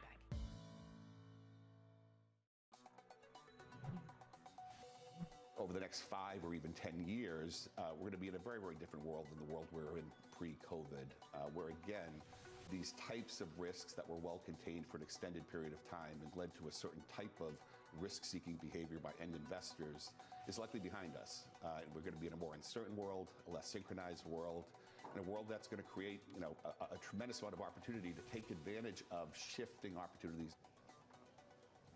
Just a brilliant collection of conversations this morning through the hour from a beautiful Newport Beach, California. I'm Jonathan Ferro. PIMCO publishing its secular outlook, The Aftershock Economy, writing, quote, "We see a window to step in as a senior lender in areas once occupied by regional banks, such as consumer lending, mortgage credit, and various forms of asset-based finance." I'm very pleased to say that we can have that conversation now with the man himself, the boss, PIMCO CEO, Manny Roman. Manny, good morning to you, and thanks for having us. Good morning, Jonathan. Nice to see you. That quote feels like your kind of language. We're going to step in. My first thought when I read that was, why don't you just buy a bank? There's many banks on sale right now. Why don't you just buy a bank? Well, I think there are going to be many assets to buy. And maybe the best way I have to describe it is banks are going to be tight for capital. And when they're tight for capital, they have two ways of solving the problem. They can either raise more capital or they can sell assets. And the most likely scenario is there will be assets to sell in area where we have a big footprint. Mortgages, commercial real estate, bonds, municipal bonds. Dan said that earlier today that he was very keen on mortgages. There'll be mortgages to sell, and we'll be there to step in and try to buy them. Are you looking at buying a franchise to do that, or is that just something that happens organically? This is something that we've built over the past 20 years, and you know, there's good news and bad news when you have a tougher economic cycle. I think the better news is that the expected return goes up and there are significant block of assets to sell. You know, it could be, for example, equipment loans. You know, one of the bank who was very big in equipment loans is out of business. All of a sudden, there's going to be a lot for us to do. I hear this from other people too. I hear Apollo say banks are going to step back, we're going to step back in. How competitive is this going to be? Can you give me some size and scope and how big the pie is going to be? It is going to be competitive because the seller has a fiduciary duty and there will be enough for some of us to do a lot and put money to work and be patient and wait for the right opportunity to do so. And I think the cycle is usually long, and so there's no rush to put money to work. There is a very disciplined and systematic way to look at the opportunity, and some will look better than the other. It may very well be that the single best asset turns out to be real estate where we have a big footprint, or it may very well be that it turns out to be commercial real estate and, you know, mortgages and this whole segment. And commercial we'll real out. estate is something you've brought up, and I've heard it from Dan. I spoke to Mark about it just moments ago. Should I be worried about commercial real estate? Can you just take me into the halls of this place, this building? Have you all sat around a table, gone through every single portfolio and thought about what you don't want exposure to right now related to this one particular sector? Well, I think we have, and I think we've seen the playbook before, and it is everything else being equal, a slow cycle. So the banks will look at their portfolio and slowly but surely mark their books. I think you have a microstructure of the commercial real estate market, which is quite different, depending on the city, depending on the places.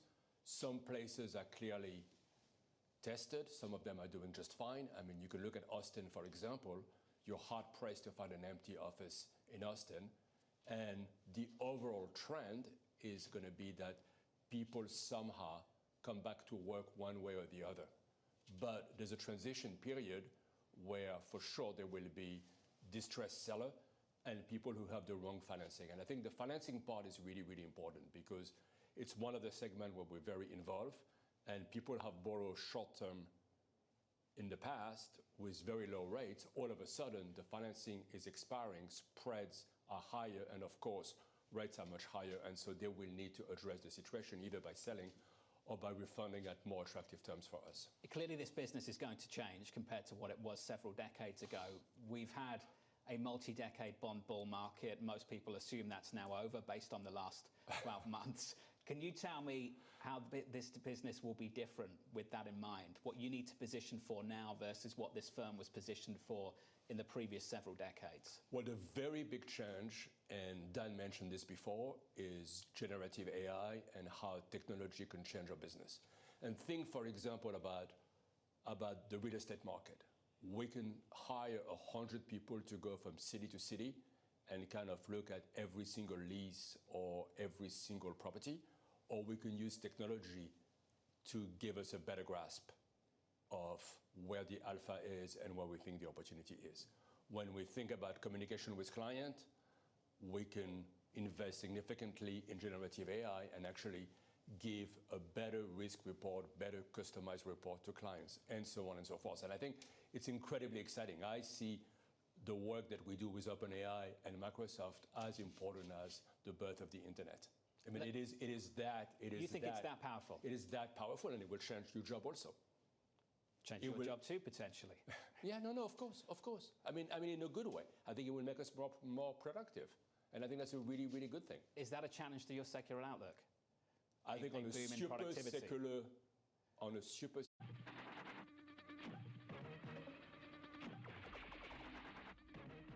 Pepsi's Number Fever campaign in the Philippines has probably gone down in history as one of the biggest marketing disasters in history, mainly because of a human error that led Pepsi to print more winning caps than they planned.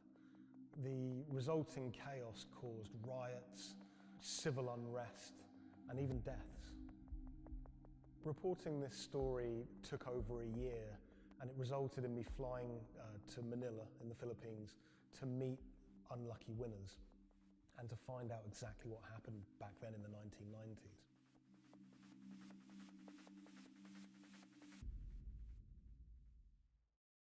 My name is Jeff Maish. I'm a journalist based in Los Angeles. I wrote the story for Bloomberg Businessweek about Pepsi's Number Fever campaign. The Philippines is a really interesting country. It's made up of thousands of islands. And